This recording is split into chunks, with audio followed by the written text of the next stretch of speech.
Good morning, colleagues. I'm hoping to start at this point. Welcome to the conference. I hope everybody has had a good journey here. Pete Boyd, the conference chair, will welcome us formally to the conference at around 10:50. But if you know the schedule, this is pre-conference workshop, so that's why I'm kind of introducing myself. And I'm David Carlis from the University of Hong Kong, and I'm a long-running enthusiast for this conference. I think I've been attending for nearly 15 years or so. So welcome whether you are newcomers or old hands at this conference. So I'm going to be trying to tease out some of the issues in human and non-human feedback sources. I think some of you know I've been a feedback researcher for nearly 20 years, and for most of that time it was human feedback, but in the last 4 years or so we've started to think more about the potential and value of AI as a feedback source and what are some of the key issues. So the session goes for 1 hour and 20 minutes, so it's 9:20 to 10:40. It's a kind of workshop, but we're not in a venue that is perhaps so easy for workshop-like activities.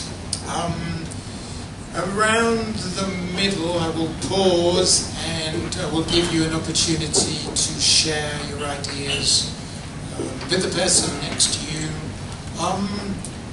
But feel free to raise your hand or attract my attention during the first part if you feel you want to amplify or exemplify anything I'm saying, or if you want to challenge me or give a different perspective. I've worked hard on this presentation, but I'm not claiming that I know all the issues in this topic, and there may well be people in the audience who know more than I do about some of the issues I'm addressing. So that's the kind of plan. Does that sound okay? Okay. So we've known for a long time that there are considerable challenges for human forms of feedback, and I will start by summarizing some of those challenges. Then I will come on to some of the attractions of AI for our undergraduate students. So if you put your mindset into a kind of Gen Z kind of attitude, what we think that AI is attractive as a feedback source or as a tutoring source to our undergraduate students. I'm going to kind of pitch the talk as if we were thinking of generic undergraduate education. I'm not going to be disciplinary specific to any particular discipline, and I will occasionally allude to, say, doctoral education where feedback is a bit different. If we imagine undergraduates as our core sort of mission, that would be part of it. Then I want to try to tease out this rather difficult question of, if AI can give so much feedback so quickly, what exactly is it that we can offer in the human kind of feedback space, and what are the challenges arising? And I think implicit in the analysis is that we potentially are working towards hybrid approaches. What can the AI do well? What are we too busy to do? And what do we have additional to offer in addition to the AI? So that's kind of an overview of what I'm going to try to tackle. But I want to just briefly take you back to 2018. Quite a special moment for me. I was standing at this podium doing the keynote for this conference. And I think the theme that I addressed on that occasion has a little bit of resonance for the issue of human versus non-human. In that presentation, I talked about feedback for the longer term, and it was eventually published in AHE, feedback loops in the longer term towards feedback spirals. So I was envisaging feedback processes that didn't only have the short-term function of improving a specific assignment, but could have longer gestation periods. And I argued that feedback can be very powerful when a message somehow becomes embedded in a person's mind, whether they're an undergraduate learner or whether they are an academic. But some of the rich feedback we are engaging with can struggle over a long period of time. And later I'm going to argue that there may be a potential for AI to handle short-term feedback and for humans to be trying to trace development over the longer term as an aspiration, which may in practice be extremely difficult to gauge and to implement. And in my 2018 keynote, I gave an example of a piece of feedback that I received in 1983 when I was a postgraduate student doing my final teaching practice. So I'd done a bachelor degree, then I wanted to qualify as a teacher. My supervisor was quite a tough cookie. We had only 10 or 12 students in the cohort, 2 of them failed, and 1 of them dropped out. So that's not a very high success rate. I wasn't that great on the teaching practice. I wasn't very good at doing the lesson planning and keeping the paperwork. But 1 or 2 of the advisors said I was kind of okay at the teaching, reasonably good at thinking on my feet. And when it came to the final teaching practice, the school I was in was quite nice. I did a decent job, and my tough supervisor grudgingly admitted that I was now up to standard and she could give me a pass and I could move on into the teaching profession. But the final thing she wrote on the commentary was, "But where's the pizzazz?" Now, as a young man, I didn't really know what this term meant, pizzazz, but I think it means like inspiration or charisma. And this intrigued me a little bit for many reasons. Firstly, I thought, as a student teacher finishing their teaching practice, are you supposed to be showing pizzazz? My second problem was, what exactly is pizzazz and what does it look like?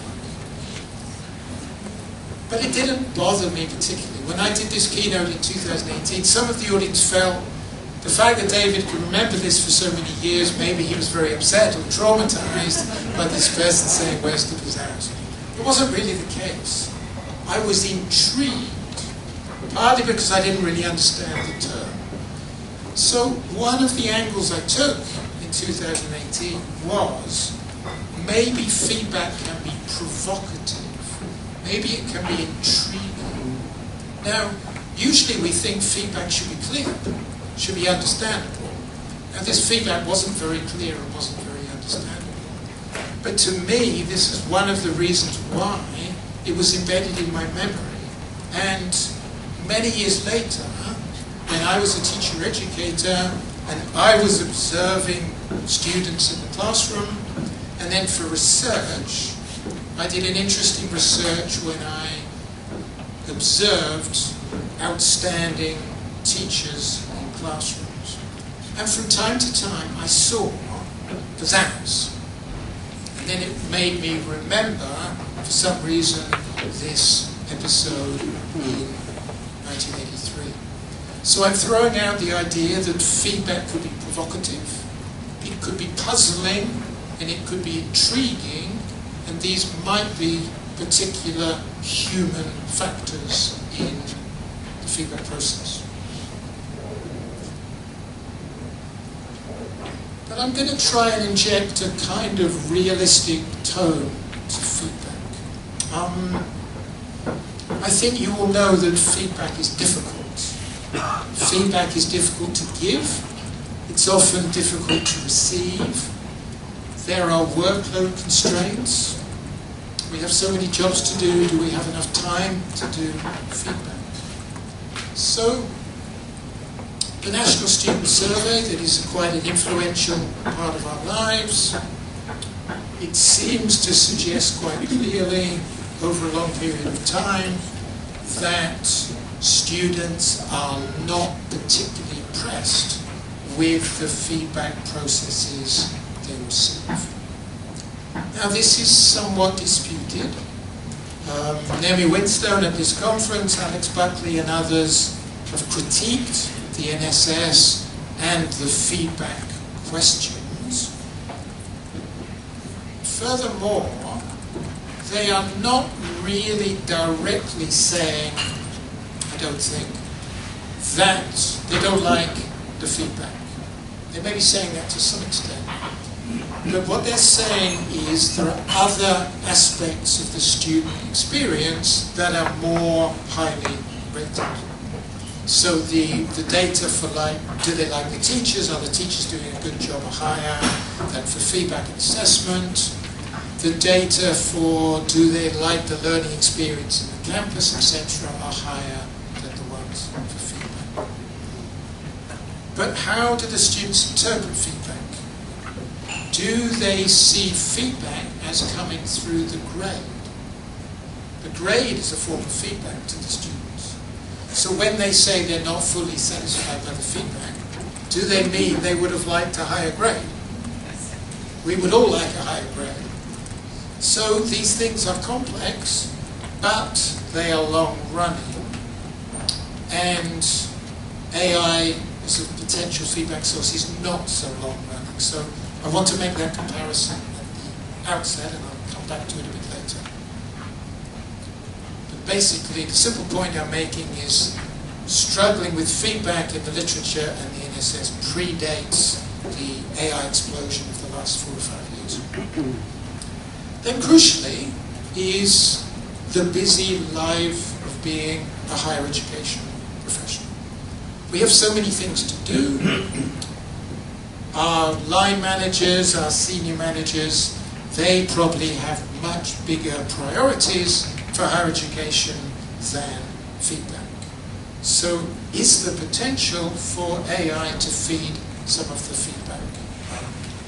feedback gap, the feedback space? So in terms of those opening remarks, I then want to bring AI into the picture. You can see Mark Zuckerberg and you can see Sam Altman.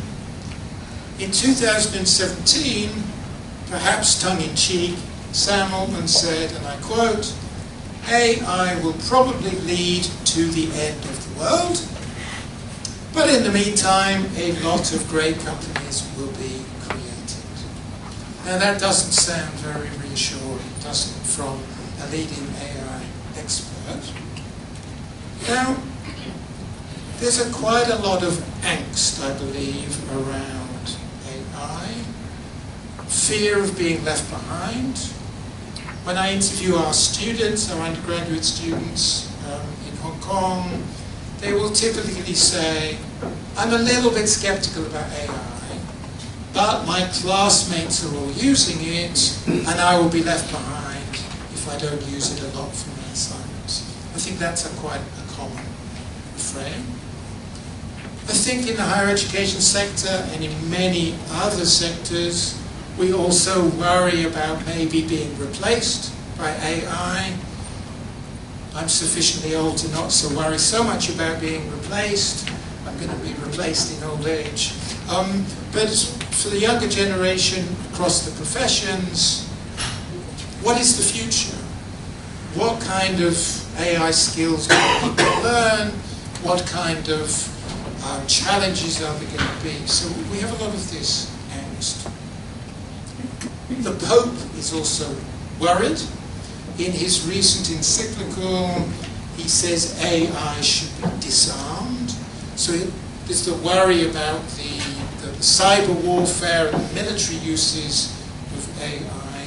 So there's a lot of concerns that people may or may not be worrying about intensively. So what I'm going to try and do in this workshop is to offer a balanced perspective. I think on the one hand we need to avoid techno-utopianism, if I can say the phrase, but I think on the other hand we want to avoid romanticizing or over-romanticizing human capacities.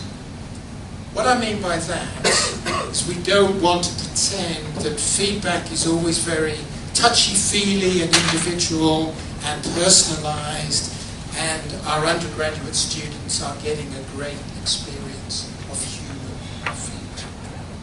Because surely this is one of the attractions of AI feedback for the students, is that it is supplanting some of the human feedback that for various reasons, including workload, including other factors, they're not able to get. And this reference is to an editorial for a special issue in Assessment and Evaluation in Higher Education that I hope will come out within the next week or so. The lead author is Jane Zan, who's at this conference. Second author, James Wood, also at this conference.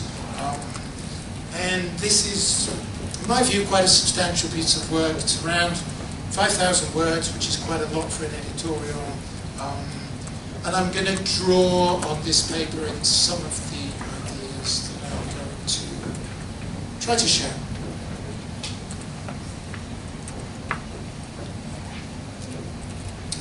These kind of headlines are somewhat what I mean by over-romanticizing. I often see headlines, AI is a threat to student critical thinking. Maybe yes, maybe no. Maybe there is a cognitive offloading, but on the other hand, with AI, you never know whether it's on track or whether it's accurate. So there's also a counter-argument that actually AI prompts critical thinking because you look skeptical at what's being said. Furthermore, if I said to you 10 years ago, or if I asked you, are our students very strong in critical thinking? I think many of you would have said no. So I think the challenge for critical thinking predates Gen AI, and I think it's always been with us. Does that make sense? Anybody want to challenge me or say anything so far? Okay, I will keep on going then. What I'm going to do next is to try to summarize the evidence base for my presentation. So, on this slide I have 4 of my favorite articles of the last year or so on feedback and AI. The first one, drawing on Inga Molinar's work on hybridity, talks about hybrid intelligent feedback. The second one, by Corbin et al., talks about the idea of recognition. That one of the strengths of human feedback is it can provide recognition to the student, recognition from the human feedback giver to the human feedback receiver. The third one is large-scale questionnaire data from Australia. Henderson et al. They have several thousand respondents and several thousand open-ended responses. So I think that's also a very strong paper. And the last one at the bottom, it's been a common theme in the literature the last year or so, researchers comparing teacher feedback, peer feedback, and AI feedback. The reason I highlight this paper is it was a blinded experiment. So the receivers of the feedback don't know, although they may be able to guess, whether they're getting teacher feedback, peer feedback, AI feedback. So I think the fact it's a blinded experiment gives an interesting additional dimension. In addition to literature sources, I also have a lot of messy, unpublished data that I've collected over the last 2 or 3 years. We did a lot of interviews with students about their AI use, their feedback use for AI, individual interviews, focus group interviews in a lot of different disciplines. We also wanted to understand how they actually use it, not just what they say they do. So we were able to collect some screenshot data of conversations with AI and some assignments where we could see how students had used the AI feedback. We got a small number of students to do think aloud when they were using the AI. This is going to be my question, this is what I'm getting, this is what I'm thinking about. We also tried to interview some experts, some people published in the field, and a whole series of informal conversations. My challenge with all this data was that AI data go out of date very, very quickly. And I'm a little bit of a slow worker, so I wasn't able to ever publish anything from this, but it's kind of informing my thinking. I have been able to publish a small number of papers related to feedback in AI. The first one is with my PhD student, Shi-Jun Chen. We focused on the dilemmas that teachers experience, and then we had a case study of a teacher using JNI to tackle some of her dilemmas. The second paper is that editorial, extended editorial I just mentioned with James and James Wood and colleagues. The third one was a study of feedback seeking, led by my doctoral graduate, Huiling To Belinda, who was here last year. She has feedback seeking data on human feedback and AI feedback. And the last paper is by Zhou Jiming, one of my former PhD graduates from Fudan University, Shanghai. And we looked at students' metaphors of AI through the lens of actor network theory. This is a long-running paper that's gone through 5 or 6 reviewers, and I think it's eventually going to be accepted next month, hopefully. So I'm drawing on unpublished data, I'm drawing on some published work, and I'm drawing on literature. I want to say a little bit more about the conceptual background for the talk. Our Gen Z undergraduate students are obviously at the center of it all. I'm not an expert on Gen Z students and their capabilities, but on this slide I tried to tease out some of the issues. I think to summarize, they are using AI every single day of the week, but they are somewhat critical and somewhat skeptical of various issues, including its impact on climate change, which is a burning issue for them. And their main rationale for using AI is it's a time saver and it's efficient. They want quick results, and AI is deemed to be particularly good at providing those quick responses 24/7, as you all know. This generation is particularly thought of as being emotionally sensitive, so it may be the relentless enthusiasm of AI quite appeals to them. You know, AI always gives you a positive tone and it gives you an encouragement, while some of us professors, we're sometimes a little bit more critical and maybe not so appealing to them. You may think we need to be critical. I think critical feedback is good. I think having a difficult conversation and trying to dig deeper into the pros and cons of an issue is very good, but not everybody feels like that. So we've got some difficult issues there. A recent survey said 25% of Gen Z folks would rather talk to an AI than a human. Only 25%, I would have thought it would be more. And we hear about them trying to tackle their personal problems or their dating issues with AI. They're not using it just for academic work, they're using it for a whole array of inquiries and to-do tasks and to-do jobs that are quite mind-boggling to me. I must confess I don't use Gen AI very, very much.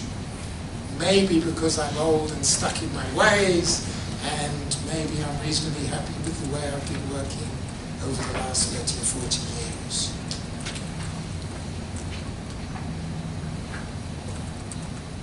Now, do our undergraduate students use Gen AI as a feedback source, or do they use it for different purposes, such as doing the assignment for them, or some kind of co-construction whereby they create an assignment when it's some percentage of them and some percentage of the AI, with the AI being a time saver and an enabler. And everything I've read and the data I've accumulated would seem to indicate that they use it much less as a feedback source than they use it as a means of a shortcut to summarizing literature, organizing their piece, co-constructing ideas in a collaboration between the AI and the student. But your experiences may be similar or different. So next I want to come on to feedback seeking. Martijn Lindnecht and I did a scoping review of feedback seeking some years ago, and we found these points that I think you'll be quite familiar with. Sorry, slide. Our students often hesitate to approach us because they don't want to reveal that they haven't done the readings, or they haven't been attending class, or they haven't really been following the lectures too well. They worry about looking not so smart in front of the teachers. They worry about being judged. They don't really want to reveal vulnerability and say, hey, I didn't really understand this concept. Can you explain it to me again? And rightly or wrongly, they perceive, I think, many of us as too busy, somewhat unapproachable, and maybe some of us, we deliver our lecture and then we go back to our office to get on with all our other jobs. So that's a perception they report, but it may be the points at the top of the slide are even more important. It's maybe due to anxiety and other worries that they don't always want to have a face-to-face or an online conversation with a teacher. Now this is where AI seems to have some very obvious strengths. Corbin et al. Point out, fairly obviously, that with AI, you can ask it as many questions as you want, as many times as you want. You can ask it for clarification, etc., etc. You know the kind of phenomenon. And you don't have to worry about being troublesome. You don't have to worry that your teacher is going to judge you as being not quite up to standard, etc., etc. So that seems to be a very powerful advantage of AI, that it's always available and it has infinite time and patience to answer whatever questions you want to elicit from you. So what about our feedback seeking from humans data? Well, in this paper, we found some fairly obvious things that I think reinforce my earlier slide. This feeling that the students think the teachers are being distant, they are hesitant to ask them, they worry that their questions may not be so insightful, etc. They don't want their weaknesses to be exposed. So in the same study, we asked them about how they feel about AI. ChatGPT does not have emotions. We don't need to worry about whether we are polite enough. Similar kind of picture. The next quotation, I think, needs a bit more unpacking. Teachers or peers consider my past experiences or preferences, but AI does not know me. If I'd have been the interviewer, I would have asked this student to elaborate. I would have said to her, can you give me an example of when your teachers considered your past experiences or preferences? Because I think in undergraduate higher education, this is very, very difficult. How well do we know our undergraduate students? If we've got a class of 100, 120 or more, how can we possibly know our students? If I'm honest, if I think of the undergraduates I've taught over the last 30 years, I think there's only one or two that I knew particularly well because of some special factors, like I worked with them or they were my student research assistant. So I feel this is a bit over-romanticized. But it may be true. It may be she was in a special cohort, a discipline where they had very close relationships. So this is back to my start. Yes, sorry, go ahead. Well, also, AI does know you. The more you use it, the more it knows you. So, thank you. Yes. I sometimes say to them, if you want AI to know you better, I'm not saying people should do this, but if you want to give it your CV and your previous assignments, and you want to say, look at my previous 6 assignments and give me a summary of what you think I should improve, the AI will do that for you. So yes, if you want to, if you want the AI to know you, and you don't worry about the privacy of sharing documents. You know, the student could put in their CV, they could put in all their results, they could put in their assignments. Some of the students told me they will put in the module outline with the rubric, and then they will ask for evaluation against the rubric. So, yeah. So we need nuance and balance. I don't know if you read wonky on a Monday morning, but I often have a look through, and some of it is very interesting.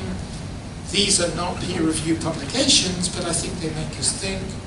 And in this article, you may or may not agree, but this author claimed that student AI use was being driven by deteriorating student-staff relationships. Personally, I don't think student-staff relationships are deteriorating very dramatically. I think they've been roughly the same for the last 15 or 20 years. But I think it's probably fair to say, as I have done, that I don't think student-staff relationships in undergraduate education are typically very close. I think we are basically running quite an anonymized mass kind of system. But again, it may vary. There are some colleagues in this conference who believe very strongly that they have very close relationships with their students and they are very caring. My counterpoint would be I don't think this is that common against the sector. If you think the people at this conference are more passionate about education, I think they're more passionate about teaching, they're probably more passionate about feedback. So I would say the good practices from members of this conference probably do not duplicate across sector and across all the disciplines.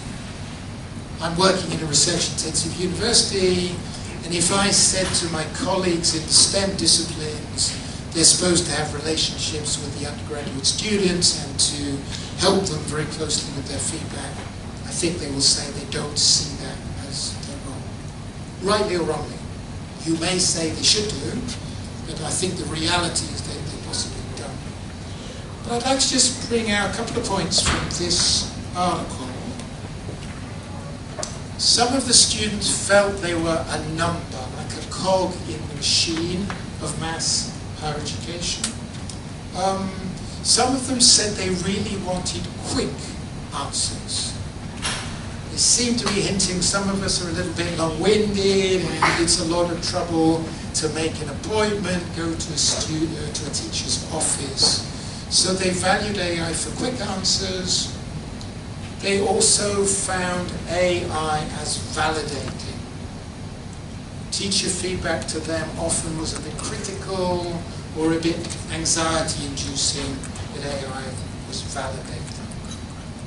So I think the Gen Z students are looking at things in a different way to what I would do, maybe in a different way to what you would do. So following that, I want to come on to the idea of affect and tone. Now, if you'd asked me 10 years ago, is a human feedback tone more friendly than a machine tone? I would have said, well, of course. Human feedback is much more touchy-feely, caring, respectful. But it seems that's not what undergraduate students are feeling. They're feeling they prefer the validating, sycophantic kind of tone of AI than our kind of more, whatever, more thoughtful, more critical. So, I'll share a quotation that slightly blew my mind when I saw it a few years ago. It's part of this article I'm doing with team. My relationship with ChatGPT. So this young Shanghainese student is seeing it as a relationship with the machine. I assigned it the role of a butler and instructed it to address me as my lady. This makes our conversations more engaging. To me, interesting.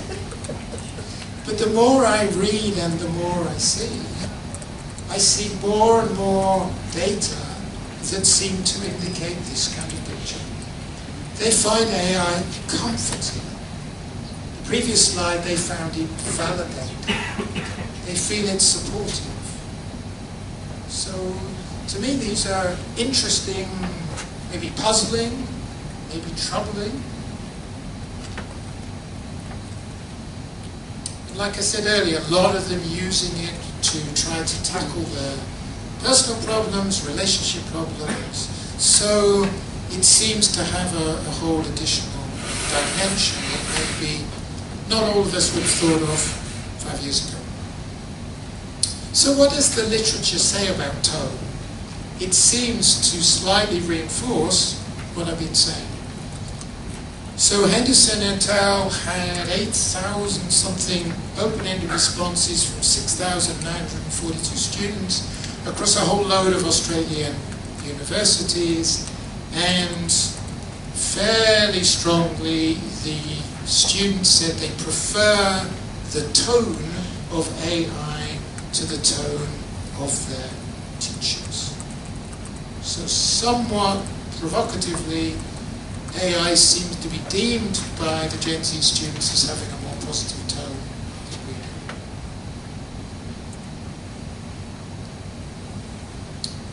What did this blinded experiment find? So the respondents in this study, similarly, they found the peer and the AI feedback less judgmental. So the teacher feedback was considered quite authoritative and quite judgmental. So the students seem to prefer the tone of the peers and the AI to the teachers.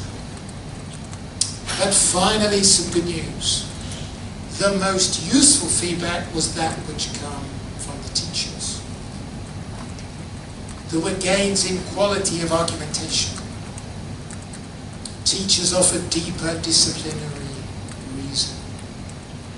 Well, the AI feedback was supportive, but somewhat sycophantic, according to some respondents. So to me, this is quite interesting. The students seem to be saying they don't like our feedback very much, but it helps them improve. And to me, that's quite an interesting finding, because surely that's the purpose of feedback. The purpose of feedback is not necessarily to make your interlocutor happy, it's to help them improve. And sometimes when I'm working with my doctoral students, I challenge them and they go away unhappy, but 6 months later they will say, well, thank you, that difficult conversation really helped to move forward. So I think this could be an angle for the human contribution to the feedback puzzle, that critical, well-argued feedback can be something that can really help our students improve. Another interesting recent paper came out about a couple of weeks ago now in AHE. Again, this was AI feedback and peer feedback, and the students said, yes, we don't feel any anxiety when we're interacting with AI, but we may feel anxiety interacting with a human. But on the other hand, they didn't feel any emotional appreciation from the AI interaction.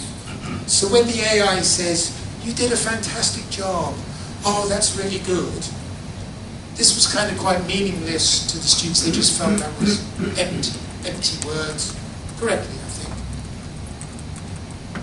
One of the special factors in this study was the close relationships within the cohort.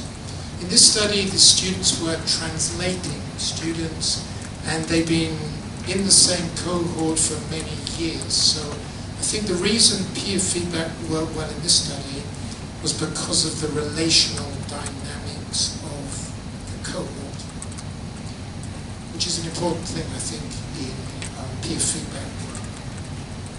I've been looking at peer feedback for 20 years or so, and sometimes it works really well, sometimes it doesn't seem to work really well, and the devil is always in the detail. It's the training, it's the task, the setting up, the relational factors. Okay, I have spoken for quite a long time, and hope you're not feeling too bored, but I'd like to give you a chance to have your own say. So could I give you 6 minutes to have a chat with somebody next to you? What I was hoping you might tell me is a couple of things that I've said so far or argued so far that resonate, and a couple of alternative views. But I also know that people often like to talk about whatever they like to talk about. So if you don't want to talk about that and you want to talk about your own teaching experience, your own challenges, feel free to talk about whatever you would like to talk about. And after 6 minutes, I'm hoping that a few voices from the floor will come. And feel free to be very challenging and say you don't like what I'm saying for these reasons. I love critical feedback. So you can tell me what nonsense I'm talking if you'd like to, but please try and back it up. Okay, so 6 minutes, over to you.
take 5 or 6 comments from the floor? Anybody? Yes. So you are right in saying that whilst some students do recognize AI as sycophantic being a negative thing, and in fact that's encouraged, a lot of people go out of their way to use a plugin called Caveman, which makes AI stripped of any personality and simply shares facts as if you're looking at a table on Excel. But people still, like you've seen, 80-something% see it as a positive thing, and the reason why they favor it over human feedback. And so, is it, do you think, a matter of a lack of assertiveness that makes them feel, wary of reaching out to teachers who I think is intuitive for them to know that they are there to help them, and so they kind of shy away from that and would rather edit and fix AI to kind of better suit their needs rather than establish a stronger relationship with their teachers, even if it is just a matter of seeking out information. Yeah, I think it's largely lack of confidence, but thanks. More comments? Yeah. Yeah, I mean, when we're talking about AI doesn't know you, the one thing that I'm thinking that to remember is like AI psychologically profiles you, and it's not just even you talk about putting in the essays, but even the way you ask it questions, it picks up on your biases. And I think there's a great way of using these tools, but maybe it's also that piece of helping students understand how they work, so they have that better way of when should I seek out the human feedback and when can I use AI to get that quick instant feedback. Yeah, and maybe that's a potential human role to scaffold them in those kind of developments. Yeah. Yes. And so we talked about a couple of things, but one thing that I did just want to mention is around the idea that feedback from the teacher might be better at improving the quality of the work relative to some of the other sources of feedback. And I suppose my question there would be, according to what benchmark? So I mean, I've done some similar work. I've compared teacher feedback to other sources of feedback, and I got the same thing, that teacher feedback could reliably improve the quality. However, I gave the feedback, I wrote the mark scheme, I marked the work eventually. I'd be really, really worried actually if my feedback from the human, the teacher, did not improve the quality of the work. So I suppose the rhetorical question is, who determines the quality of the work? Yeah, great point, thanks. More comments, questions? Yes, over there in front of the mirror. I was just thinking about with formative feedback, often students can get quite annoyed if they feel like they had really positive formative feedback and then they fail or they don't do as well as they hope. Is there anything in the research about students feeling like they got this really, really useful feedback from AI, but then they're really surprised at the grade that they get at the end? Yeah, good question. Yeah, I experienced that a lot early in my career. You sometimes give some formative feedback and then the students revise and then they get frustrated. And yeah, once a student told me that he or she had a puzzle and they weren't sure which way to go, and eventually they went in one direction, and then for the summative the teacher said, oh, you should have done it the other way. And yeah, frustrating kind of things. But basically, no, I don't know. I guess there is research, but I'm afraid I don't know. Yeah. I think we talked about 3 main things. One was the tone, the quality of the feedback, and the other one was students' understanding of their own context and the fact that perhaps they seem to be a bit savvy these days in terms of understanding the role and how the system works. Sometimes they feel quite guilty about using AI to beat the system and get to where they want to be. We also talked about perhaps one of the issues in terms of the quality of feedback is consistency, and I think with the human feedback there may be that issue that depending on who human feedback, the quality of feedback can be quite different. The volume of the feedback can be quite different, and the AI can actually be consistent if you frame it and they ask it to be that consistent. 150 words, including this, and this. However, I was sharing that our experience when we passed to students is that they mentioned things like the lived experience of the lecture sometimes comes across the feedback when for example, they do a proposal and say, yeah, but have you thought about this? Because the humans bringing their lived experience and it's less generic and perhaps incorporates that element of experience that AI might not be able to do as well. Are we looking for consistency or are we looking for pizzazz? Yeah.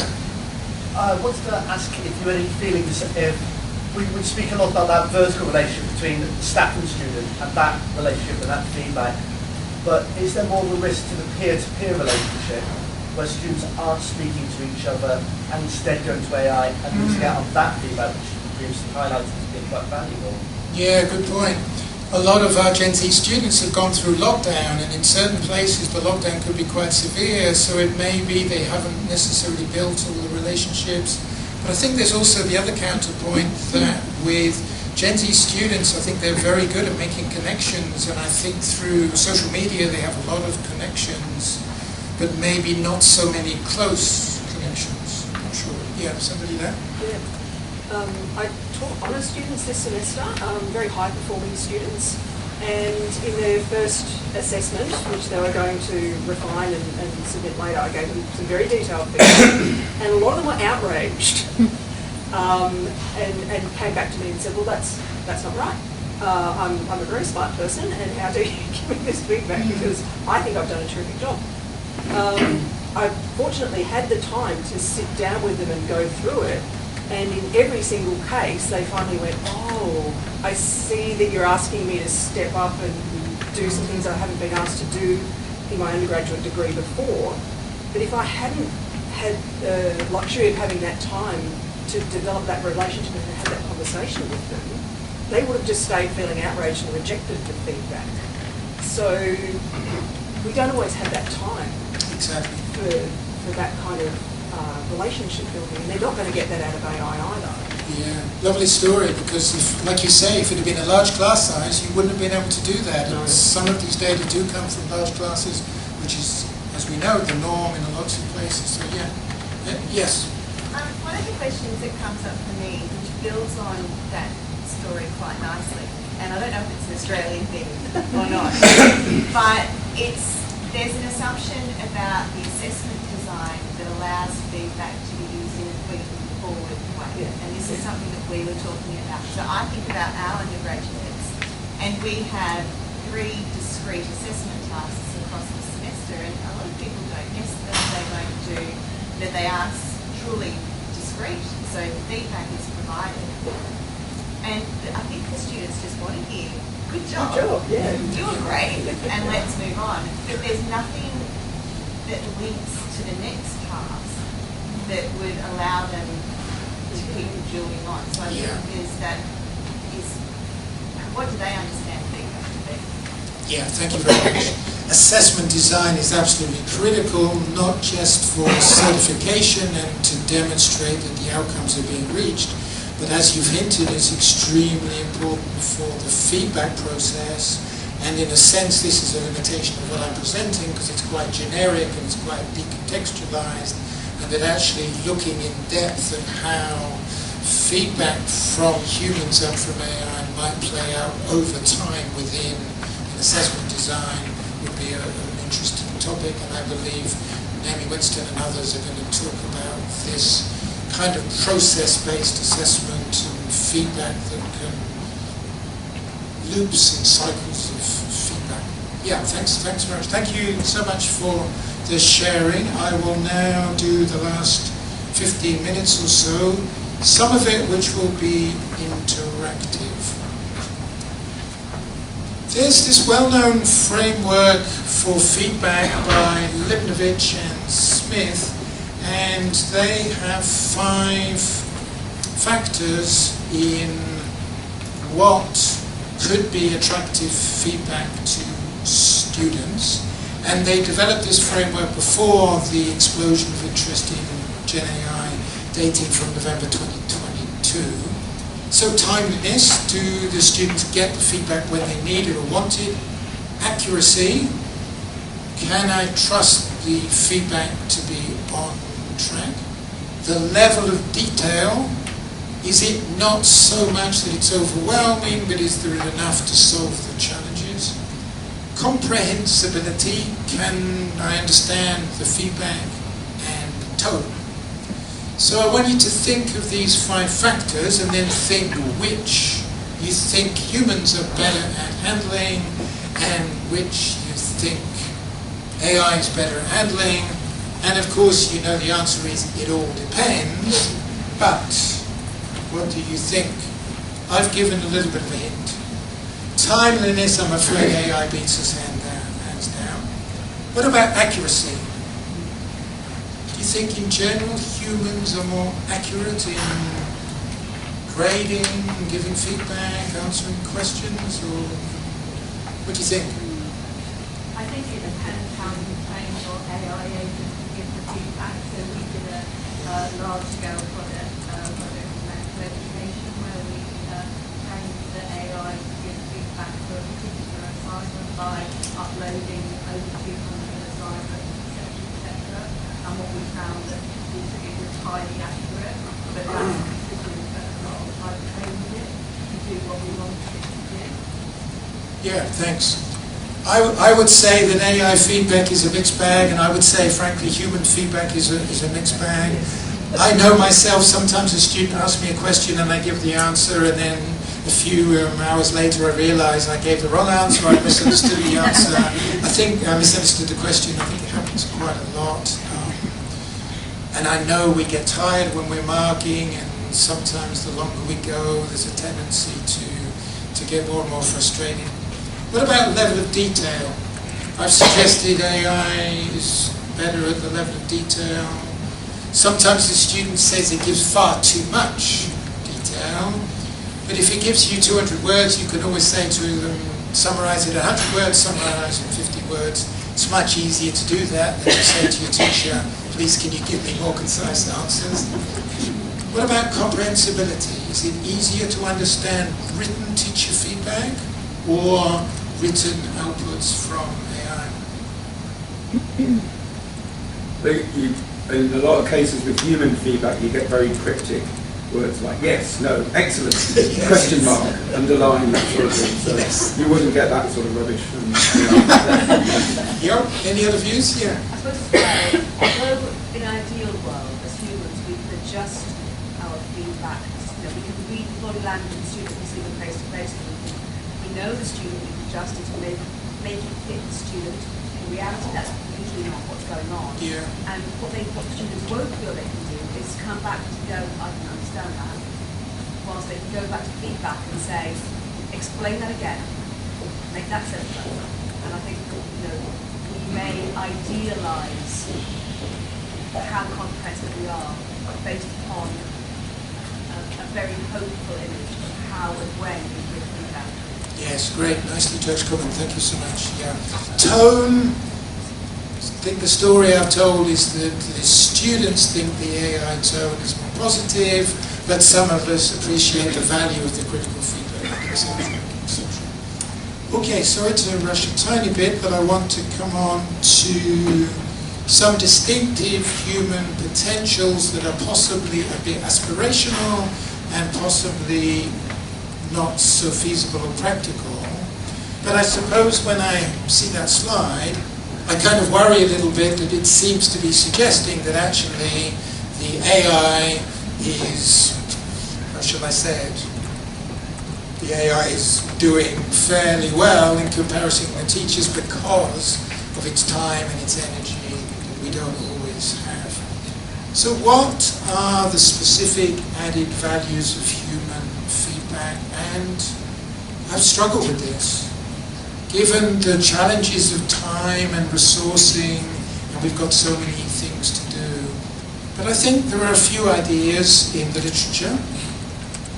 I think the first one, and Margaret Bierman, who I think might be at this conference from Cradle in Deakin University, Australia, talked about the evaluative judgment for generative AI. They have a nice paper in AHE that one of the distinctive features of human is that we try to cultivate judgment and that we try to make it clear why we make judgments and how we make judgments.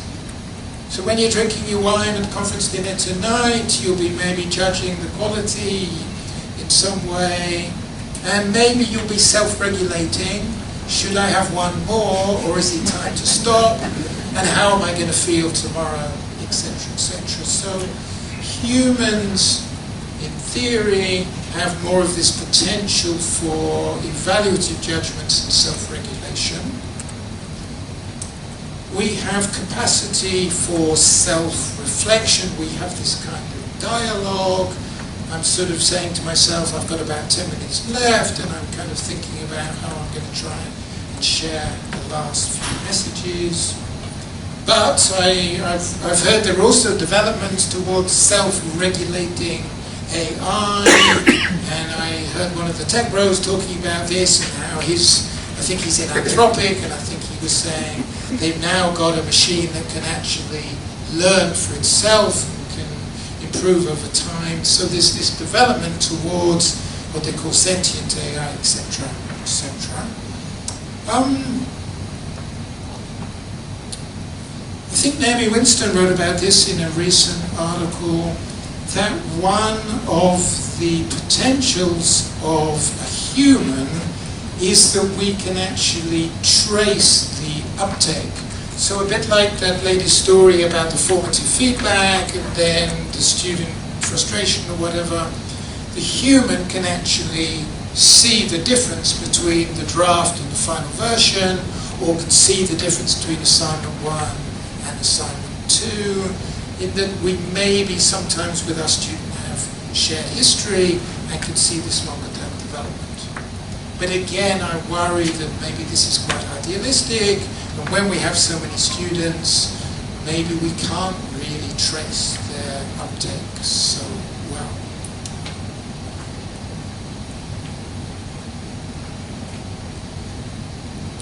Then back to my idea of pizzazz and genuine human appreciation.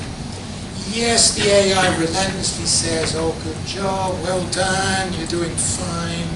But after a while, does that become a little bit meaningful? And is there a real role for enthusiasm and inspiration?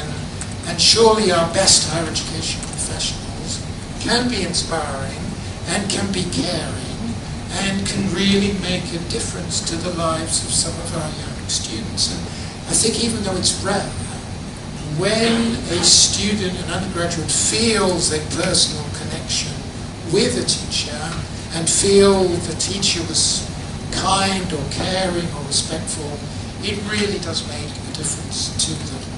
And Corbin et al. Talk about that in terms of recognition, mutual acknowledgement of agency, vulnerability, and shared humanity between teacher and student.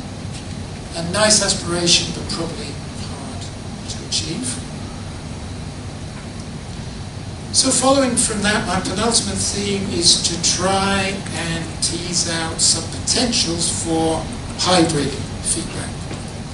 In a way, my comparisons of what is AI good for and what are humans good for is risking having a slightly misleading point. And surely the point is, how can we use these feedback sources together and how we can capitalize on the strengths of humans and the strengths of AI. So Corbin mentions, again fairly an obvious point, but I think a useful one, that the students can get the AI feedback, low stakes, they can get a bit of confidence, they could get some input from the AI to clarify their basic thinking, and then this could prepare them for a richer intellectual conversation with a human. So coming back to the point about the peer feedback and the relations, could the AI feedback give you some confidence and some initial ideas that you then dig deeper with a human interlocutor? And that blinded experiment paper, Weidlich et al., they talked about a hybrid approach of students first get the AI feedback, and then they have structured opportunities for reflection, peer discussion, and teacher follow-up. That seemed to make a lot of sense to me.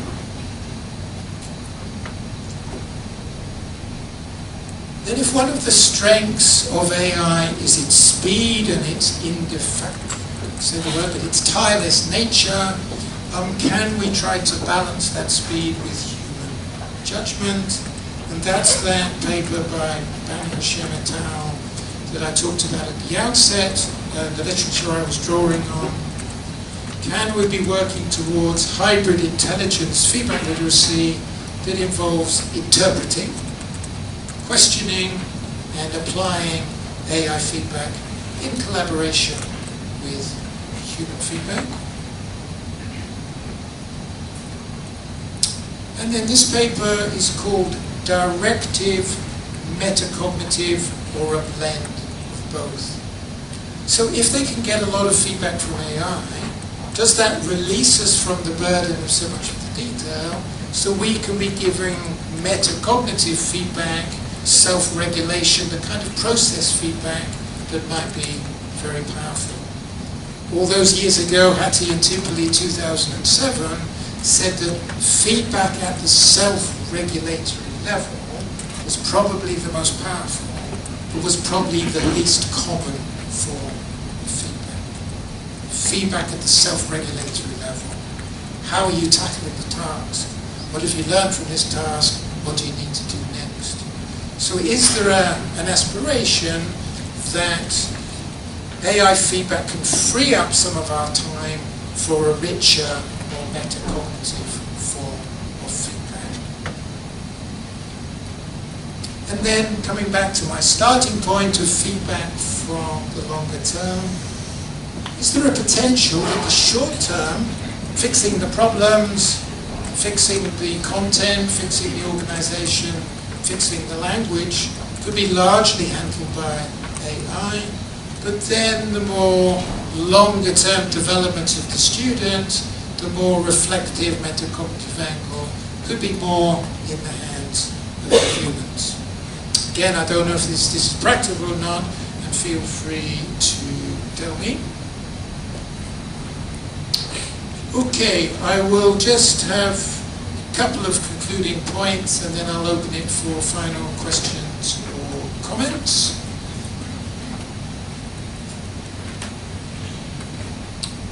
I think as humans we could do a better job of modeling feedback literate behaviors.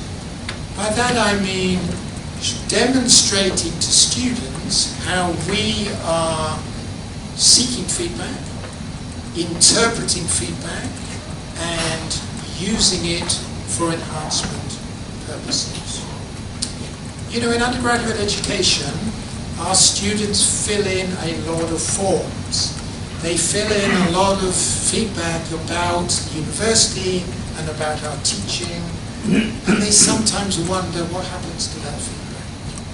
I think it would be very good public relations and very good feedback literacy if we explained to the students what was the feedback we got on our course last year, how we interpreted, and how we've used it to strengthen the current offering of the course. If you imagine, many of us will teach the same course for several consecutive years, and I think explaining to the students what feedback we've got and how we're using it would be a very good model of a feedback literate behavior. Sometimes when I'm teaching our doctoral students, I show them some feedback I've had from peer review from a journal. And I show them why my paper was rejected and how harsh the comments were. And they find this very, very interesting. They seem to have this optimistic vision that because you're a professor, you get your papers accepted, which, as you know, is not the case. We all get a lot of rejections. But showing that peer review feedback and then showing how I can address it or tackle it, I think is a very good way of modeling feedback literate behaviors. So, and I think that is not done enough. And I think even surfacing some of the emotional side of feedback is also important. I think sharing some examples of harsh feedback you received, how you handled it, and what you did next. So that visual is meant to be a guy modeling feedback literacy behaviors in the laboratory. And I just want to give a shout out to my colleague from Singapore, H.D. Kaur, and we wrote a paper recently about her idea of feedback fluency. The idea that to be a expert in a particular area, you need to have fluency. Fluency in speech, fluency in writing, or fluency in generating and using feedback. So my last slide. I think also we need to do a better job of teaching students how to ask good questions. If you think of the school system mainly teaches the students how to answer questions, but it doesn't really stimulate them enough, in my view, to ask good questions. And I think you can guess what I'm thinking of. With AI, this term we learned 4 or 5 years ago, prompt engineering, that in order to get good quality responses from AI, you need to be asking good questions in the right way and then following up the dialogue. So I think asking good questions is a somewhat underestimated aspect of practice. So we ask the good questions, then we judge decision making, then hopefully we go on to principled uptake. The slides are with Linda Shaw, the organizer. There's a few references there. But we have 2 minutes left for any final thoughts, comments, or questions anybody would like to share. Yes. Thank you. Just a worry or a wondering. Sort of, you offer this frame of potentially leveraging AI for that more short-term feedback and humans for leveraging feedback in the long term. Does that risk an acquiescence that just formative feedback doesn't happen anymore? That students are looking for feedback on their papers, they've not been getting formative feedback on their papers, and so understandably they're turning to AI tools for formative feedback on their papers. What is the place in different educational spaces for teachers making formative decisions in their teaching and students receiving formative feedback on their work in situ in the moment? I'm curious for your thoughts on that. Yes, that's very good feedback, and I think you're making me worry that my argument is speculative and not very... To be honest, there was a little bit of a rhetorical flourish there that I wanted to start with my keynote from 2018, and then it made me think of the long term, but whether it actually works or is feasible, I don't know, and you made me think maybe it doesn't. Thanks for the comment. Good critical feedback and stimulating. Yes? Hi, thank you for the wonderful presentation. So I work with a lot of international students. I teach them and I do research with them. And I think one thing we haven't discussed today is the cultural aspect of feedback. Yeah. Because international students would actually expect and look for something different than and there are a variety of different expectations in terms of timeliness, tone, level of details. And I think that's something that we probably need to look into as well. Yeah, great question, great comment. Rovan, Yati and Pitt is at this conference, but they did a nice paper that you may know of that looked at those cultural issues. I haven't looked at cultural issues myself because I sometimes worry there can be a little bit of cultural essentialism or oversimplification or sort of stereotyping of cultures, but people have often asked me over the years about cultural aspects in feedback, and I think it's an important part, but I hesitate to go down that path because I certainly don't feel that I'm typical of British, and I've been in Hong Kong for 38 years, so I mean, culture is so complicated, and we're quite mixed culture sometimes in some ways, but yeah, interesting topic. Anybody want to have the final comment or question? Yes? Thank you very much. Do you remember when you showed to us the comparison between AI feedback and its strengths and human feedback? There was one point, level of detail. Yeah. I remember, I think I would like to challenge that. In terms of breadth, maybe, but in terms of depth, you don't know what you don't know.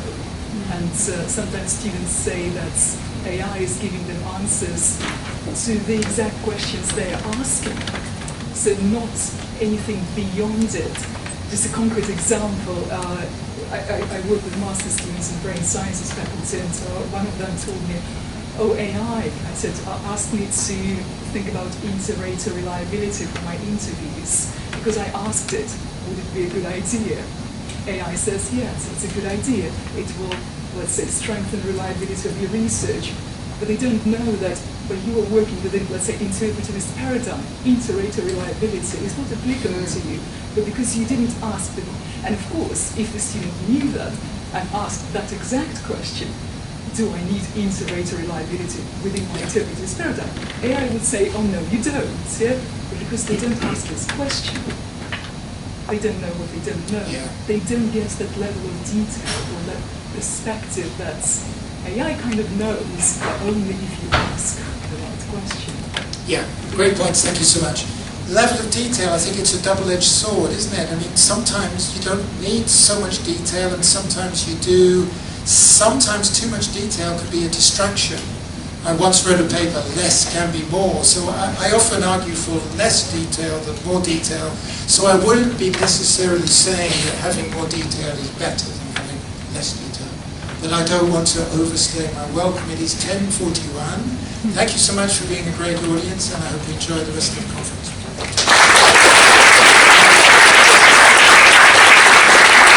Part of my 5 minutes. Okay, is that okay? Can you hear me? Magic. Thanks so much, Pete, for this. No pressure at all. Hi, everybody. My name is Vicky Hill. I'm the Director of Learning Enhancement and Academic Development at Margaret University. Sorry, it's too quiet. Too quiet? Okay. Should I just hold it? Is that better? Yeah. Thank you. Can I start? Reset? Magic. I'll just keep doing it. Still 1 minute before 11, Vicky, so you're right. Right, so hello again. I am Vicky Hill, and I'm the Director of Learning Enhancement and Academic Development at Queen Margaret Uni in Edinburgh. I'm also the co-lead for the Compassionate Assessment in the network in higher education with my colleague Neil. And today I'd like to share with you my doctoral study on assembling compassionate assessment through affirmative ethics. Assessment is never neutral. Assessment is one of the most powerful pedagogical practices in higher education. It is, as Jan MacArthur writes, key to the achievement of social justice. It's a place where power, standards and equity converge.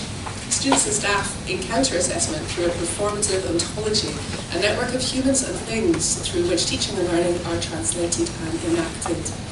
There's extensive research that speaks to the harm that can be caused by assessment practices and policies to both staff and to students. So the question really for us is not whether assessment does harm, but how do we respond ethically to the harm that assessment can cause. So I take Theo Gilbert's definition that compassion is the noticing of social or physical distress to reduce, to others, and a commitment to reduce or prevent that distress. Post-human ethics conceptualizes care and compassion as complex, intertwined, and inclusive of human and non-human relationalities. Rosie Braidotti captures this really well in her phrase that we are in this all together, but we are not one and the same. So reimagining assessment practices through posthumanism means moving beyond the constraints of traditional humanist frameworks and paradigms that privilege rationality, individualism, and normative standards. These dominant approaches often fail to account for the lived realities of those who are marginalised, those whose identities, bodies, and ways of knowing fall outside of our Eurocentric and dialectic norms. Posthuman thinking platforms ethical relations as a practice, and affirmative ethics is an emergent becoming of relational assemblages of human and more than human elements. So I bring these rather complex theoretical claims to my inquiry, and I'm asking, how do academics embody compassion in their assessment of practices, and why? Why do they relate to this affirmative ethics of compassion? So research creation is a term that's described about an encounter between art practice, theory and research that's experimental and resists predetermination. It's often used in the place of method or methodology to signify a relational, ethical and responsible practice towards what Bin Lin say as open-ended action, series, processes and projects. So for this inquiry, I brought together 8 academic participants. They attended 2 workshops and on teams, and we used Miro as a collaborative creative space. In the first workshop, they asked to bring an image that embodied compassion. We discussed compassion, assessment, and compassionate assessment. And in the second workshop, we collaboratively made meaning with a text by Rosie Braidotti on affirmative ethics. I used Deleuze and Guattari's process of plugging in as a way of activating the data, methods, and theory. Gerald Colebrook's got a really lovely example of how a bicycle can be a machine. Plugged into a human, the bike becomes a vehicle, and the human becomes a cyclist.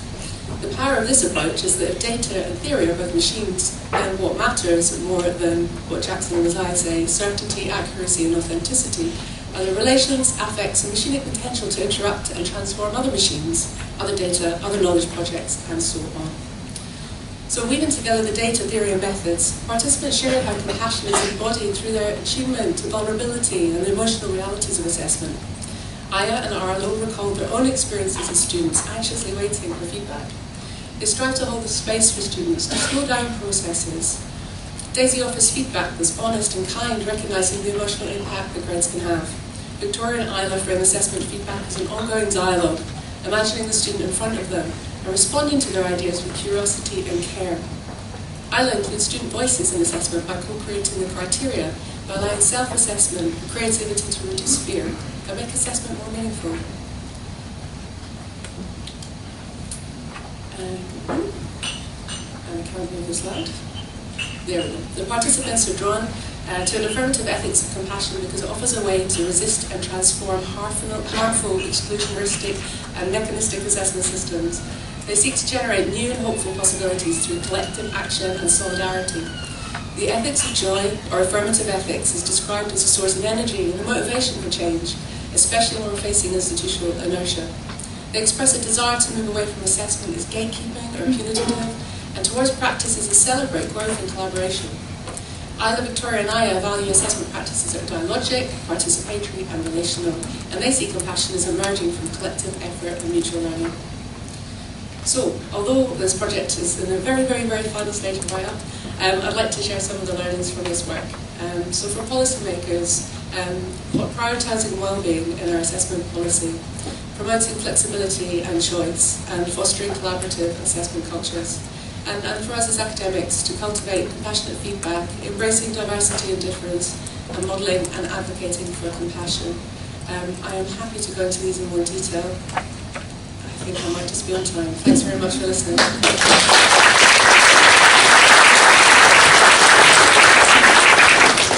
Thank you, Vicky. And any questions? Just put your hand up. Any questions or comments?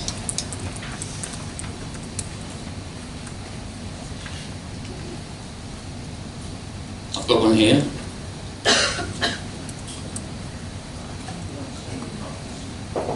Hi, I'm Oyetola Emmanuel Bukake from the University of Hertfordshire.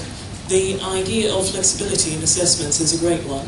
Nevertheless, I'm just concerned about the resource requirement when it comes to being able to assess different types of assessment within the same cycle, and of course designing various rubrics, to absorb or to be able to assess each of the different assessments. So could you shed some light on that, please? Thank you. Yeah, thanks so much. We're doing some work around this in our Transforming Assessment Practices and Policies project in Scotland at the moment.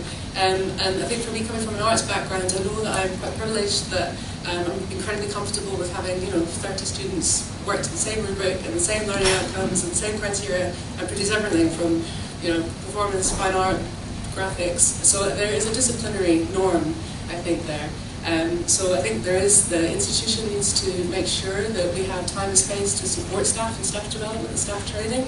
There's a real fear that staff have. If you come through a particular discipline where everyone's writing essays and doing presentations, and that's okay. Stepping outside of that as a member of staff and saying, actually, maybe you can create an object or do a portfolio or work in different ways. It can be quite destabilising and quite terrifying, actually. So I think staff development is key. And then there's a lot of work around what students are going to choose as well, because a lot of the research has shown that students will choose the things that they think they're safest with or that they think the tutor wants. And also making sure that flexibility is relevant and authentic. We had a recent conversation with our nursing program team because they put in podcasts as a flexible, authentic assessment. And we kind of said, well, is that authentic? Do nurses make podcasts in their work? Is that a helpful choice as an assessment mode? So I recognise there's lots of flexibility and thoughtfulness that needs to kind of go into designing these flexible choices. Okay, thank you. We have one over here. Thanks, Vicky. I wonder, of all the competing priorities that there are in the sector at the moment, why choose this issue to investigate for your doctoral studies? I'm a bit of a compassion nerd, and I have been working in this area for, I guess, almost 10 years, I think, and started off the kind of journey looking at belonging and how compassionate pedagogies could create a sense of belonging and ideas of feeling mattered and students feeling seen. And I think as my kind of journey in my career maybe moved as well, I thought actually, yeah, I could do some pedagogy, but what about the policies? And looking at no different policies and assessment became a real a kind of space where I got quite riled because we'd made all these amazing choices to support using to pass fail and trying to support students and staff through the pandemic, and then people went back again. So my work is very much about kind of looking at policy as well as practice now. Okay, thank you very much, and let's have a round of applause for it.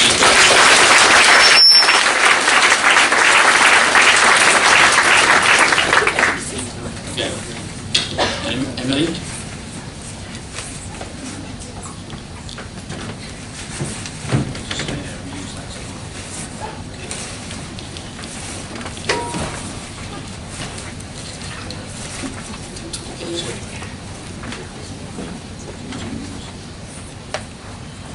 Thank you.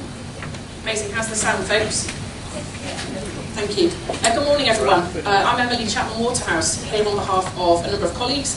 Our mini keynote explores a recent project designed to evaluate student perceptions of feedback within a second-year undergraduate module at Harper Adams University. So what was our big idea? Given the critical role of feedback in developing competencies, we designed a student-led mechanism to respond to individual needs and institutional goals. This involved a tiered feedback system ranging from basic to highly detailed comments. Our objectives were threefold: to understand what feedback means to students and how and why they engage with it, to evaluate the impact of the tiered system, and to consult with teaching staff on wider implementation. At an institutional level, feedback quality is already a priority, supported through structured approaches and student voice initiatives. Within this context, we developed a system where students could choose how much feedback they received on a summative coursework submission. Students selected their feedback tier when submitting their Level 5 second year clinical research methods assignment. This was a mixed methods intervention study. The image on the left summarises the approach we took. Data were collected using pre- and post-assessment questionnaires and a staff workshop. 45 students completed the pre-questionnaire and 36 at the post-questionnaire. Around 2/3 were from veterinary nursing and 1/3 veterinary physiotherapy programmes. The image on the right shows the features of each feedback tier. This was the format that tutors used for written feedback in Turnitin grade mark. Importantly, all students benefited after the study as everyone received the most detailed level of feedback, regardless of their initial choice. At the pre-assessment stage, students showed a clear understanding of what feedback is and had experienced a range of approaches before they arrived with us. Students predominantly thought of feedback as written and preferred in-text tutor comments within submissions. There was no single preferred type of information within feedback. Preferences were broadly split across an overview, a breakdown, transferable comments, and rubric positioning. Receiving academic support did not affect how useful feedback was perceived or preferences for different types. Most students didn't identify as neurodivergent and were not receiving academic or wellbeing support. An interesting or particularly noteworthy point, neurodivergent students found rubrics more useful, while neurotypical students preferred peer feedback more. At the post-assessment stage, 75% of students appreciated being able to choose their level of feedback and would like to see this in other modules. Most students selected Tier 3, the most detailed. These students reported that the feedback was useful, particularly valuing the detail on strengths and areas for improvement and how that could support future work. Students who selected Tier 1 and 2 said they were unlikely to make the same choice again, suggesting that the more limited feedback offered less value. In conclusion, firstly, the approach should be explored further across more courses and student groups.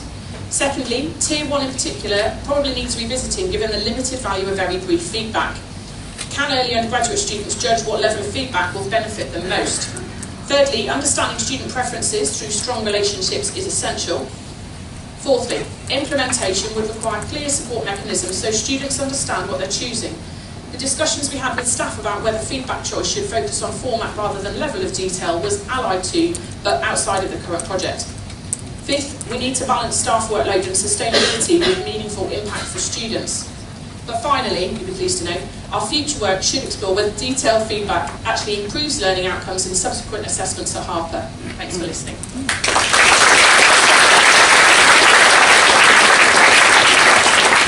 Thank you, Emily. And so questions and comments?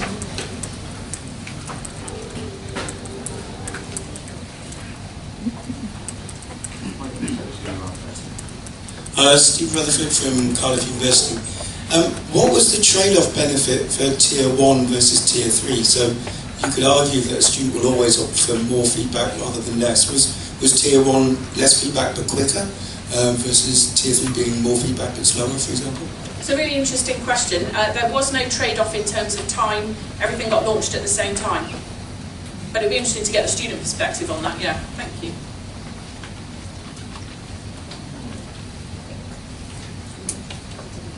Thank you. Sarah Switzman from Berlin and Canada as well. My question is around motivation. Was there any measure of, were students more motivated when they received more feedback, or their engagement being any greater? We didn't measure that this time, but again, I think that would be an interesting step forwards in terms of motivating where they're going to apply it next. Although tutors did talk to them in terms of subsequent tutorials about where they can apply it. But yeah, motivation is a good one. Thank you. I've got one here. Did you measure, Kathy Fredericks from Canterbury Christchurch University, did you measure, or would you consider measuring, whether the process of selecting what kind of feedback they would get impacted their engagement with feedback? I.e., did they read it more because they were choosing tier 3 and they were in this pilot, all of a sudden they engaged with the feedback in a more active way? That's a really interesting point. Personally, I would anticipate that they would, because they collaborated and been part of the decision making, I think they ought to have been using it to a better extent, more effectively, but we didn't measure it specifically. Any more comments or questions? Got one over here.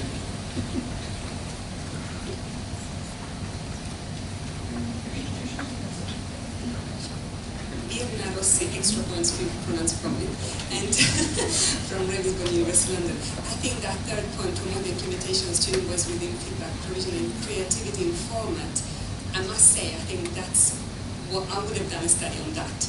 I would have actually done, okay, feedback modes and uptake and maybe follow up. Because I think just the quantity within the same mode, it could give you false, because of course they think, oh, I want less, but then, oh, it's not good enough, or it's not enough. So I think the format would be your follow-up study. Thanks, Ben. And time for another question or comment?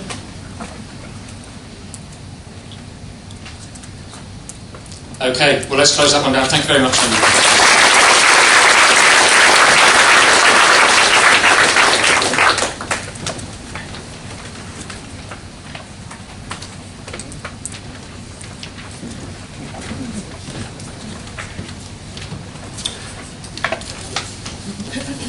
Okay, good morning everybody. So my 5 minutes is to introduce Feedback in Power Tools, which we launched earlier this year. It is a cost-free, flexible resource to support students to engage with feedback and to get the most out of information they might receive from their work. In 2016, Rob Nash and I published a toolkit called the Developing Engagement with Feedback Toolkit, thanks to Professor Sam Elkington, who commissioned this work whilst he was at what was then the Higher Education Academy. And this was a similar toolkit to support students' engagement with feedback, with a feedback guide, components for a feedback workshop, and building blocks for a feedback portfolio. But when we designed this back in 2014, we started this work, it was predominantly for face-to-face learning contexts. The idea that workshops would be run with students in classrooms. And of course, higher education has changed quite dramatically since that time. We have a lot more students learning online, synchronously, asynchronously, at a distance. And the need for us to update this toolkit for today's higher education setting was really brought home to us in one particular setting where this tool was being used and where we got to observe it being used, and that was within high security prisons. We worked with prisons in Australia where learners were studying degree level qualifications within prison. There was no access to the internet. All materials had to be available offline on preloaded devices. And if they wanted to engage in dialogue about their work and about the feedback they received on their work, they would have to get out a pen and write a letter to the academic at a university who had marked it, and post this letter to the academic, who could then write a letter and post it back to them. So dialogue in this situation was actually very different in how it was operationalised in feedback. And it made us think, if we can make dialogue work in feedback in this context, hopefully it will work in all contexts, regardless of the level of distance. So we got funding from the UK ESRC to develop feedback in power tools. This was designed through our fieldwork within prisons in Australia and within educational contexts in the UK. Feedback in power tools is constructed through a series of what we've called power packs. Each one of these addresses a particular challenge that we know from research students have challenges with in engaging with feedback and getting the most out of feedback information. You can see a few examples of power packs here, and I've also left at the front some one-page handouts with access information and details about what the tool involves. They're just at the front here. Each power pack contains three things: a research-informed explainer video, which gives students information about the challenge and how they can overcome it; an activity which is designed to help them practice developing the skills where they can use feedback independently; and a tool. And the idea of the tool is that it's something they can use every time they engage with feedback in a feedback encounter to help them extract more from it for their own learning.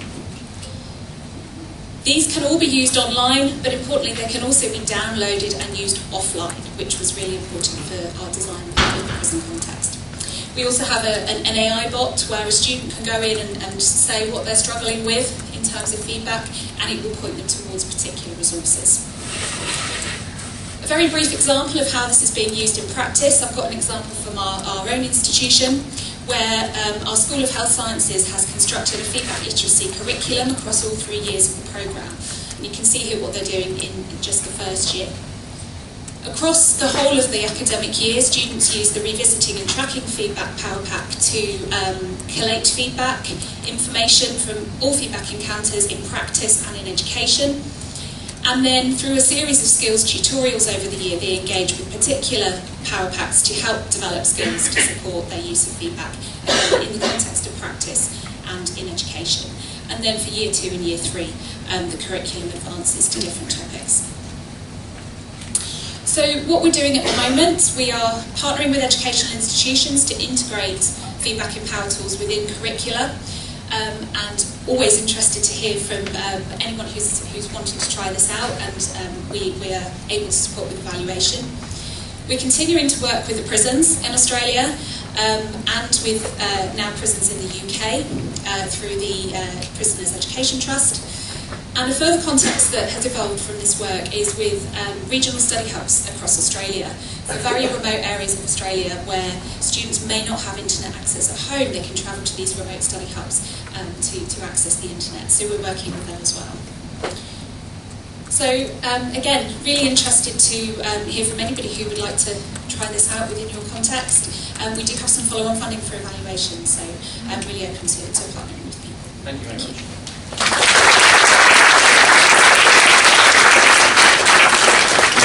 We didn't invite the press to this conference, but I know that some of the British newspapers would be really keen to take up your comparison of the modern student experience, 2-3 years in prison, but there we go.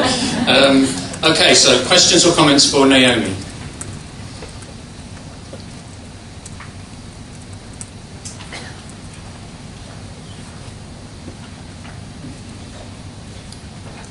Hi Naomi, thank you very much for that. So Nurun from the University of Greater Manchester. I have used your DEFT toolkit from 2016 in an academic skills module, and I must say that it was really useful. But what I did in that one is I've integrated generative AI tools as well to help them understand how it can be used to enhance feedback. So thank you very much for sharing this. I definitely will be trying this out because I've got some students with me here and I think they're quite interested. So I'll let you know maybe how it goes. Fantastic, thank you. And one of the power packs there is around how students can use generative AI tools to help them extract more meaning from feedback as a dialogic partner in responding to feedback.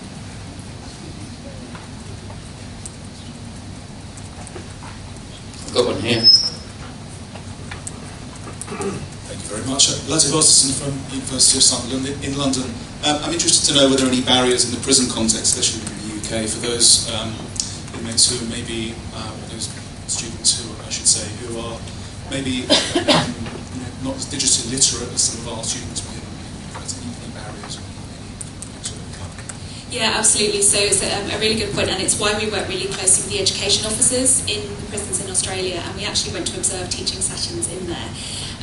In the Australian context, the digital literacy office is quite interesting because they are working with offline devices, and it's literally preloaded with all of the content for their course, all of the assessment information and so on. But they do a lot of things in ways that perhaps students in typical higher education wouldn't, in terms of their interaction with digital tools. And things like AI, for example, is again, not really a consideration. So the education officers do a lot, particularly with these devices, to support the learners to know how to access all of the materials for their programmes. But beyond that, they are obviously not engaging with digital tools in the way that a typical undergraduate at a university would be.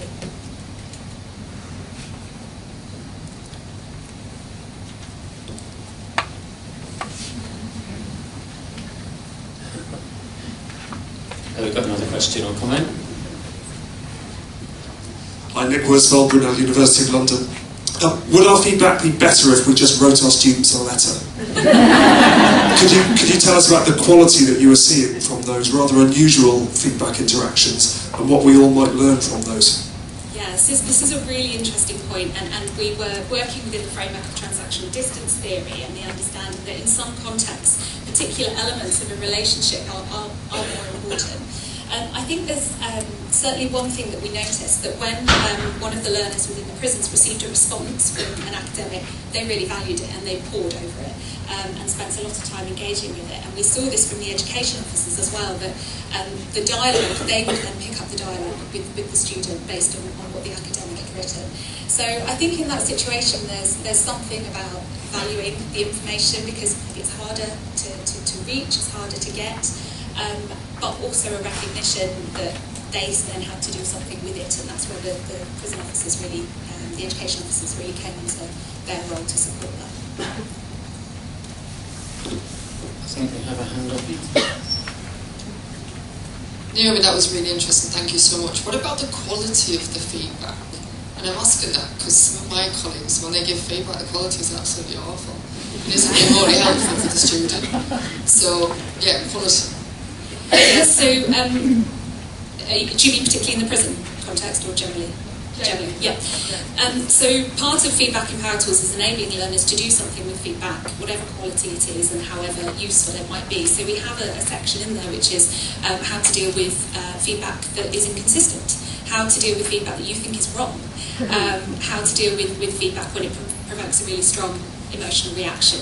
So yes, feedback does vary in quality, but for me, that's always been the least important part, because it's what happens next that really matters. And if we can give students the skills to be able to make the most of whatever kind of information they are able to generate themselves from peers or from teachers, then that's what enables feedback to actually have the impact.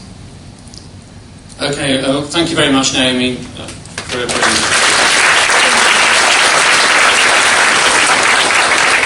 And I'll put some of the flyers on the corner over there, and I'll put some at the far end and some on the stage, so you can pick one up if you're interested. Okay. Our next speaker, please. Leah.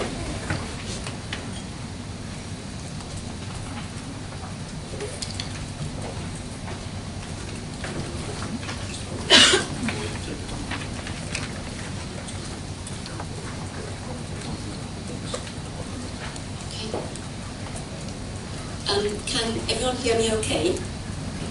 Thank you. So, assessment for inclusion. I find assessment for inclusion a very worthwhile concept to explore, because I believe that assessment at university should be about figuring out what one's strengths are, not trying to fit into a standard mode, but I appreciate that's not how assessment at university is necessarily set up to function.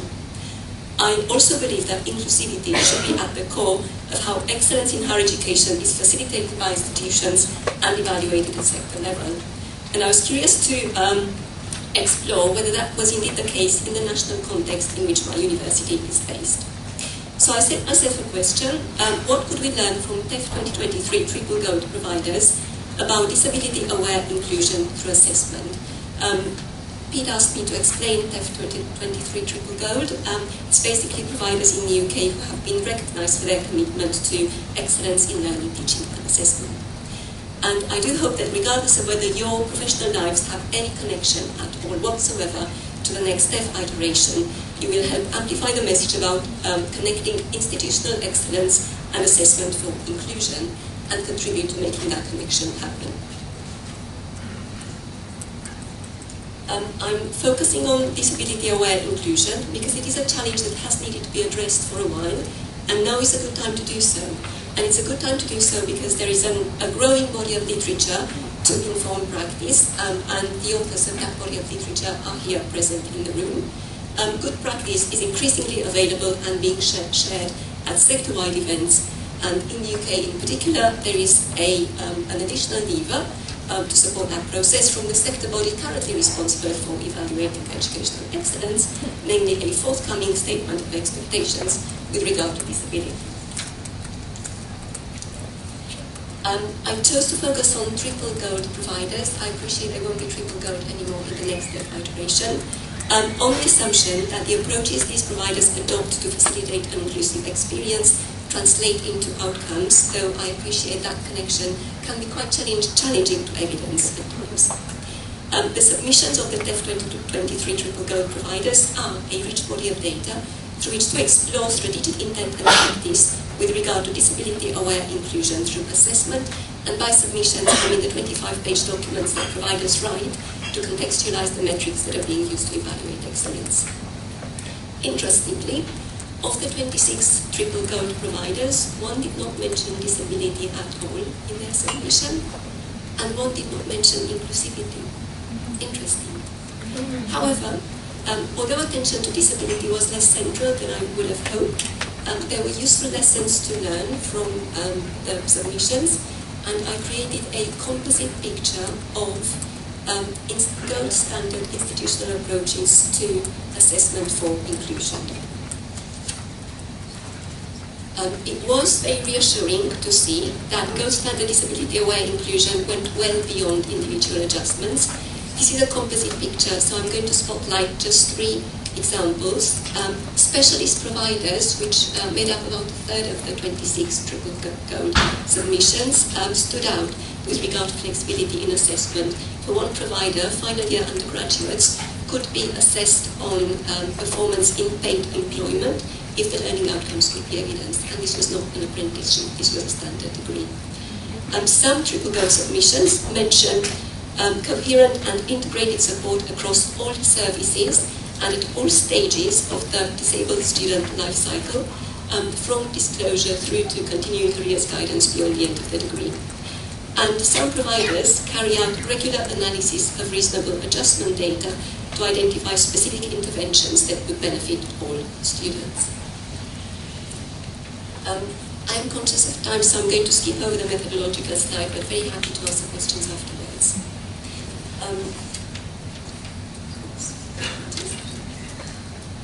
That's what happens when you use color-coordinated origami sheets to write up your conference notes. So the main point that I would like to emphasize is that gold standard TEF submissions offer some excellent examples of disability-aware inclusion through assessment.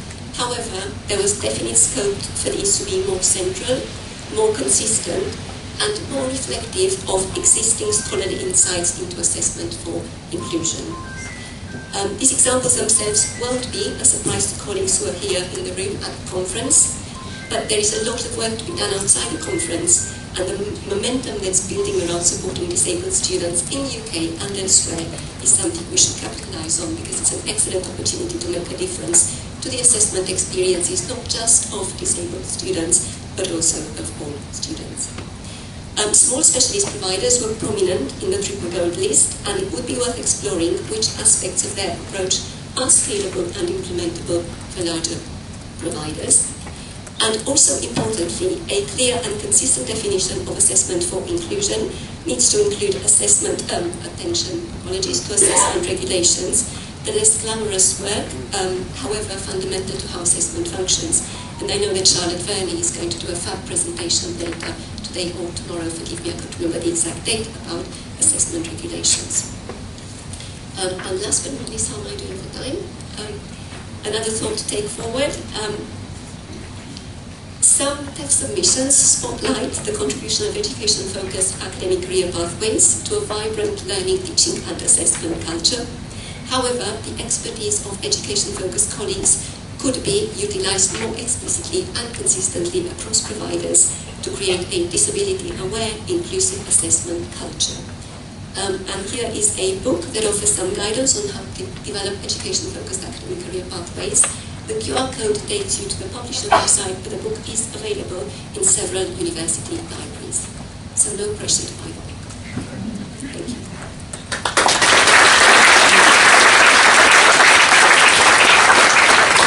Thank you, Leo. I lost the count there, so thank you for sticking to time anyway.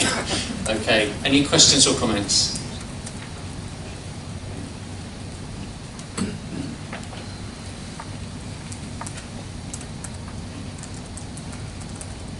I've got one, I've got two. Oh, wait. Please. Yeah, since you didn't have time, could you take us through your methodology slide?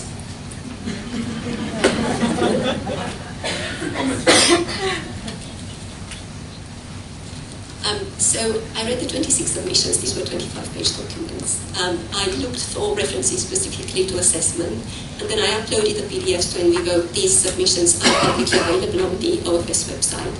And I did NVivo queries for adjustment, inclusive, disability, and related word forms. I did wonder whether, I initially tried to do this manually in PDFs, and I wondered whether I needed to use the sort of roots and asterisks to make sure that I captured all the words, but NVivo luckily is clever enough to do that for me.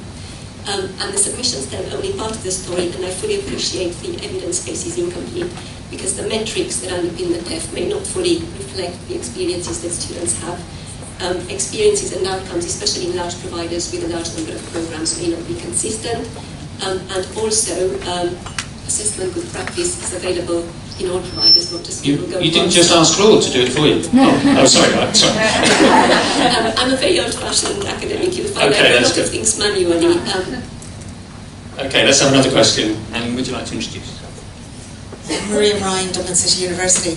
You mentioned that small specialist providers were particularly well represented. Which do you think was the most significant aspect, the size or the specialist nature of those providers? That is a very good question. This is only an assumption because obviously I don't I'm not based in a small specialist provider. But the size of the provider was sort of from between 200 students to about 1,000. And I wonder whether that individual attention that students get and the nature of the degree. When I say specialist providers, it was mainly conservatoires. So in Manchester, the Royal Northern College of Music, and you can imagine that the kind of assessments are designed in a way to be very sort of student-centered and personalized, and helping that particular student develop their strengths and turn into a world-class performer and develop their repertoire. Okay, thank you. We've got one more question and then that will... Hi, Adam Fowler, University of Salford. I've travelled a long way to get here today. You said something very interesting at the beginning. Assessment should be about finding out about what your strengths are. Going through all these goals awarded institutions, was that what they were being awarded for? Were they doing it? And B, how do we do that? So they are awarded gold not just for assessment, it's holistically. And with apologies, I think I may have forgotten the first half of your question, if you could possibly repeat it. Sorry, it's just that you had said assessment should be about finding out what your strengths are, which Yes. I think is a brilliant concept. So I wasn't sure if any of these institutions were doing that and how we should do it. Okay, that was not part of my exploratory reading of 25-page documents, and it probably wasn't captured there. In an ideal world, that is what I would like assessment to be about. I would like students to come to university, find out what they're really good at, and then figure out how they can work in teams beyond university to complement their strengths.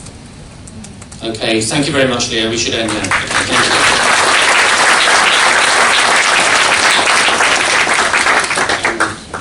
next speaker is Sam.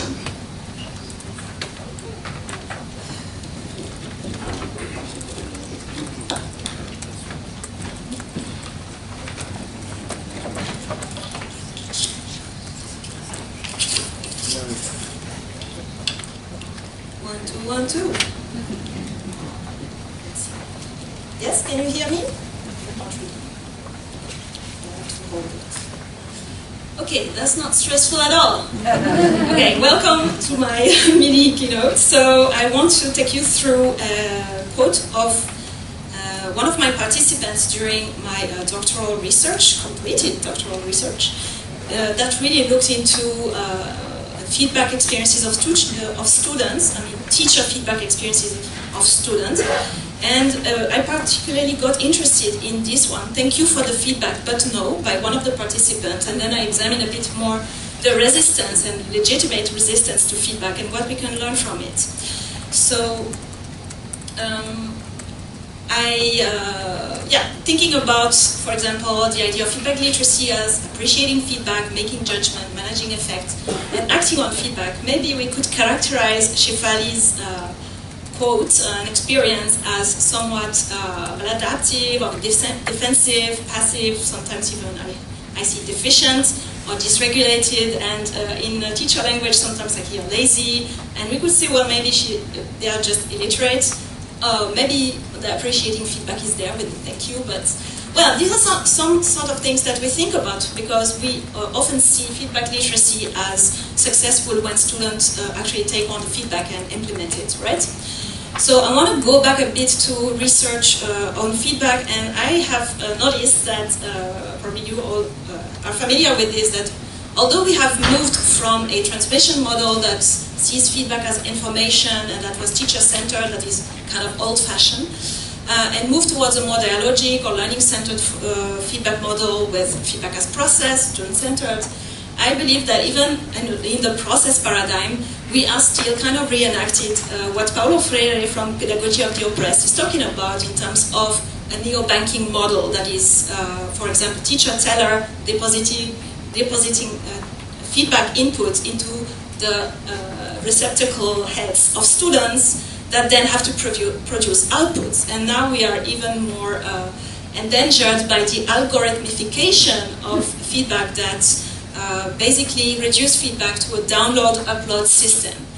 So that is the good news now. We're moving into how can we see feedback differently? And I think for me, this door became kind of what I saw at the end of my PhD, is that what does it mean to, as a teacher, to give feedback to students is to open the door and then letting them be their own subject and meet their own freedom. And this is for the reader of Hut Pista, a moment of subjectification. When they decide, are they closing the door, are they opening it wider, are they maybe going to spend time before they look a little bit beyond? So all sorts of responses that we pointed out as teachers, but then they are in charge for their next step. And maybe closing the door can be a legitimate answer. So I try to work a bit with this idea of feedback as relational, and this is following other people, such as Karen Gravett. This is a bit messy and difficult to explain shortly, but first of all, the point is that I don't think feedback should be student or teacher-centered. I think it should be world-centered, and this is again in relation to Rabista. It should be a moment of subjectification when students are not objects of improvement, but subject of their own rights. And then that means we need to pay less attention, I think, although it's important, to the skills and their individual cognition, but more importance to the actual social material assemblage, that is the context. So not just the social interactions that we have together in the classroom, but also what is happening beyond academia in the life of students.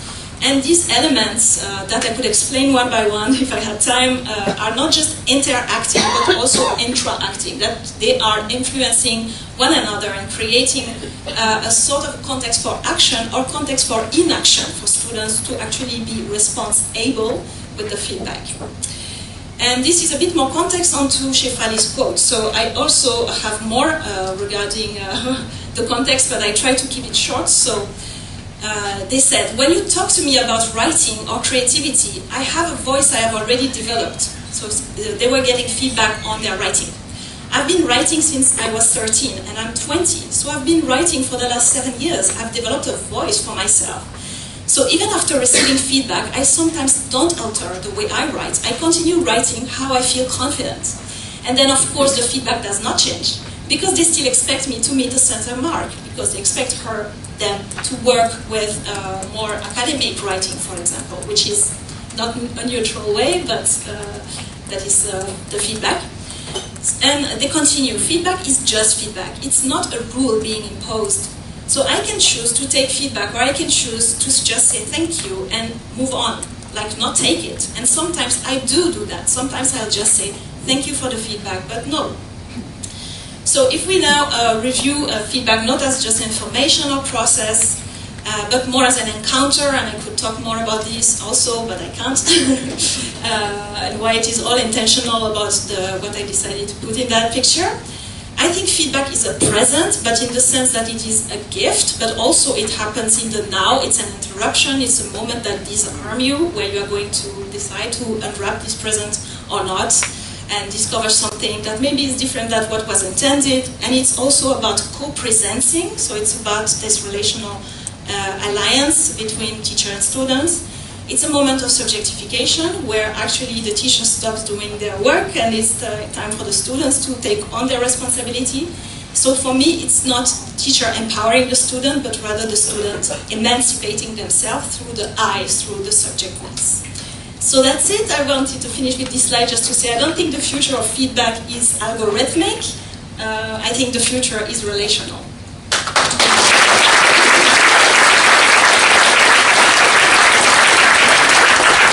Okay, thank you very much, Sam. Comments or questions, colleagues?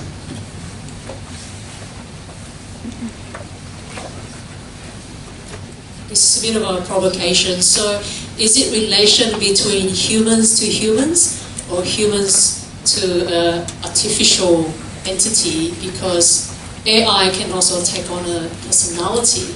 For example, if I want my feedback in pirates, voice. Is your feedback.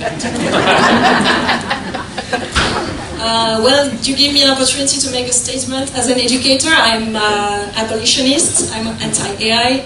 Not just I'm anti, but I'm actually investigating it very well to make that point.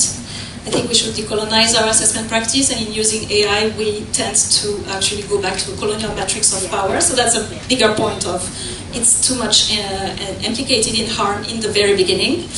And I think there are notions of the hype discourse is also about this idea of anthropomorphizing feedback, so it's a collaborator or a tutor, and so on. But at the end, it's just algorithm, it's just math and statistical arrangement. So even though it's a non-human, and I think we can consider it as part of this context, and we should not deny that students use it, or even teachers. But I don't prefer to encourage it towards feedback because of the, for example, the coloniality of it in the first place, but also the lack of recognition that is not visible in the Gen AI because it's not a sentient person who has the potential to actually see you. Thanks. I'm David Holland from the University of East Anglia in Norwich in the UK. That was, I think, the example from Shefali's feedback was striking. I think what made me want to feedback to them that they've understood something really important about asserting themselves and being agentic. It's not so much what they said, but the way that they said it. Would you, I mean, my feeling on it is that it almost suggests the standards that are used as criteria to mark pieces of work like that should be considered to change. Because of that, we need to incorporate that feedback. I don't know, to what extent do you agree or disagree with that? I know, thank you so much for that again, because you're listening to the feedback of the student. What does the student tell us about our system? And in this example, though I didn't go in depth, it's all about academic writing. And that is non-neutral, that is a Western canon, Eurocentric, and the student belongs to another identity. So there is already, I think, a possibly harmful thing here to examine, and sometimes we don't even see it because we have very diverse students, but not very diverse staff. At least where I work in the Netherlands, that is really striking. So Yeah, I think engagement of Shefali indeed could be coded differently, but I believe that engagement is really about consideration. Consideration happened, and I think a lot of people see engagement that way as an actual engagement that doesn't necessarily need to translate into an output, and indeed it can actually maybe reinforce belief you have about yourself, and that can be a very beautiful moment for you. So it doesn't have to be an empirical output, but it can be something that gives you confidence about yourself and gives you self-compassion or self-love, which I think is a beautiful thing for educators, because we want not just them to achieve their qualification, but for them to find themselves. Okay, we've got one last short question over here. Thank you. A famous physicist also became famous for saying something's relative as well, so it may be groundbreaking. Einstein, I mean. But going back to one of your earliest slides when you mentioned the feedback literacy framework of Carles was here, how do you... No, I'm not defending or kind of confronting, but how do you envision that being maybe adapted to how you see the future of feedback, such that we don't, start from scratch? Yeah, very nice. Yeah, indeed. So I think, of course, and I'm not accusing people to want to do harmful, create harmful conditions, but I think there is a slippery slope of then metricizing this into scales, and I come from a qualitative research background, so I really value the stories and narrative of students and their engagement and participation with us in all this process. So I think, yeah, unfortunately, then it's very difficult to measure relationality. So I think we have to think differently about it, and it's part of the decolonization of research on feedback. Okay, and I'd just like to make one comment now. You mentioned Gert Biester's subjectification. I recommend to colleagues, my background is in teacher education, and his philosophy of education about the purposes of education is very, very useful, very powerful, and worth engaging with if you haven't come across it. Gert Biester, B-I-E-S-T-A. Thank you very much, Sam.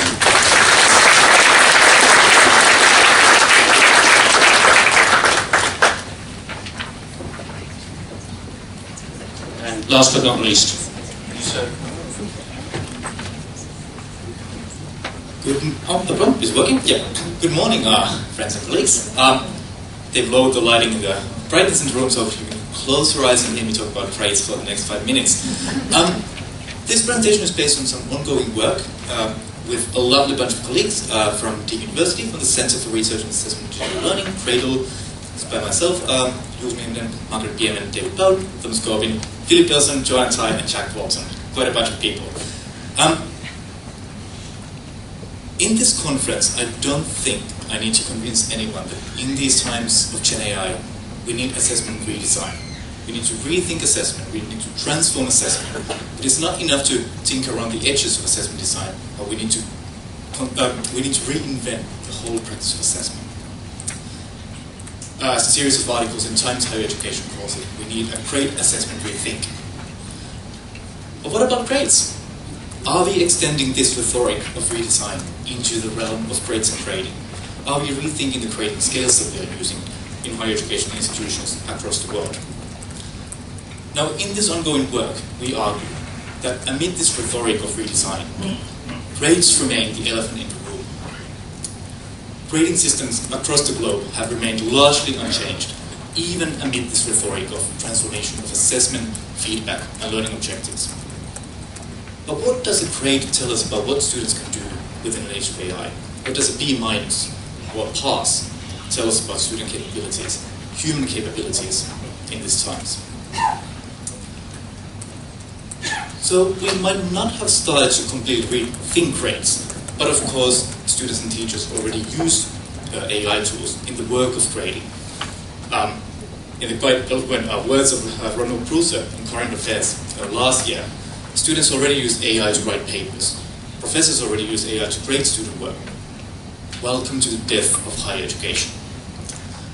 Now, you can also do a quick Google search of various AI marking tools, and you will find something like this. If you use AI marking in your work, you will have more time for what really matters, not grading, but teaching, supporting students, and engaging in feedback dialogues with our students. That said, even though AI has entered the realm of grading, the status quo of grading systems themselves has not been challenged or disrupted. We already know, however, that grades do not work, and this is a lot to argue, but there is a long history of critiques of grading in scholarly research. If you're interested in reading a full story of how grades are imprecise, simplistic, bad measurements, extrinsic motivators, neoliberal, and colonial, do have a look at our paper that summarizes quite briefly more than a century of critiques of grading practices. Are these systems and practices something we want to enhance or automate using AI tools? Or is it finally time to start, well, rethinking? So what we argue is that we need to move beyond grades and beyond conversations about grades. Rather than talking about these markers that we assign to student work, we ask us to consider, in the name of redesign, how should higher education institutions recognize what students can do? Should they? What is the role of institutions in this work? We provide free starting points for critical dialogues for the future. For what purposes and for whom do we produce achievement data about what students can do? Normally we use some kind of an ordinal scale. Is that still something meaningful for us to do and to use our time for? What does such achievement data capture? What does it not capture? What should it capture? And finally, could we see representation of what students can do as a meaningful academic task, not as some kind of a burden that we wish to externalize, make more efficient and automate? Well, thank you very much.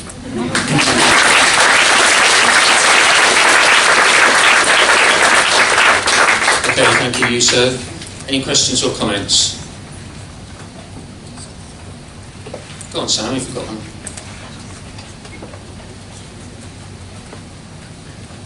I want to give you an opportunity to give us your radical dream if you could change the system and remove grades, I guess. What would it look like? It's very contextual, depends on the discipline, depends on the context, but come on, let's just get rid of them. And a question over there. Hi, Kate Lafferty from La Trobe University. I'm looking at your slide and I wonder if the word achievement could just be replaced with learning. Yes, or success, the sort of stuff that we wish students to do, absolutely. Sorry, isn't that what it's all about? Yes. Okay, I've got another question over here. I did ask you so to keep his answers concise, and he's taking it very literally. Okay. I've got another question over there. Did you want to say something else? I've learned over these years that it's better to believe what you say. Thank you. Of the three critical points that you've popped on the screen at the minute, which one do you prioritise at the top and why? Again, depends, contextual. I think the first one, the why question, why are we doing this and for whom?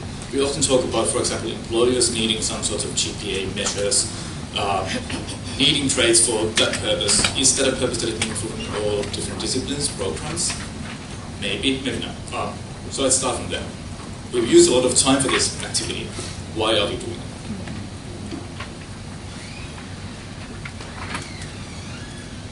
I've got one here. Hi, Yusuf. Cameron Graham, Edinburgh Napier University.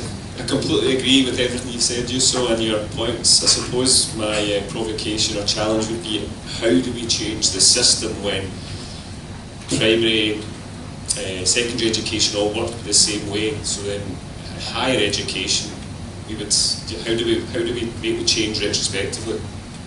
That's a very, very, very good question. I could talk about this for a month.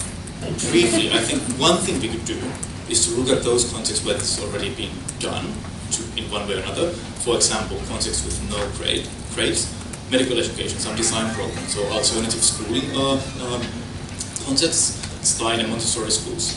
Not saying that we should replicate exactly what has been done in these contexts, but learn from them. How were they able to do this kind of a change, if we wish to take a kind of a rule? Okay. Listen, colleagues, let's say thank you very much. Get to you, so.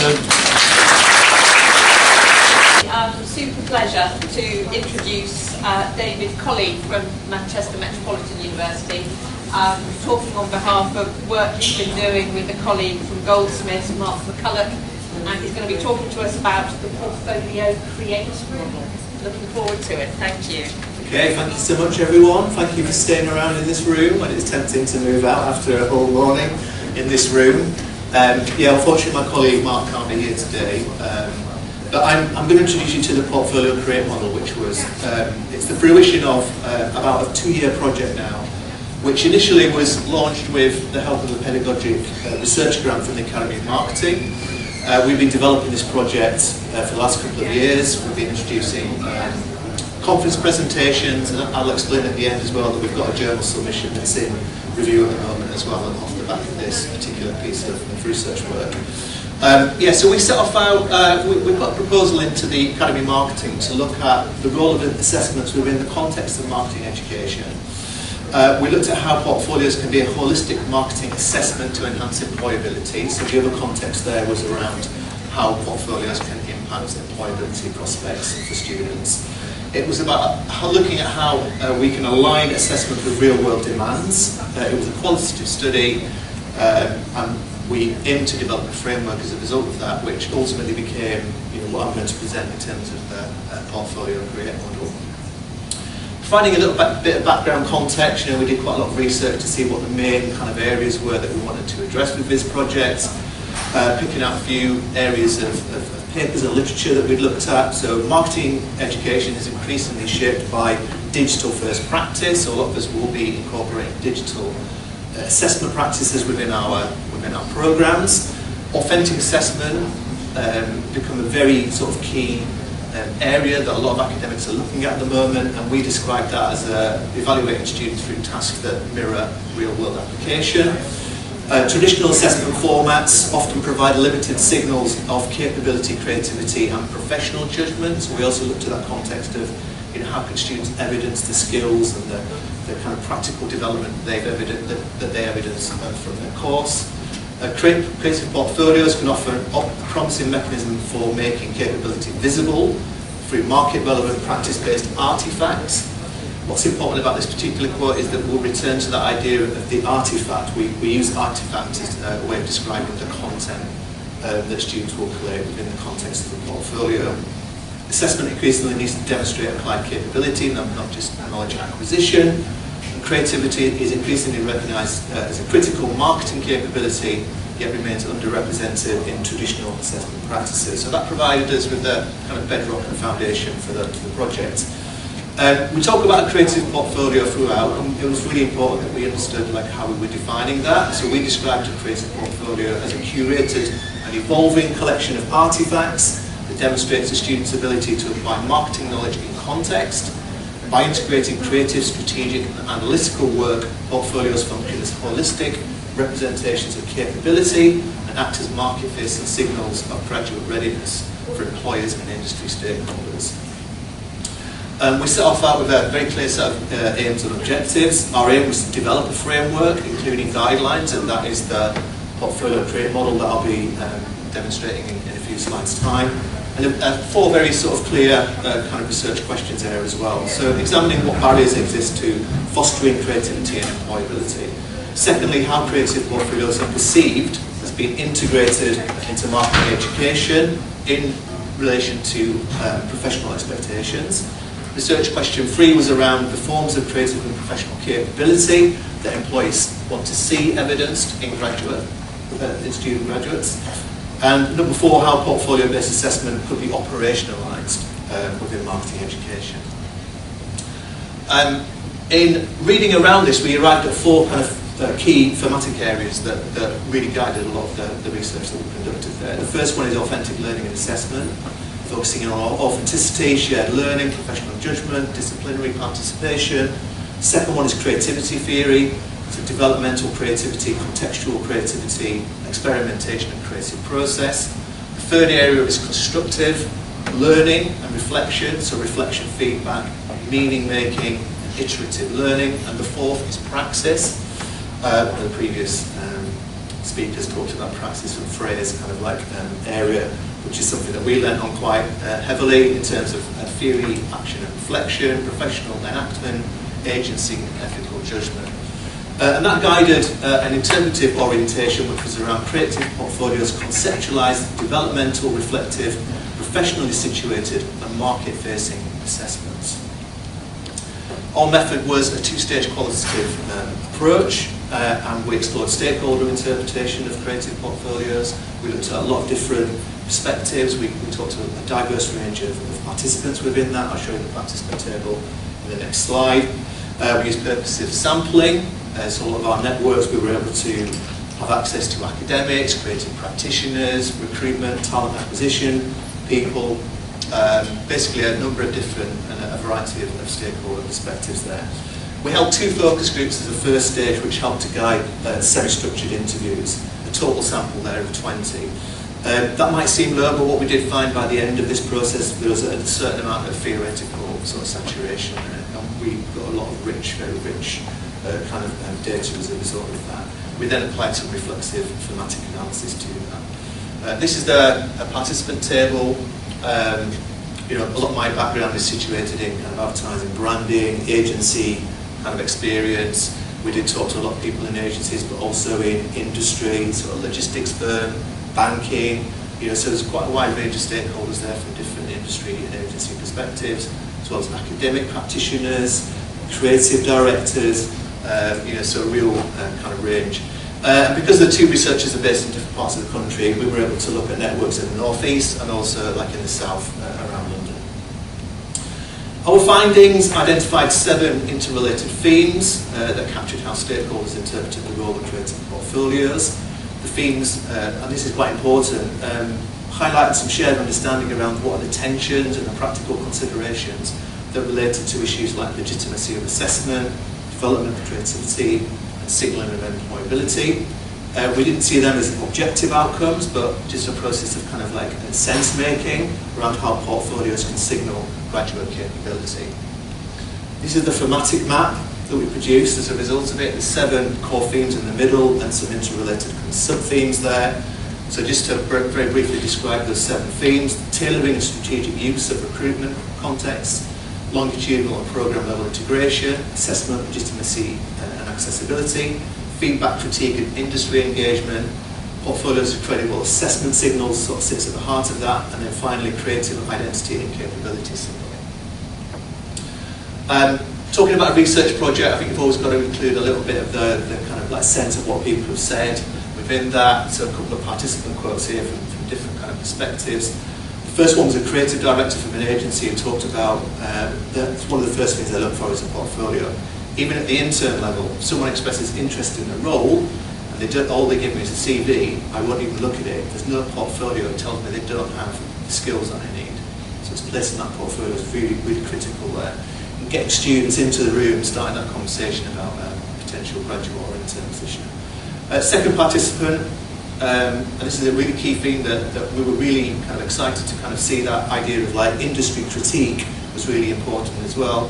So having critique input, students' work, where industry professionals come in and give feedback is really valuable, because you could go through your whole time at university never having someone from industry look at your portfolio. You know, so getting that kind of like first-hand kind of feedback and critique. The idea of critique was something that obviously we borrowed from the art disciplines, where it's a regular process of sort of iteration of portfolio materials. This is a create model that we produced. It's based around these kind of 6 key areas. C standing for communicate, have students signal capability and communicate that externally to engage stakeholders. Secondly, reflect, so learning through explanation. Students are able to reflect on the learning process, not just presenting, you know, attractive, interesting, visually stunning work, but also to be able to talk about the process there. The third area, the E, is for embed, so program level development. This is something that is seen as a key developmental aspect of across programs. The A is for assess, so the legitimacy and fairness there. So we looked at issues around, you know, how you can implement that for fairness, digital platforms, levels of creativity, access to, you know, industry critique and feedback. So the whole kind of broad concepts of legitimacy and fairness in that process. The T is for tailoring. The key finding from our research was that, you know, you can tailor that portfolio according to the audience, so a particular employer, a particular type of industry. Who's going to read that portfolio and how can you demonstrate the particular skills that they're looking for? So that's the iterative kind of evolving nature of the portfolio as we saw it. And E is for engage, and that returns back to the idea of industry critique and feedback. We saw that not as a rigid kind of structure that people follow from A to Z, but something that kind of guides implementation of the principles that we've developed. And it's a framework for designing market-relevant, signal-based assessment. We try to link then the key thematic areas to the framework. So the thematic insight there of portfolios as credible signals of capability connects with the communicate ideas, the students articulate capability through visible outputs and explanations. The articulation of professional communication is the reflection aspect, where reflection supports the explanation of thinking and learning processes. Longitudinal program integration is the embedding aspect, so portfolios developed cumulatively across programs. Assessment legitimacy and access is the assess aspect, where transparent criteria ensuring fairness and academic credibility. Tailoring portfolios to rules and organisations, the tailor aspects, the students adopt portfolios for different audiences, and the feedback, critique and industry engagement relates to the engage aspect, so industry critique strengthens authenticity and professional alignment. So we feel that the portfolio create model creates a new way to think about portfolio-based assessment in the context of marketing education. I'll say at this point as well, and I welcome questions on this because we've had questions before about how transferable this model is. We think it's perfectly transferable to a management student, for example, or students in other kind of disciplines that are related, certainly within the business field. I think it's very transferable. But it introduces create as a stakeholder-informed framework for designing and evaluating creative assessment. It reframes portfolios as market-relevant signals of capability, not just pedagogical kind of tools. It positions assessment as a boundary-spanning artifact, so it extends beyond like the academic lifespan, the creation of those that content from students, and it's interpreted by academics and employers, so it stretches beyond the university to have like an impact on employability, graduate outcomes. And it shifts focus from demonstrating learning to signalling applied capability and professional readiness. We think it also extends beyond pedagogical authenticity as well, because it extends authentic and experiential learning models by foregrounding employability signalling. It emphasises interpretation beyond the classroom, taking in perspectives from employers, recruiters and practitioners. It conceptualises portfolios as sites of professional identity construction, articulation of judgment and decision making, and market relevance in digital first context. And it establishes assessment as both a learning mechanism and a professional representation. In terms of the context there of marketing education, we think it's a model that legitimises creativity as developmental and contextual. It supports inclusive and ethical assessment design. It encourages program level coherence rather than isolated innovation. And it contributes to a discipline-attuned framework for marketing education that responds to digital transformation, aligns assessment with professional judgment and practice, and offers a shared language for educators and institutions navigating employability agendas. One of the more recent kind of developments in this model was the idea of having kind of two routes here. One is kind of embedded in terms of curriculum.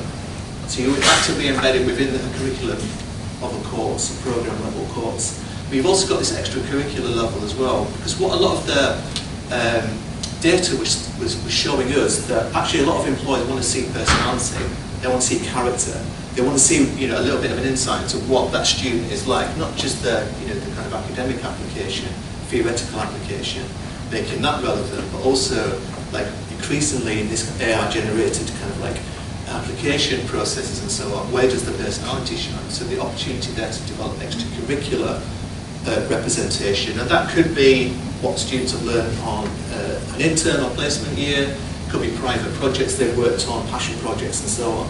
So we see that there's two routes that are kind of one embedded in the programme in terms of curriculum, but you've also got a lot of potential for the extracurricular activity too. Whether students being part of a student society, for example, or any other kind of representation there that gives an insight to character and personality.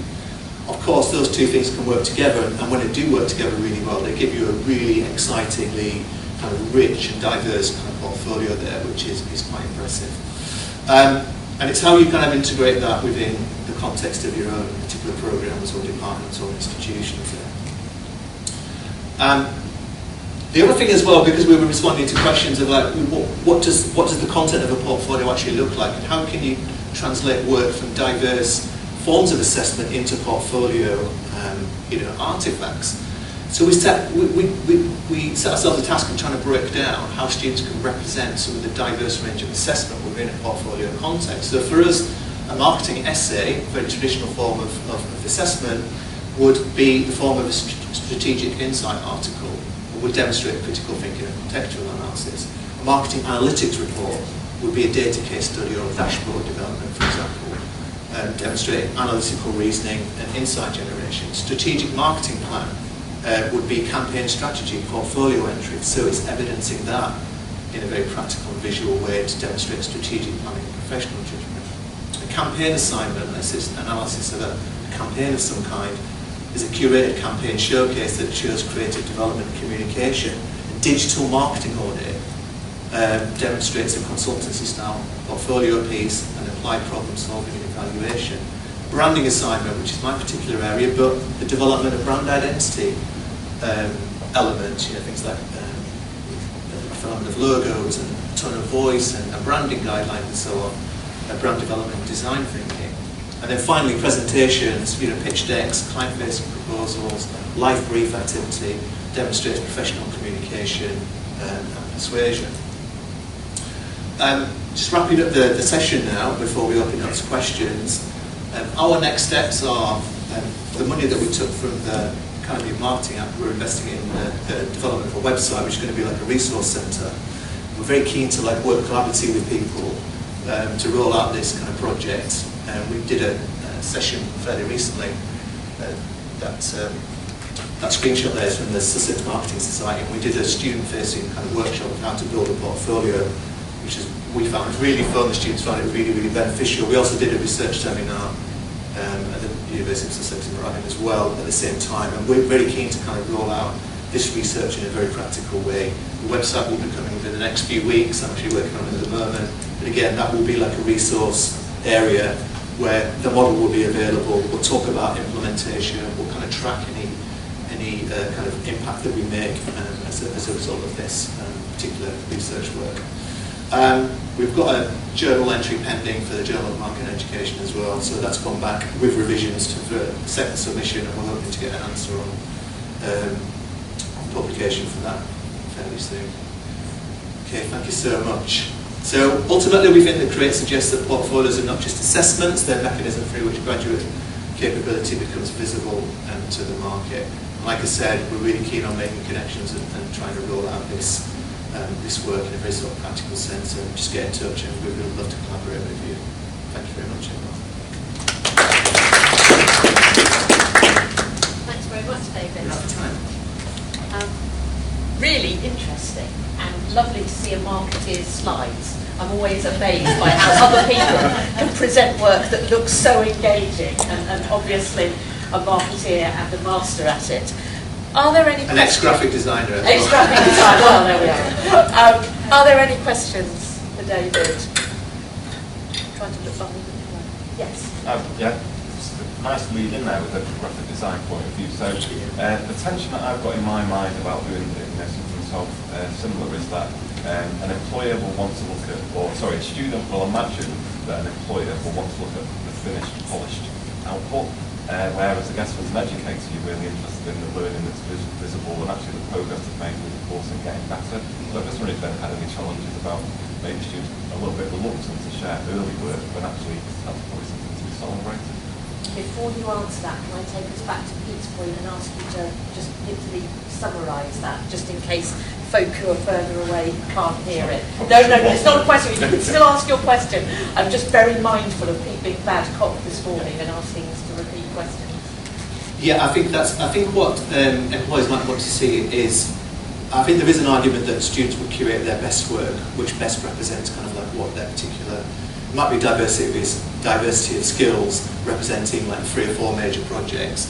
When I advise about portfolios, I try and advise the students really curate the work that they're presenting within that, and also that it's very flexible and iterative in terms of tailoring it for the right audience. Tailoring ideas is really, really important. I do accept that adding that element of reflection is important. So like where they face particular challenges or where they feel like there's been significant progress within sort of projects or work or assessment, sort of application. I think that is important.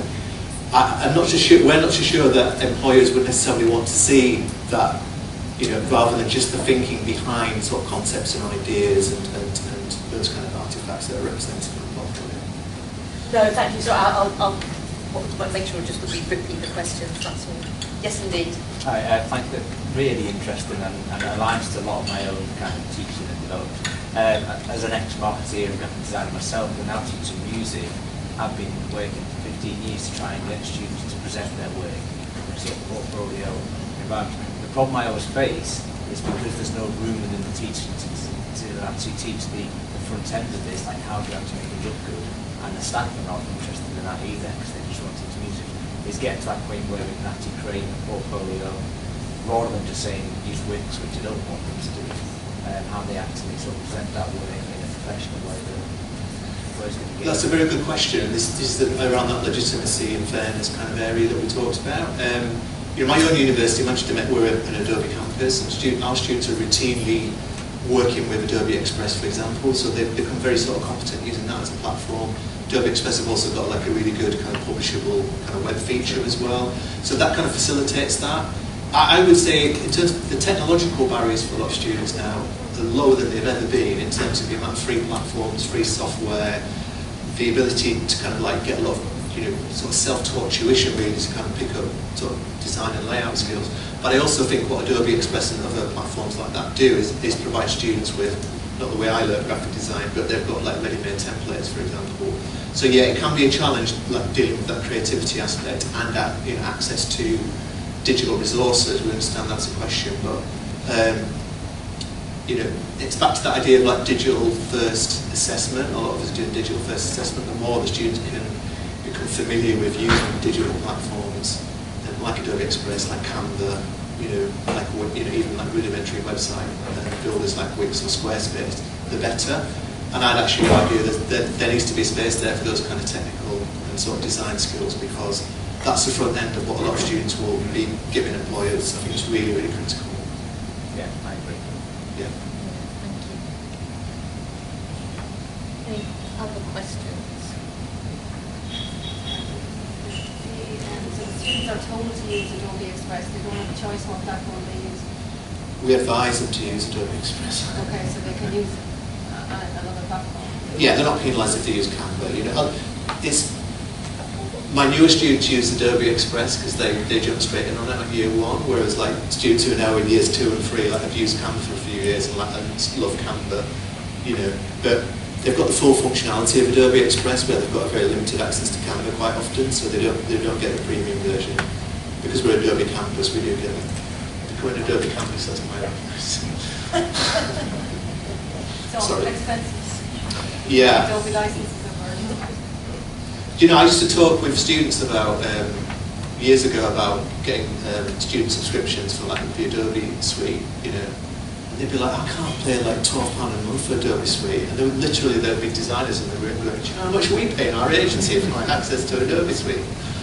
And I said, it's such a flexible plan now that you can just, if you've got project work, you can jump on a platform for a couple of months for a fairly low cost. We don't want students necessarily pay for resources, but Canva's free. Any more questions? I've got a question, if I can, about assessment, because I love the cumulative nature of the portfolio as something that the student curates and collates and curates over the 3 years of an undergraduate programme, and then has something that they're really proud of.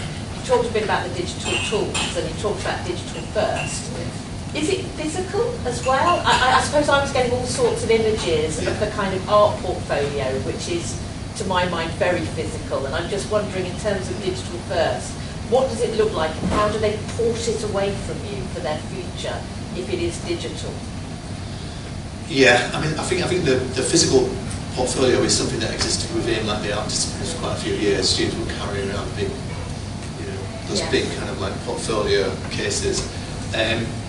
we actually do print portfolios. I do print portfolios of a lot of my student project work, and we do use it for showcase opportunities like open days. They're even taken into AHE kind of meetings to showcase student work and this physical work. We've done creative showcases like the Festival of New Talent at our university for a couple of years. We were showcasing portfolio work there that we had printed.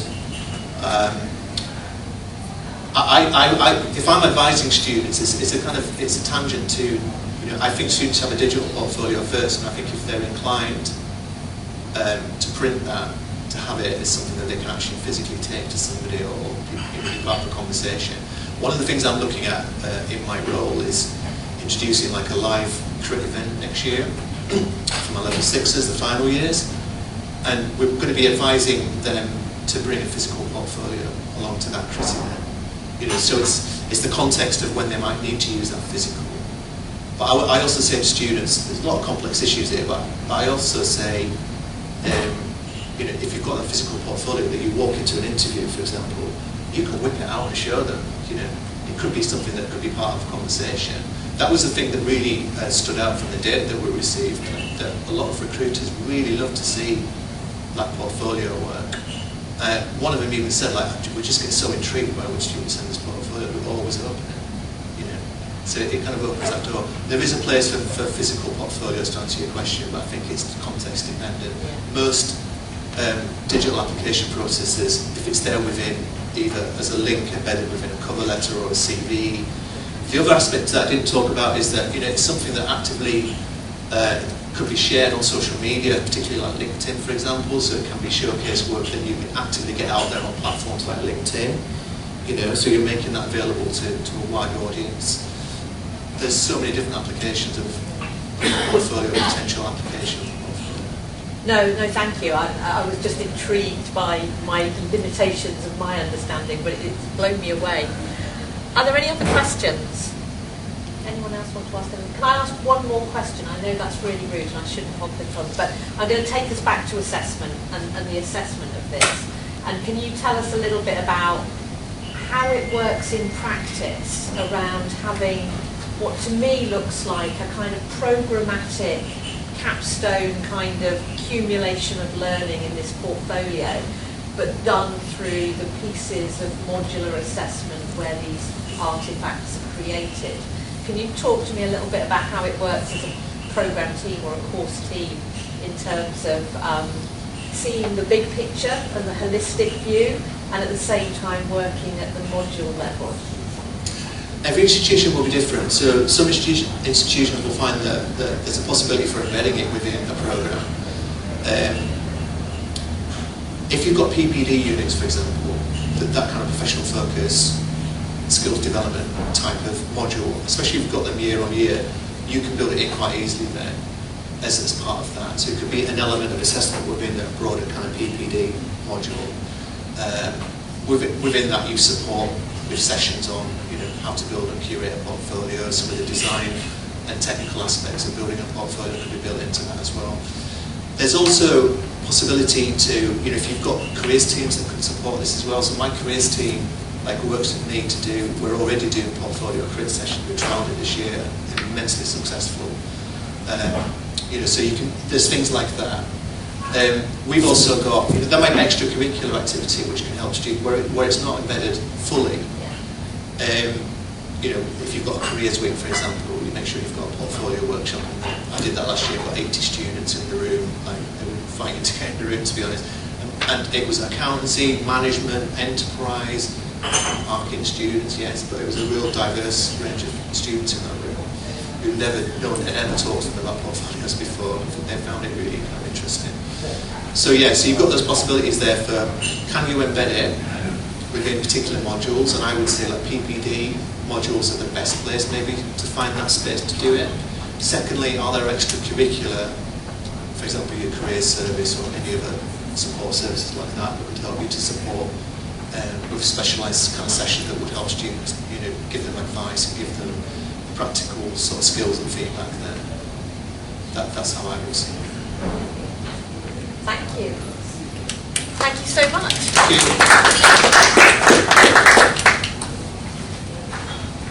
I I'm really delighted to have the role of introducing our first keynote for the conference this year.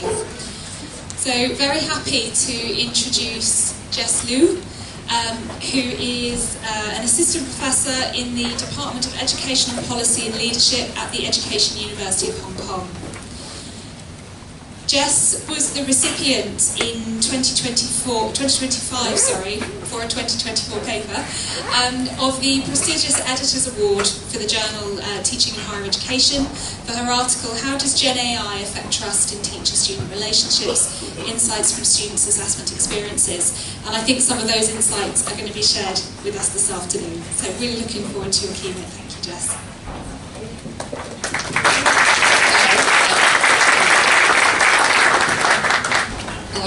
Hello. So hi everyone, and thank you so much, Naomi, for your introduction. My name is Jess. It's such a massive honor to be here. To be honest, while preparing for this talk, I had a little bit of existential crisis. And then I thought to myself, Jess, how on earth are you going to keynote to a room full of people who literally wrote the textbook papers you study in grad school and in your current professional training? So I'm thinking, if I say something brilliant today, I owe it to many of your writing. If I get stuck in the Q&A or the presentation, I assume you still have to let me eat at the buffet tonight, right? We have a deal here, okay? Okay, so let's get started. In 2023, so that was around 3 years ago, I came across this newspaper on the Washington Post where they talk about testing a new GPT detector and then it flagged an innocent student. Well, this is not new information anymore, but one sentence from this report really stays with me. It's from the student, and then she said, well, in Gen AI times, there's no way for students to prove their innocence in assessment unless your teacher trusts you as a student. Why? The reporter continued to write that unlike cases of plagiarism, where a source document can be identified, the absence of a referenceable source for AI cheating often leaves a door for teacher bias to creep in. Well, that was really a ding moment in my head, because at that time, when we look back to 2023 something, a lot of the discussions around generative AI focus more on the cognitive aspect of student cheating, learning issues, and comparatively, there is less attention given to the potential impact of generative AI on student-teacher relationships, especially in relation to that trust. So a year later, I published this empirical study on how students navigate trust building with teachers and their assessment experiences. This is a very small-scale exploratory study. So basically, I sat down with 11 students. I invited them to draw concept maps and then to walk me through their assessment experiences. One of the findings is that, well, I did find students had a lot of fear of not being trusted, and some of them tried very hard to earn trust from their teachers. For example, intentionally staying after lectures to ask questions, even though they might not have any genuine need for that. And then around 24, 25-ish, a student came to my consultation, and then we were chatting happily. He complained about the professor, and then called him a total hypocrite. He said, Jess, this professor sets so many rules about students' ethical use of AI, and then turn around and use AI to generate the lecture slides. Such a hypocrite. And then around throughout 2025 and onwards, we're seeing more and more news reports about students feeling it was unfair, or even suing their professors for not doing their job properly or relying on AI too much. And this got me rethinking about the 2024 paper I published, which revolved around this central research question. What strategies do students employ to establish trust with their teachers? So if I were to do a critical analysis of my own writing now, well, there is this implicit assumption in my paper. We as the university staff, we're the ones who get to decide whether or not students are trustworthy in assessment. And students at least in my paper, are framed as trustees who work very hard to prove themselves worthy of trust. Well, now thinking of that, well, that's quite condescending that I put it that way. But that also reflects a broader narrative in the media around that time. We can see a few from these headlines. Should we trust our students in the age of AI?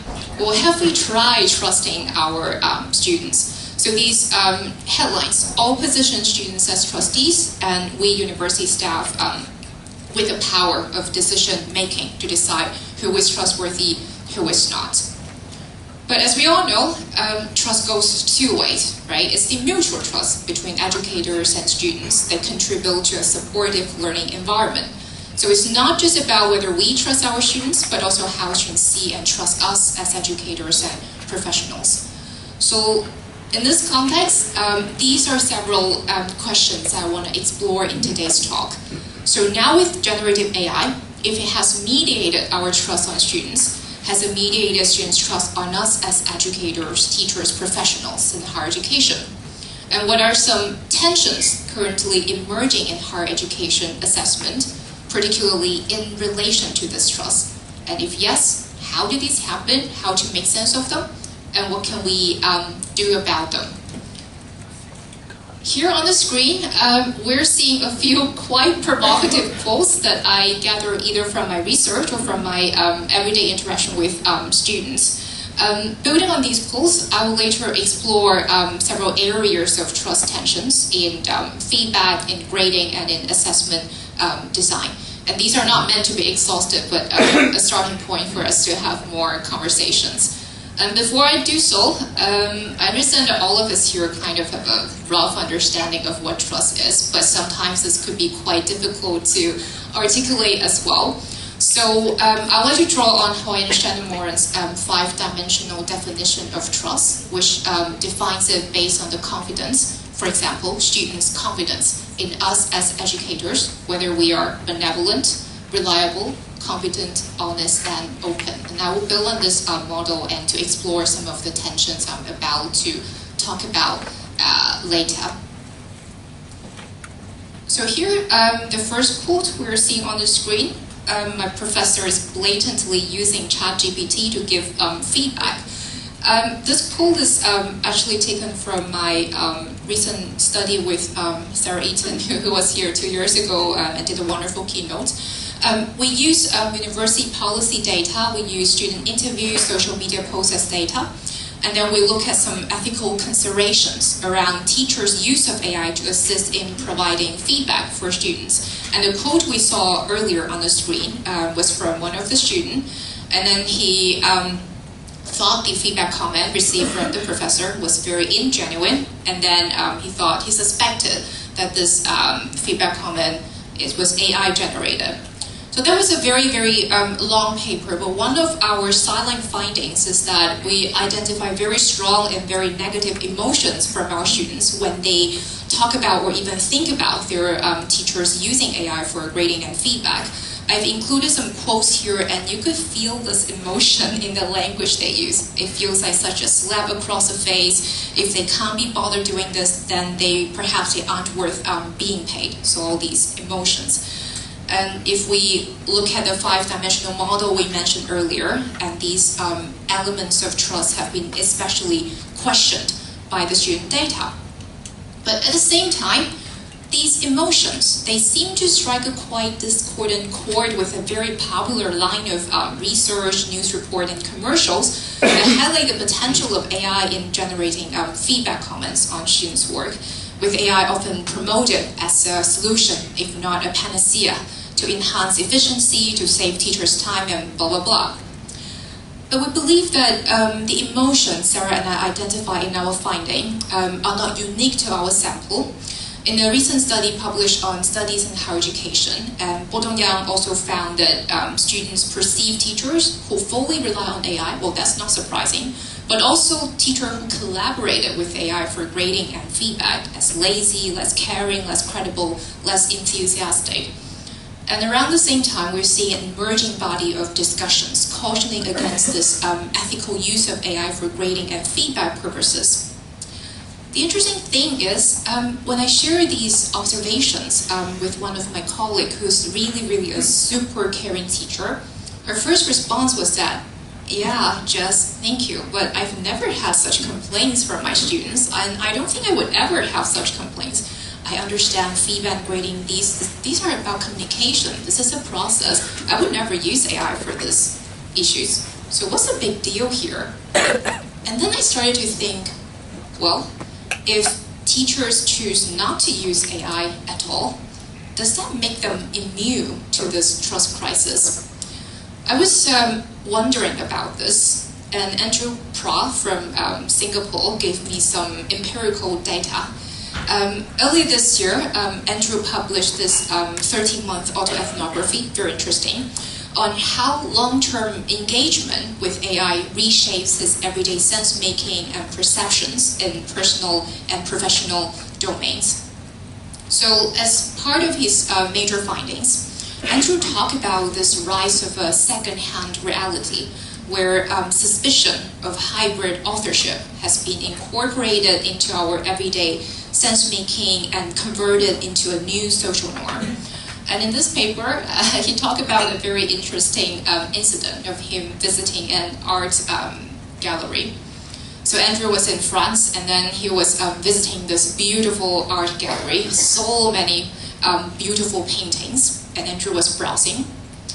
And one of them really caught his attention, and Andrew stood in front of that painting, and the first thought that came out of his mind was, oh wow, how wonderful. What prompt did the artist put to AI to get that output?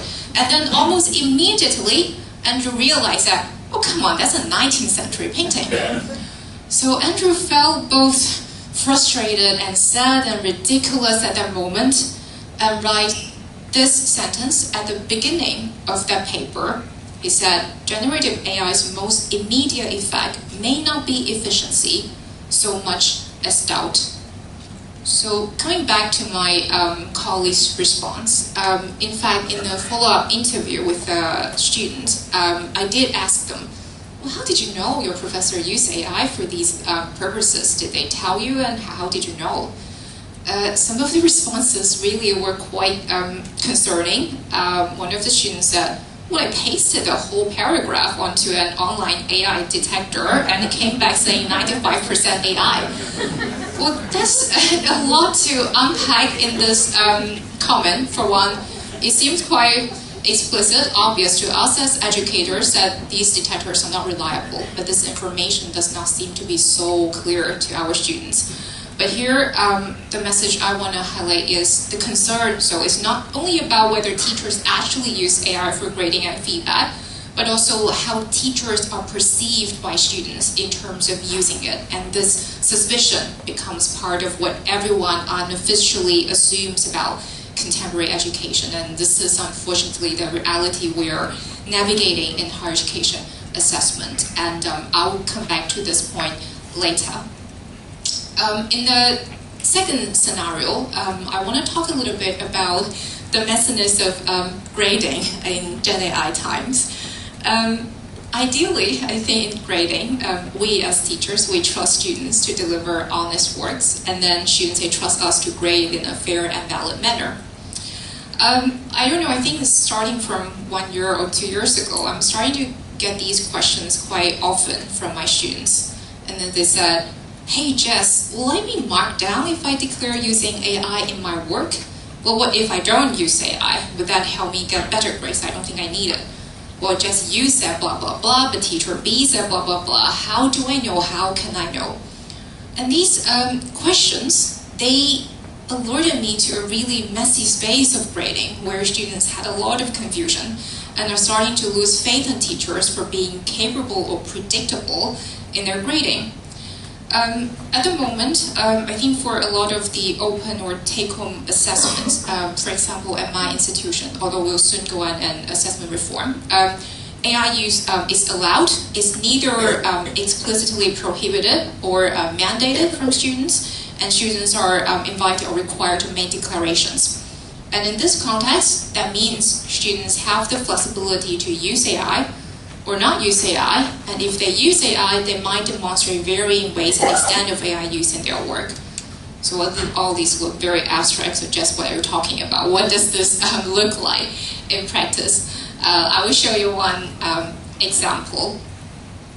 So here on the screen, we're seeing some unpublished research data. This is about students' AI declarations, and teachers would have direct access to this information while marking the students' assignments. And the context for this assignment, this is an e-portfolio for a general education class for students from different disciplines, where they are expected to select and then present some evidence of their undergraduate learning and then describe these experiences and reflect on it. So that's the context.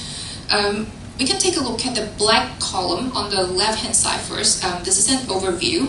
So 35% of the students said, no, I didn't use AI at all to assist with this assignment for reasons such as we can see in the red column here. The student said, well, because I didn't feel the need to use AI for this assignment. I think I can write on my own, so I'm capable, I don't need it.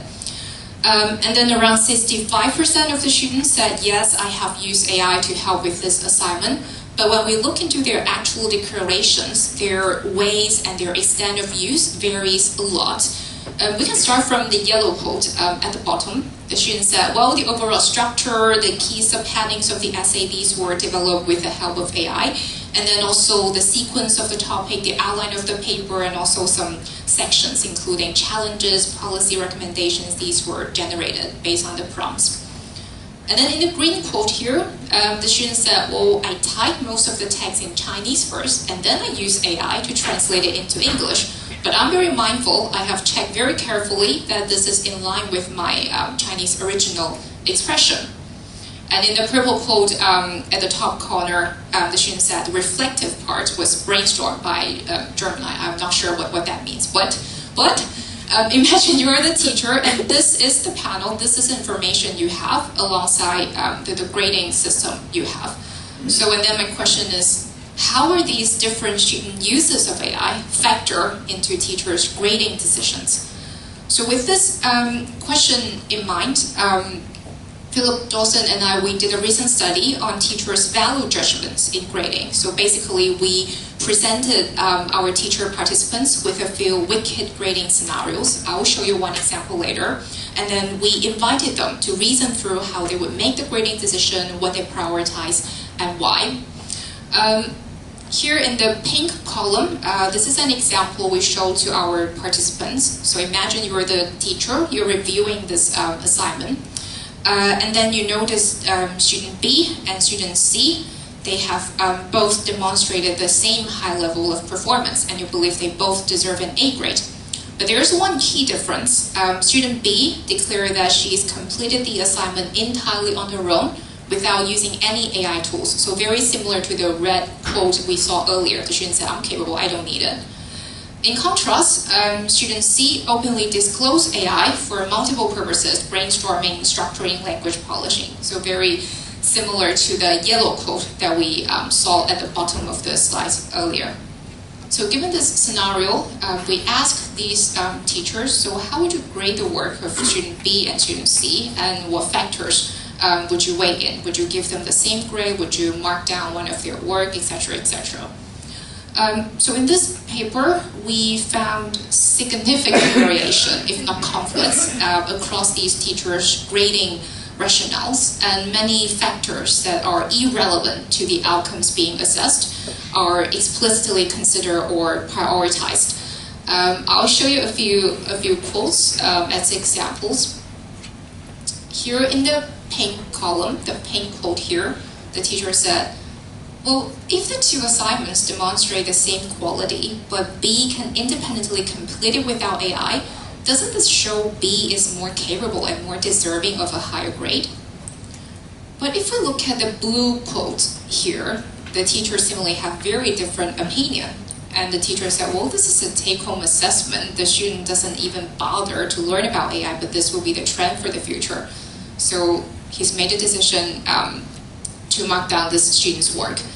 And for other teachers, some argue that honesty should be considered, and then the students who transparently reported their AI use should receive equally high grades. And then some other students mentioned about diligence and independence. Well, if the student didn't use any AI, the student is more hardworking, shows more effort, and therefore more deserving of a higher grade. So what's the issue here, looking at all these teachers' different grading rationale? Of course, the first problem we see is about misalignment. Imagine that it would be really problematic if under an institutional policy or a course policy, we said, okay, you are free to explore AI in this assignment. However, after they submit a declaration, those who actually follow through with it are penalized in the grading. As we can see from the Payne quote here, the teacher said, well, B is more capable because the student didn't need to use AI to demonstrate this level. So there's a lot of messiness and unpredictability in this arena. And perhaps it's not just a problem with miscommunication. It might be related to how our learning outcomes are interpreted or communicated to our students as well. Let's say if critical analysis of the literature is a key learning outcome for this assignment, is it expected that students perform this analysis entirely on their own without any assistance from AI? Or is AI or other tools intended to be used as part of this process to achieve this outcome? If yes, how much AI is allowed to scaffold this? And can we really specify this?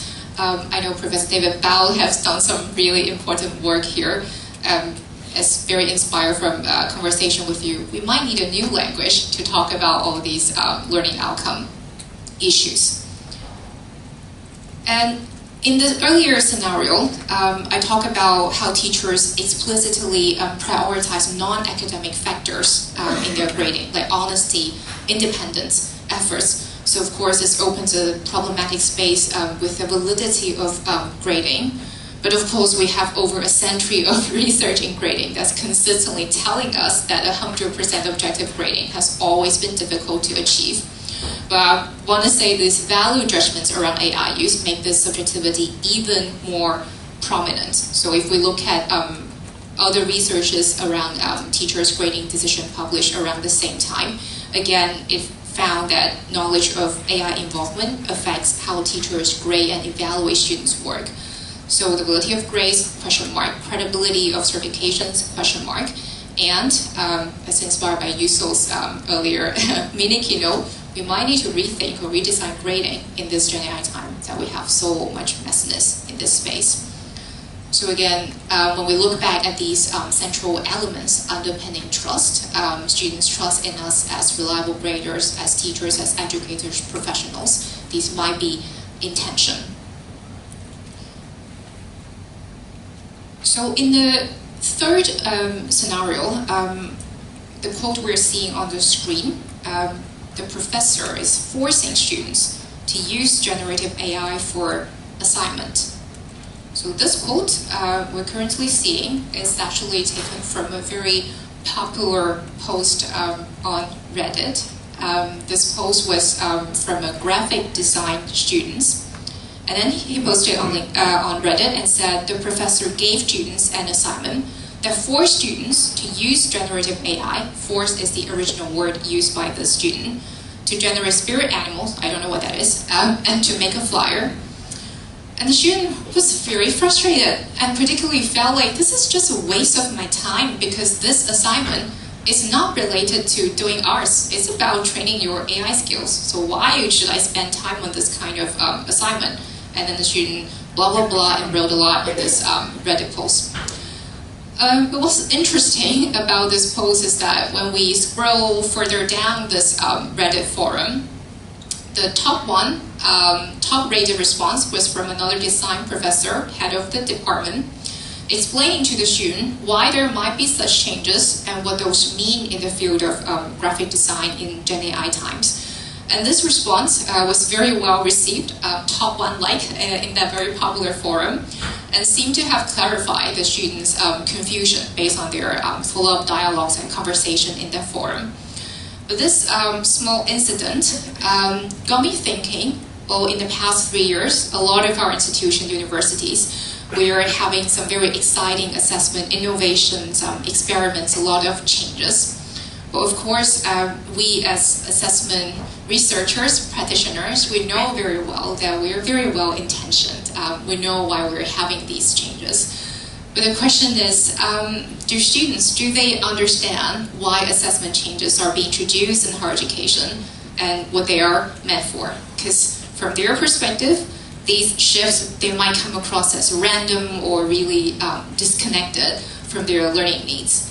And if they're kept away from this conversation, their trust in us as educators, professionals, might be in tension again. So, coming back to the focus of today's talk topic on trust. So we've talked about 3 quite different scenarios, and then through these scenarios, we can see how these central elements of trust are being disrupted or in tension. But before I move on, I want to say that these are not entirely new findings, and it would be so misleading to say, well, we have perfect trust with our students before generative AI. Oh, hey, generative AI, this is the problem, and this is causing all the issue. No. Earlier this year, I had the honor of joining a group of assessment researchers, and then we published this manifesto about the research we should be doing in assessment in Gen AI times. And in fact, one of the major concern that we highlight in this paper is that the fact that generative AI tools become widely available in late 2022 makes it tempting to treat that moment in time as a cutoff for relevant research on AI and assessment. But actually, before Gen AI, we really have a lot of classic reading, a lot of treasure in the literature that would help us navigate this tension. For example, Professor David Carlos, over a decade ago, have talked about exactly how these 5 features have relevance to establishing trust in higher education, assessment, and feedback. And if we look at the broader higher education literature, a lot of the tension that we talk about in the earlier scenarios, they are built on the realities already happening in higher ed that might lead to this atmosphere of distrust. But perhaps across this literature, what's in common is that while trust seems like a very abstract thing, its impacts could be deeply practical. It's like the invisible thread that holds together the education processes. So if we agree that Gen AI adds a layer of complexity to trust in higher education, if students' trust in us as educators, professionals, and teachers has indeed been strained, then what can we do to rebuild or strengthen it? I realize that I've talked about 3 quite different scenarios, and there could be 1,000 answers to this. I might need another 3 hours, and the doors are locked, right? No one leaves this room. So instead of providing overly specific suggestions, I want to share 3 general messages that I personally feel are most important for us to navigate this topic.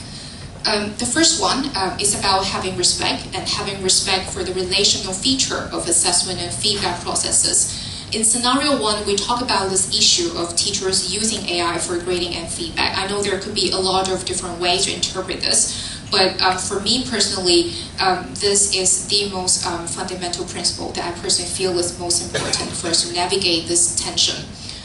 Here on the screen, we're seeing a cartoon. It's generated by AI, but this is based on a real-life scenario. So the lecturer met with a supervisor and then said, well, because of this increasing class size, I'm feeling a bit exhausted from all the grading and feedback work. The supervisor was very, very unhappy hearing this and then said, well, that's because you didn't learn to use AI. If you know how to use AI for these tasks, you won't have this problem at all. So in this conversation, we can see, especially from the supervisor's response, we can see how assessment is getting reduced to a transactional activity or merely a technical act to measure learning that could be so easily outsourced to a machine. And as a teacher, if you're overworked, hey, it's your fault for not keeping up with AI. And in a recent article led by Naomi and colleague, I really, really like this paper. They also talk about how this increasing presence of AI in the feedback ecosystem sometimes reinforces this uncritical conceptualization of feedback as merely information delivered to our students. Here's a quote from Naomi's interview with Times Higher Ed. Sorry, I'm reading your research back to you, but this is really a very important, inspiring quote. So there's about 20 years of research. All of us in this room has worked very hard to push forward feedback as a process. And then AI comes up with all these promises of generating powerful, wonderful, long comments, making all these promises to solve the assessment and feedback problems. But what happens to this scholarship we must respect? And perhaps within this productivity discourse, another relevant question for us is what's lost for us as teachers if we don't engage in assessment and feedback that much? Of course, for AHE audience, it wouldn't take us more than 10 minutes to come up with 100 answers to this. But for one, engaging with students' work for me as a teacher is a very important opportunity for me to get to know the students' learning progress. This is also very important information for me in terms of my professional training, etc., etc. So for grading and feedback, they are not only a transactional act, but it has an emotional way. It's about fostering a relationship. But of course, when we ask anyone in higher education, do you think assessment is merely transactional? Do you think feedback is merely comments? All of us would say, of course, no. Why would you ask such a stupid question? But the very tricky scenario, this thing is, this transactional view can be so often subtly implied in our everyday professional conversation, and worse, in unthoughtful policy makings. So yes, for this number one message, I think we need to say it out loud. I think we need to say it more explicitly, that assessment and feedback, there is a relational feature to that. The second message, I want to talk about recognition of the implications of AI on assessment relationships. So in the first scenario, I talk about this example of my colleague who said, well, what's the big deal here? I can choose not to use AI. But I think at this moment, this is not something that we can individually choose to switch on or switch off. If we look at the domestication theory of technology, Silverstein and colleagues, they talk about how particularly technologies go through different stages and then become so integrated into our everyday life. I think in the past 3 years and soon to be 4 years, every one of us has witnessed this normalization process of AI from something that's really fancy and playful towards gradually integrated into many of our work furnitures. But what I want to highlight here is, apart from researching and looking at what we do with AI, we need to think beyond this and to recognize how this normalization of AI is shaping how we construct reality, how we build and make sense of relationships. And this is not to say what we do with AI is not important to look at, but it's equally important to recognize AI as part of our assessment ecosystem rather than an optional tool that we can choose to ignore and remain unaffected by. I think along this line there is a very powerful quote from Danny Liu who said, I don't think the problem is that the other people use AI. I think the problem is that people may perceive the use of AI as suggesting that the other person doesn't care about the work for the person. So it's not just about whether educators care, but also about what we can do in the assessment and feedback process to make students feel cared for and valued. Of course, I know I don't have enough time, but I just want to mention that there is a bulk of literature about trust moves, and Rachel has done some wonderful work in this aspect as well to provide very specific suggestions for educators and for the education sector as well. The final message I want to say is about transparency. If we look at a lot of these literature on trust, a lot of them, 90% of them, would tell you that transparency is the key, is the solution. This is also the main finding in my 2024 paper. And if we look across the scenarios we talked about earlier, this lack of transparency seemed to be a recurring theme across these different scenarios. But my question is, can transparency solve most all issues of distrust? I came across this wonderful study by Chana, who got me rethinking about this whole enthusiasm around having more transparency in Gen AI times. So in this paper, she talked about this increasing interpretive load that students must undertake before they begin an assessment in Gen AI times. So this means Now with this call for transparency, we're seeing longer and longer documents, a lot of information clarifying different kinds of things, but that adds a lot to students' interpretive load. So her central argument in this paper is that instead of seeing transparency as something institutions transmit, we need to see and recognize transparency as something we build with our learners. I do find this to be a very powerful message as we move forward, because think about the example of the graphic design students complaining, okay, why we have this new assessment change in my course, I don't like it. If we see transparency as merely information delivered to our students, this might mean adding another long paragraph in the course syllabus saying that, well, this is the assignment, this is A, B, and C, please read it. But if we do value transparency as a dialogic process, this could mean something very, very different. Imagine spending 30 or 40 minutes at the start of the first session of your course explaining, sharing with your students this impact of Gen AI on assessment student learning, the context that we're doing these assessment experiments, why these matter, why we're doing this, and the struggle and the vulnerabilities that we have as educators. So I do think if we can see transparency as something we build with learners, that would be a more effective way for us to talk about or enhance trust.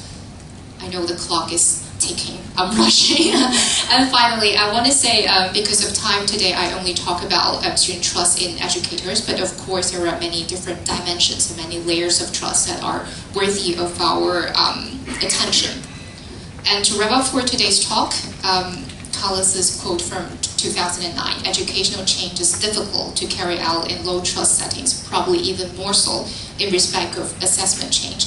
And I think this summarizes very well why I wanted to focus on trust in today's talk and why I think trust is important for us to move forward. And some shameless self-advertisement. If you're interested in my work, feel free to follow me on Google Scholar. And thank you so much. I'm very humbled by this opportunity, really. And a lot of you are scholars and practitioners that I really, really admire. And I want to say a big thank you to my students, my research participants, and to the committee, to other assessment researchers doing work in this field. I think so much of today's talk has been inspired by your wisdom and your stories. Yes, sorry, I'm running out of time. Thank you. Thank you so much.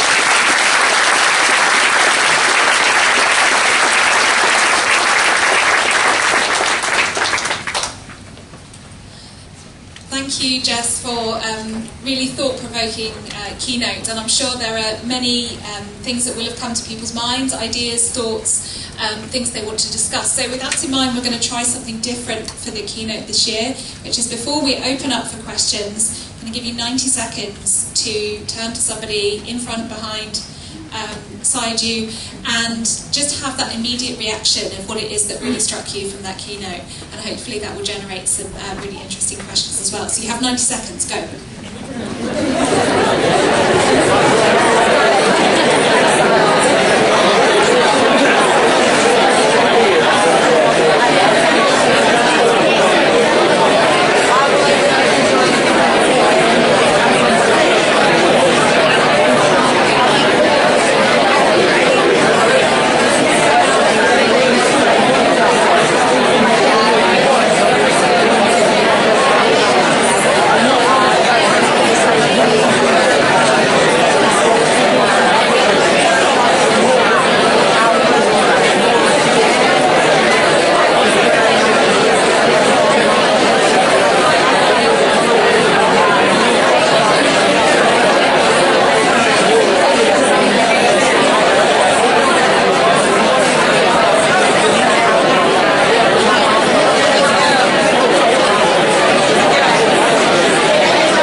and we have a mic over that side of the room and this side.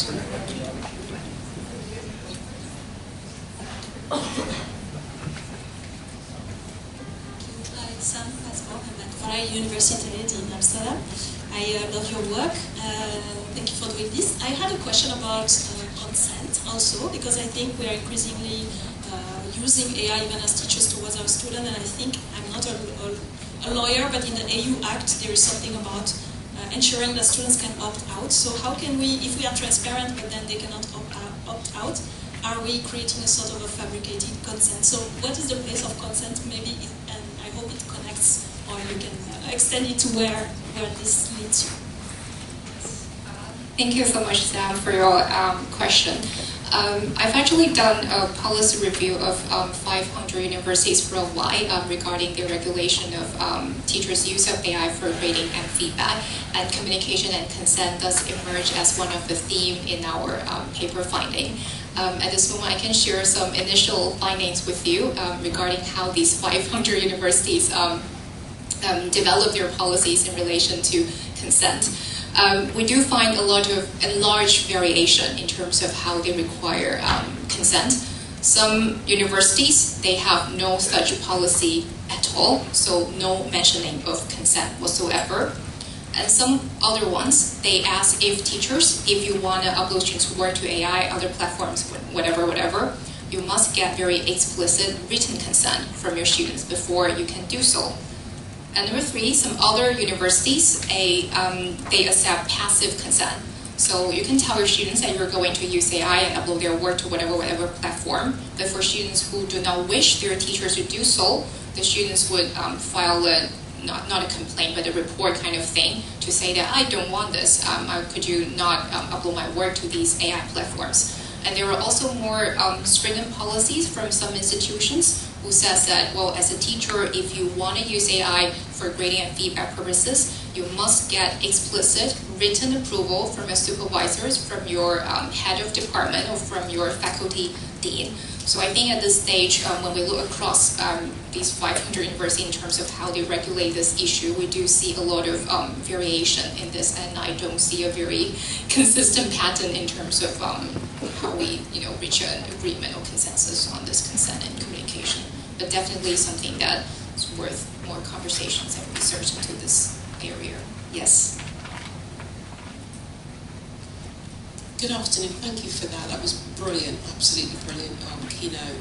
My name is Sam and I'm representing my work from the University of Warwick. My big question today is the issue of trust. Is it that as educators we don't trust ourselves, that some of us just cannot trust ourselves in our own knowledge and confidence around the work that we are delivering with students, including unbiased feedback and those sorts of things? And that in itself is the problem before we've even begun to think about AI or other influences. Yes, thank you. I think that's a very wonderful point. In the last slide, I was hoping that I could have more time to talk about this, but in the end I didn't. So I did talk about trust could come in different levels, to come in different dimensions. Interpersonal trust, for example, that would be one layer of trust, one level of trust that we particularly highlight in today's talk. But intrapersonal trust, as you mentioned, that's another very important dimension of trust for us to move forward as well. So yeah, I think in the future we also need more conversation research in that element as you talk about, because a lot of research when we talk about trust, when we think about trust, is mostly at the interpersonal level rather than at the intrapersonal level. So that's a future direction to go. Hi, Jess. Thank you. Josh, University of Leeds. I was just thinking about transparency and the way in which we're asking our students to be transparent, but also us as educators to be transparent. But we see that when we are transparent, there's some problems around people not trusting us as much because we're being transparent. So how do we square that circle, I guess is my question. That indeed is a very challenging thing to navigate. But for me, I think in general, if we look at the literature, if we look at a lot of the previous conversations, we tend to think that, well, transparency is good in generative AI time. We especially need more transparency. But I think in the third message that I highlight in this talk, I don't think transparency alone will solve all this problem. And sometimes, as you mentioned, it might just lead to more and more information, more and longer documents that does nothing to help with relationship building. It does nothing to help with trust. Just take this teachers using AI for grading and feedback as an example. If you value transparency, this could mean adding another note in your course syllabus, say, hi students, I might use AI to grade your work in this assignment. Well, that's more transparency, but that would not do the work.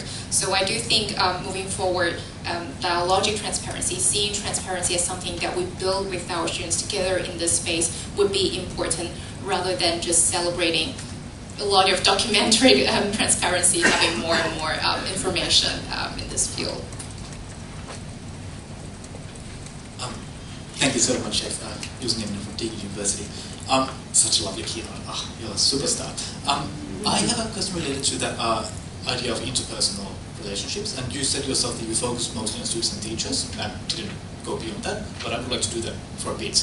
I was wondering, based on your empirical findings, could we consider students' trust towards their teachers in an institutional sense, that the teachers represent the institution and it's actually trust towards the institution, particularly in massified higher education when students and teachers can't really often develop proper human relations as may be possible in, say, kindergartens? So you're asking whether students see teachers as proxies or representative for higher education? Particularly in large course context. If I have 1,000 students in an online course, do you think that might be something to consider, and if so, how? And have you seen this in your findings?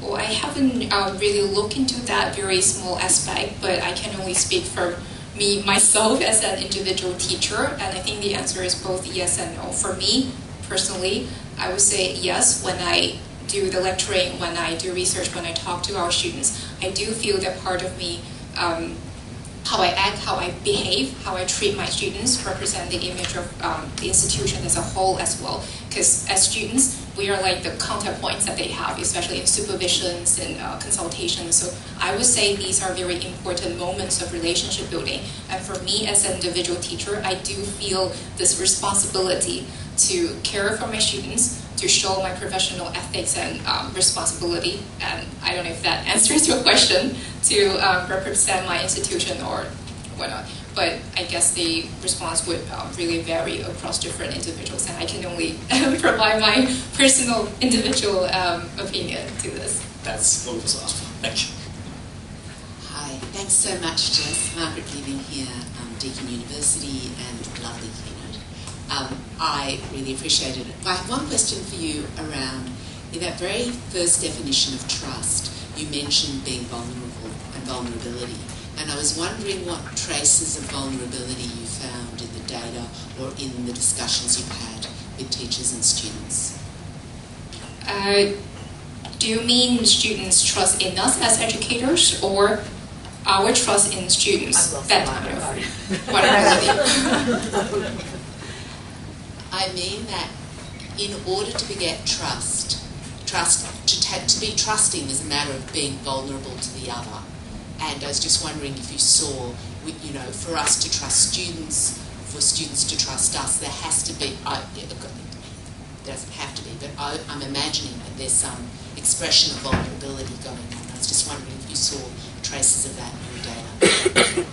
Thank you. I do have an example, but it's not from my research. It's from my own experience as a teacher in courses regarding vulnerability. For students, when they think about or look at these assessment innovations or changes, they tend to think, wow, you're teachers, you know all the answers. But I think one pathway or one thing that I did at the start of the session to show my vulnerability is that I tell my students, although I'm in this institutional working group for assessment reform, I don't know everything. I don't have like a very perfect answer to all these assessment challenges, opportunities, etc., etc.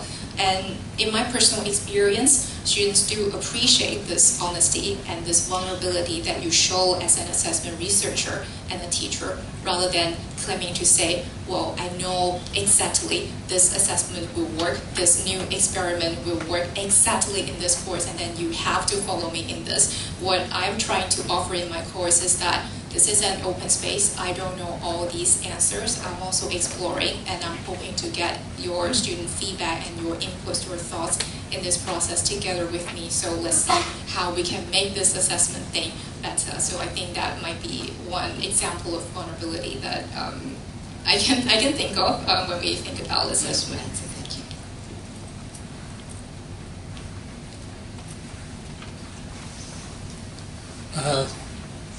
Dave Bowell, Deakin University.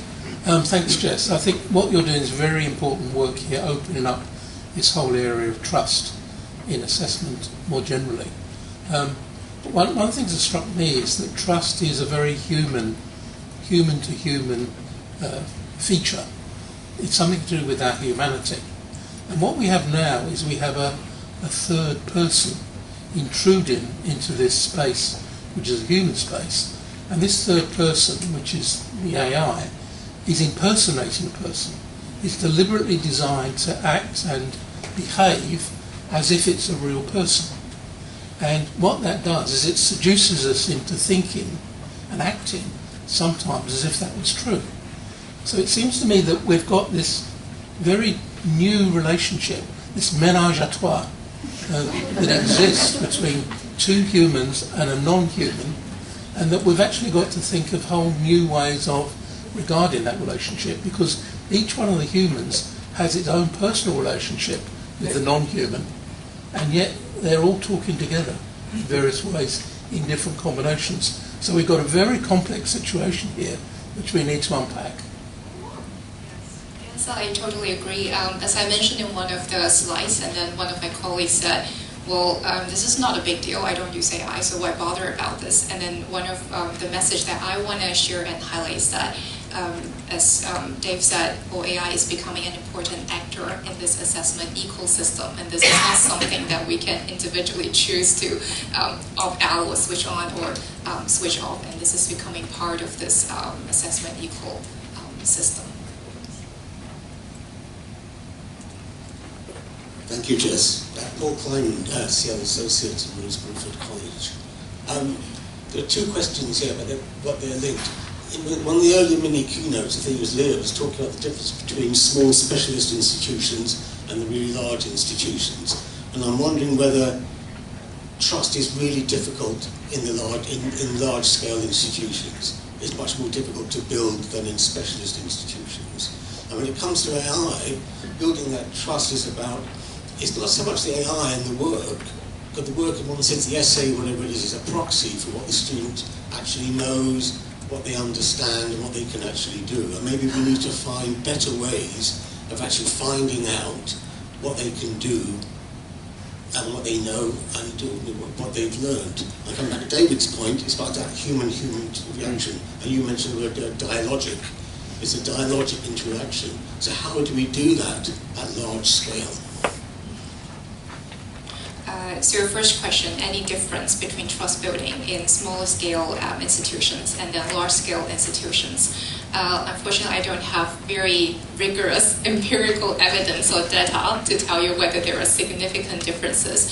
But I think based on my personal observational experiences, if we envision trust as a process to be consistently and continuously built across different levels, different dimensions, then I would say if we have a large institution with different departments, different faculties, assuming that would be more difficult to do so. And by emphasizing trust, I think it's important that we talk about trust at the institutional level rather than celebrating individual heroic teachers caring a lot for their students. And I do think this has to be achieved and deliberately designed into the system rather than just say becoming another way of criticizing teachers that you're not caring enough, you're not doing enough work for your students. So I think that institutional part is very important to be brought up and to be discussed as well.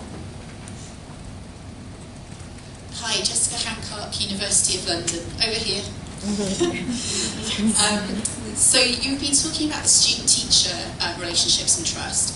I was wondering if you've considered student-student peer relationships and also teacher-teacher peer relationships. Because on my course, students do written peer feedback, and I had a complaint last week that someone thought that peer feedback had been written by AI, and the kind of the erosion of the trust between them. And my colleague was discussing about possibilities of colleagues using AI for feedback and how, you know, that feels to other colleagues. So I was just wondering if you'd looked at that aspect of the relationships as well. Yes, definitely. A very, very important dimension. I don't have research data in this, but I also have personal experience in relation to what you mentioned earlier.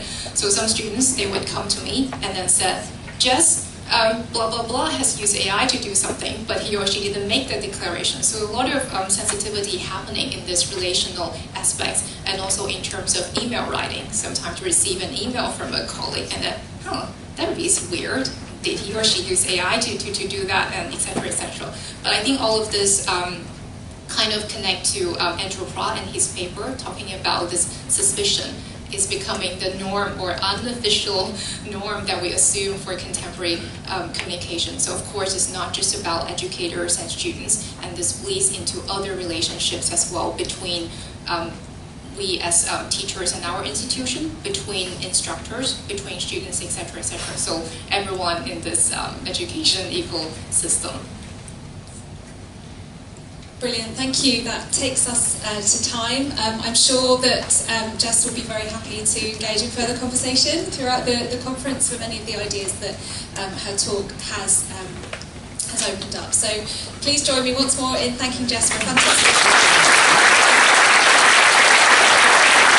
So I would like to introduce Yuso, who's presenting the elephant in the room, grading in the age of artificial intelligence. Thank you very much, Anne. Good afternoon, everyone. A chance to get a bit of a break, maybe a cup of coffee. I'm Dr. Juuso Nieminen. Just this morning, come from our Centre for Research and Assessment and Digital Learning, graduate for friends from Deakin University, Australia. This presentation extends the mini keynote, so there are a few more details here and an actual real analysis to share as well. I'm very happy to share that since this morning, this work is based on a paper that is now not yet accepted, but got some very tiny little minor revisions, so hopefully in the near future you'll get to read this work as well. So this is based on a paper that is about to come out. With a lovely, lovely bunch of our Cradle colleagues, Margaret Biem and Dave Dode, Thomas Corbin, Philip Dawson, Joanna Tye, and Jack Bolton. A lot of expertise in one paper. So, just to repeat a little message after a couple of hours. So, as I argued before, we do live in a time of assessment and transformation, redesign. This sort of a rhetoric is certainly something that I can see in my own research context of Australia, Hong Kong. You might be familiar with this sort of a message in your own context. And as argued before, grades do seem to be a bit of an elephant in the room, something that we do not fully consider in these broader conversations about how we need to reshape assessment completely in an age of AI. So I would like to extend that conversation based on a presentation that in itself is based on a conceptual paper. We were interested in a bit of greater detail on how can we see signs of transformation in the grade and grading space in an age of AI. What we did was that we conducted an analysis of both existing research on grading in an age of AI as well as a policy review. And you'll get to hear the results of both of these conceptual analyses. Unlike assessment in many contexts, grades have endured for centuries and centuries. The idea that we should represent what students can do based on ordinal data, grades, it seems to be something that we often take for granted. Grades have endured during many disruptions in higher education. There have been some bigger ones. For example, quite recently, the COVID pandemic was something that did cause a bit of a disruption to the work of grading. In many contexts, there were some emergency policies. Your institution might have had one. Quite interestingly, the status quo still has returned back to normal, so to say. So we asked in this paper, what has changed now in an age of AI, if anything? And I guess the mini keynote gave a bit of a spoiler alert on this. Now, let me just ensure that we're on the same page about what are we talking about when we talk about grades. I refer to grades as the final institutional representation of student achievement or learning success. We had a very brief conversation about this in the morning session. We have various forms of assessment and feedback data. For example, if I assess my students using a portfolio, that might provide a wonderful multimodal representation of what my students can do based on these various artifacts in a portfolio. But ultimately, students' transcript testimony depends a bit on the terminology in your institution. That will include grades that are often based on ordinal data, categorical and hierarchical symbols. Here on the slide, you can see an example from my own university transcript, which comes from Finland, using a scale from 1 to 5 for university grades. Even if you don't understand what's on the slide because it's written in Finnish, the format of this kind of a transcript probably looks relatively familiar. We have a list of different units or courses that I've done in university and grades attached to those units. Does anyone have an institution that does something radically different? Exactly. Quite often these estimates would then include some kind of a grade point average or weighted average mark calculation. So this would be the technical definition of what are we talking about here. But in this work, we reach beyond technical definitions and instead take a relational view of grades, focusing less on what are they technically and more on what do they do in the world. What is the work that we want grades to do and what is the work that they actually do in the world. We define grades as a network of relations where meaning and function are found in the ways that grades are put to use in a social world. This view very much acknowledges that grades do not only exist within the networks of higher education, but way beyond. With respect to other institutions, such as workplaces, we often tell ourselves that we grade student work because they need to apply for jobs and then they need their grades. Families, legislation, and so forth and so forth. So, we conducted this study in 2 parts. First of all, we had a look at what does earlier research report on Gen AI and grades. We were interested in seeing whether there are signs of redesign, transformation, as there is in the assessment space. We did not conduct a proper, say, systematic or scoping review, particularly since there are already quite a few of them. Here on the slide you can see a few. Instead we conducted a conceptual synthesis of earlier research. We selectively picked articles for analysis, but also used systematic techniques to make sure that we represent the field as a whole. Wanted to find out what the literature reports about grading in the nature of AI and indeed if there are transformations in there. I do have to note here that a lot of the research at the moment concerns task-level marking, using AI to mark student work or provide scores to student work. This is a bit different from the course or unit-level traits that you can see on the slide in my transcript. So we wanted to see if the final representations are being transformed in this area. Found out that most of this work concerns those task-level scoring processes.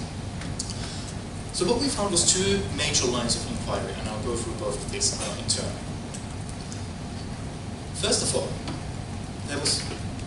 there is quite a bit of research on AI-powered grading, meaning simply that AI technologies are in one way or another interwoven into the work that teachers do in grading. Importantly, by enhancing the process, not by replacing the teacher. And this is something that we just heard in the previous keynote, so I don't need to spend way too much time here. There are 2 big promises into this sort of literature. First, that by incorporating AI tools in the work of grading, we increase our efficiency. For example, I think Cooley and Yusuf in their study put this very nicely in words, that by using automated grading practices, we could remove teachers' grading burdens. Secondly, there's a promise that we could reduce human bias that we as teachers bring into the work of grading. By using AI and by acknowledging the biases that AI comes with, we could make sure that grading is less subjective more objective, indeed, because AI doesn't know our students. Again, going back to the conversations in the keynote. Has anything been transformed here? We know based on this literature that AI is happening to a large extent, both from the teacher and student point of view. Again, thank you, Jess, for your keynote, for introducing a lot of this literature. Can we see signs of transformation here? What we argue in this work is that this is not the case. The hegemony of grades themselves is not being challenged by this approach of AI grading. In fact, the whole idea here is that the work of grading continues as it is, but now in a more efficient way. This is the case with automatic grading, we argue. When it comes to reducing human bias, again the status quo remains, because by doing so, we often wish to keep grading as an objective practice of measurement, very much further establishing the measurement paradigm of assessment.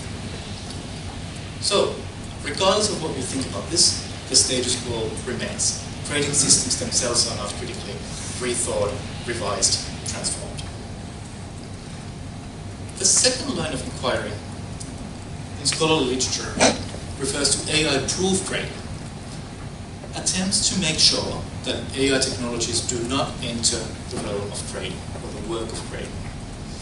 Here on the slide you can see just a couple of examples of this sort of work: invigilated pen and paper examinations, oral examinations, or performance tests where a student performs a task literally in front of me as a teacher. So you can see that it is you, the student, who is doing the work. Our analysis here is quite simplistic. Again, there are various good reasons to do this kind of work in various different contexts and points of time, but our attempts to AI-proof grading certainly do very little to change the actual work of grading itself. In fact, the purpose of AI-proofing grading is precisely to safeguard those existing values, discourses and practices that we have in the work of grading. So the status quo very much remains. In fact, we simply want to keep grading as it is by AI-proofing it. This is quite interesting concerning the vast amount of research on assessment, rethinking. Next up, I would like to move on to how universities have responded to Gen AI in this context of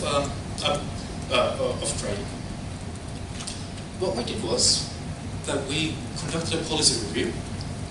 We wanted to find out if there are signs of reimagination in grading policies on a global scale.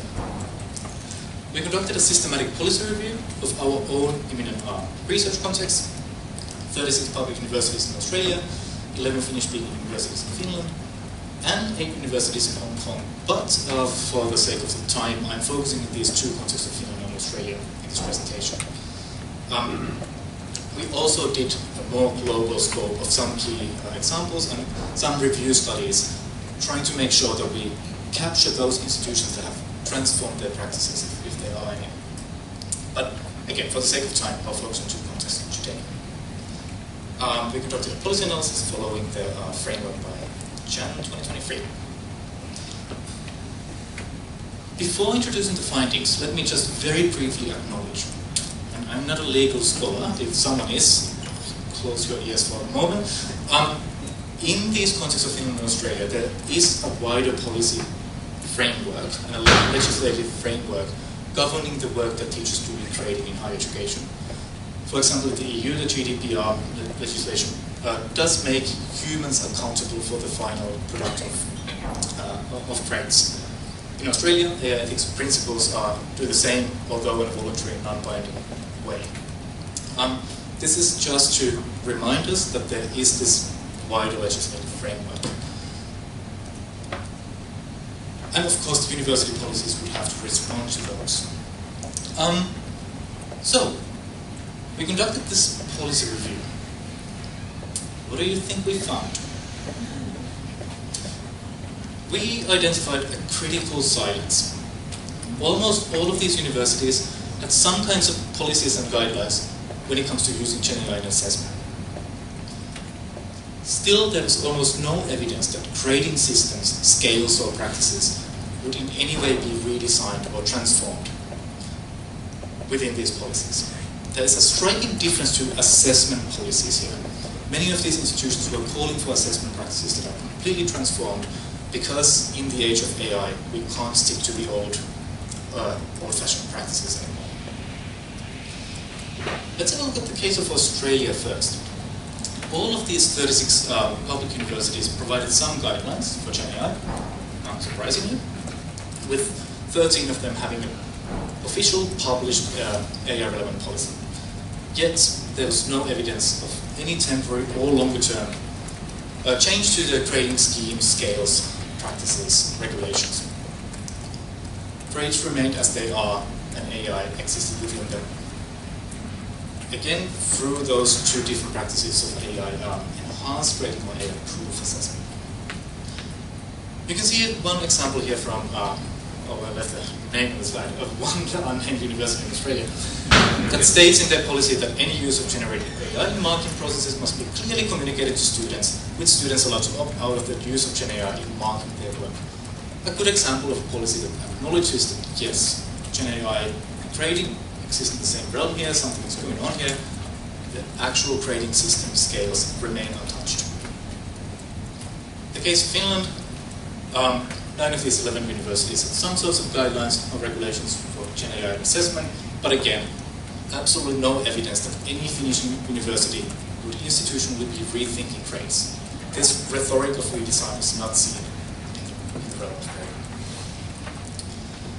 So, what we argue is that amid all of this rhetoric of transformation, there's a critical silence in the sector regarding grades. Grades, we argue, are an elephant in the room, something that if we would acknowledge it's in there, because we all know it's in there, might open some rather uncomfortable conversations about what are we doing, why are we doing whatever we are doing. So what we ask is it finally time to move beyond grades? In this one little paper, we only aim to address the elephant in the room. We make it visible, we show that it's there. We ask, what does a university transcript like this tell us about what students can do in a world of AI? It does seem that we are, for better or worse, stuck with grades. In this paper, we are not exactly simply wanting to renew this rhetoric of transformation. We are not simply saying that, yes, we need to start all over again, renew it all. We are questioning the rhetoric only existing in some parts of the assessment process. And we do wonder, why is it that we do not extend that rhetoric in the realm of grading? This is probably because the networks of grading are so tightly interwoven with many other networks in our societies. Students build their identities based on their grades throughout their educational histories. Their work has been created for a very long time once they reach higher education. We need grades for workplaces, PhD programs. We have academic workload models that include grading and marking responsibilities, academic traditions, and so forth and so forth. It might be that these various networks, in quite intertwined ways, keep grading systems in place as they are. On the other hand, grading systems themselves have been claimed for a very long time to establish the status quo. Higher education itself might be moving on. Grades keep us grounded. They are the anchor that keeps us grounded. If you want to read a full story related to these historical debates, have a look at our previous paper. What if there were no grades? Alright. Oh, almost out of time. I am going to leave us here with some very similar questions for those of you who saw this morning if you attended my mini keynote. We argue that it might be time to think big. By this we don't mean that we should think big about grades, we should think even bigger. Rather than yet again grounding our conversations on grades, we should be asking whether and how, when higher education institutions should recognize student achievement. Is this work that we should be doing? Students need to be doing it. When students apply for jobs, they write a resume, they write a job application. They represent what they can do to this world. And of course, there's many other situations beyond employability. What is the role of our institutions, our workforce, and our workload models? No easy answers here, but these are the tricky questions I think we should be asking. So with a bit of risk of repetition from this morning, we do ask, for what purposes and for whom do we produce this data? What are we using all our time for and why? What kind of learning can and should be represented on an institutional level?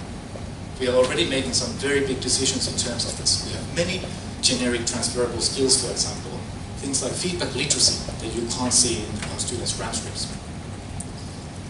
What does achievement data capture? What does it not capture? And finally, who should construct this achievement data? Should students have a role in that process of coming up with those institutional representations of what they can do? Lots to think, and no easy answers, but some very tricky, uncomfortable questions. Thank you.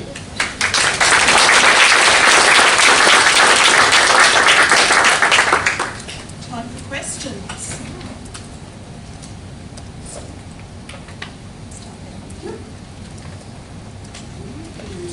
I don't know if there's one. Oh, there's one.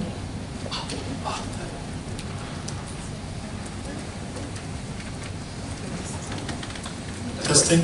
Yes. Thank you, Juso. Jeroen from Han University of Applied Science in the Netherlands.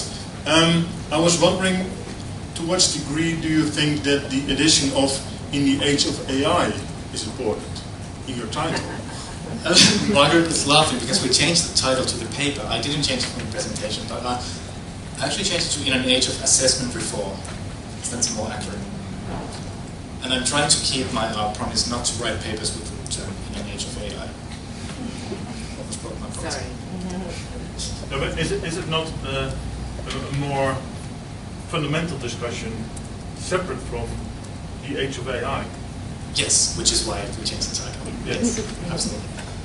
It's a bit of a repetitive argument, I think, to say that we can use this as a catalyst for these important conversations we should have had already. I guess this is one of those papers that uses the same argument. It's a pretty good argument. Thank you very much. I'm a very strong advocate of reforming the way that we assess students, and so I'm very grateful for this. But the status quo that you refer to actually affects students on an international scale. If you're an aspiring student in a third world country who's aiming to make it big in a first world university, they want a kind of metric system kind of parallel to know how well they've performed to see whether or not they would accept them. If the university that student had come from had abolished grades in favor for something else, the university they want to go to would have no quantifiable way of accepting that and kind of putting them on the same scale as everyone else from different countries. Yes, thank you very much. This is indeed something that my current empirical research is acknowledging and that I'm currently working with. Without essentializing too much, yes, this is quite often the case. I'm currently, for example, working on some data from Finnish universities that have uncrated programs, which in Finland would be medical education programs or some design architecture programs. Indeed, there are some international students who are extremely terrified about their futures because their transcript would only have these pass or fail marks.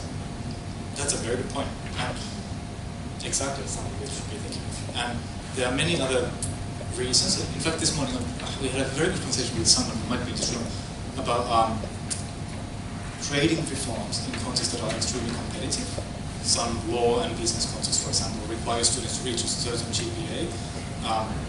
In healthcare, often as well, students need to get to their honors, they need to go to their masters. Indeed, there are many contexts where the system needs grades.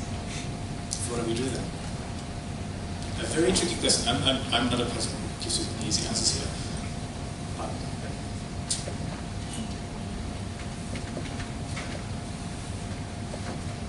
I really enjoyed the chance to hear from you again because I thought your presentation earlier this morning was super intriguing and fundamental. And I'm sorry for the super simplistic question, but can you suggest any direction for answers? Because these questions are on our mind, have always been on our mind. These things have been, I feel like you've explained them so well and articulated them well. You must have some kind of better thoughts than I do about these things.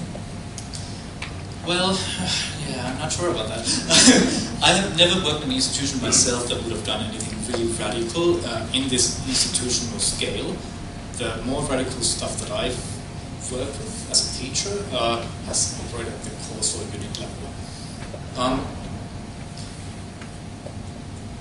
think we are living in times where our workloads are getting bigger and bigger. There are so many disruptions that it might be the provocation for many other institutions to start thinking about this seriously, which has already been exemplified in the assessment redesign conversations.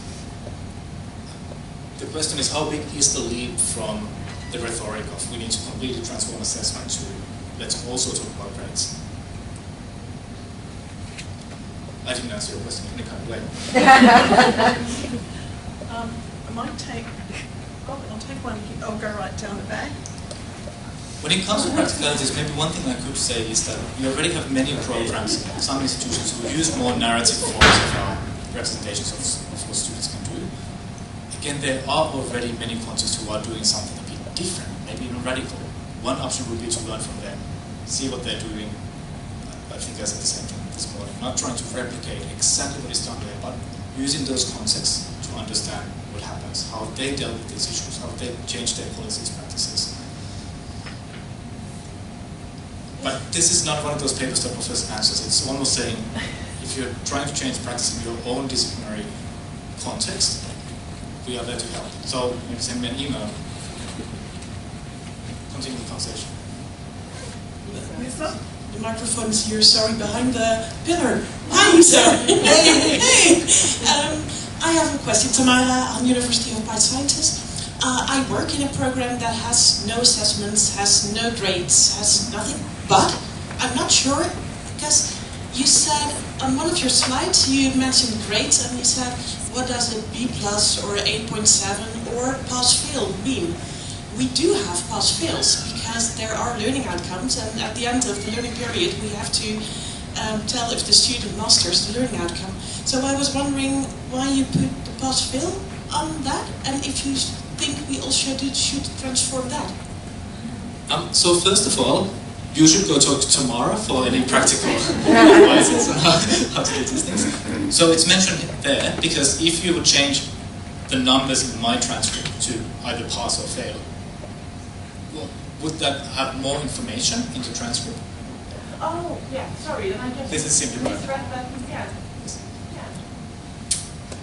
And I guess the question is also whether those problem loading outcomes are represented in the transcript. Yeah, exactly. Thank you. Mike Holden, University of Winnipeg. I guess maybe a glib question for you. Were you surprised? Because I was listening to what you were saying and reading some of your other work, I'm reminded of what Tom Guskey has said around the illusion of precision of grades. That when other jurisdictions, like in Canada, a whole province moved away from grades in a pretty substantial way, a lot of pushback from the community around, well, I understand what a 79.2 is, I don't know what these other things are. Were you surprised to find that there hasn't been movement in 4 years? That's a very, very good question. I have to say that I was a bit surprised about Finland, which is an example of a place where, of a context where grades on a large scale matter very, very little. The stakes are low. There are some exceptions. Say in law, yes, workplaces might have a look at your grades. But there are so many examples, say teacher education, where grades do not matter at the slightest. No one will ever ask about grades. And even then, no sign of transformation. It's more like a fuzzy academic culture that's keeping things in place, rather than, say, a sector regulator, some kind of a very tangible framework. Right? There's something very interesting going on here. Hi, just me, Margaret here, the co-author. I just wondered if you wanted to talk about dissensus at all, the dissensus idea, just in relation to the other questions you've been asked. Do you have something to say, Margaret? Oh, well, you know. Yes. Yes. I thought you could say it. So the other paper that you so led, so I'm putting words into his mouth, Margaret here, co-author on paper, is around, I think, as we're recognising this, there is this sort of conundrum to the questions asked, what do we do instead? And there are instances of portfolios particularly that look quite good, narrative data, but you always get this kickback, it's a problem that's not internationally recognised. And also, we're the people in the room that want to get rid of grades. I mean, our colleagues kind of don't. It's not so important to them. So I think part of the argument in one of the QR codes that USO put up was that we should bring together people from across the spectrum to talk about this. We can't just talk to our friends and relatives, that we have to talk to people who might passionately believe in grades to try and understand what their purposes are and where where they're coming from, and they're going to. And those will not be nice conversations. Getting back to your questions about whether I was surprised, I wasn't surprised because when I've done more critical work before on creating that sort of stuff, even when I've tried to have these conversations by showing based on some large-scale quantitative data that we got wonderful results, students learned better, motivation got better, la-di-da-di-da. Even then there's been a lot of pushback. So those moments of dissensus and what facts can do in those, what science can do in there, how to play with emotions, beliefs, values. It's a very tricky space. Last question. I was really intrigued by the gentleman whom I cannot see because of constructional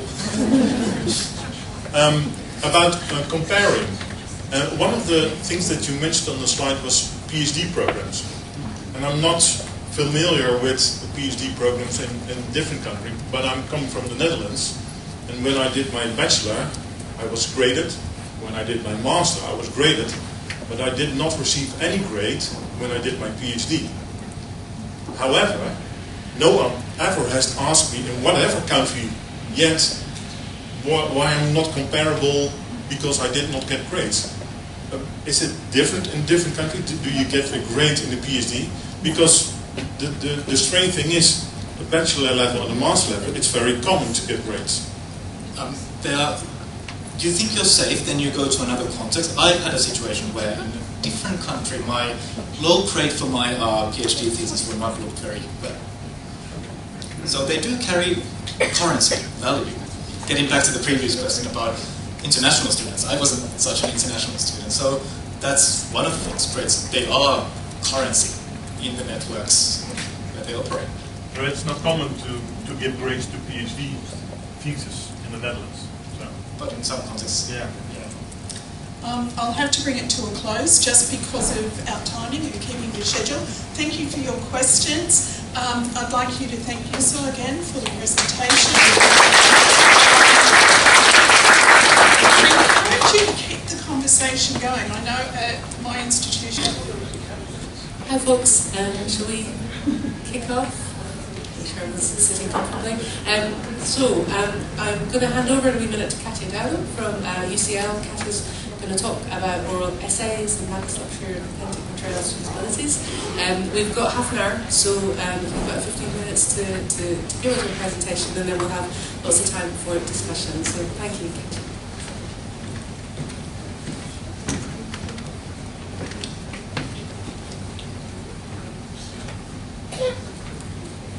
Hi everyone. Can everyone hear me well? Oh gosh, you're everywhere. Oh yeah, thanks for coming.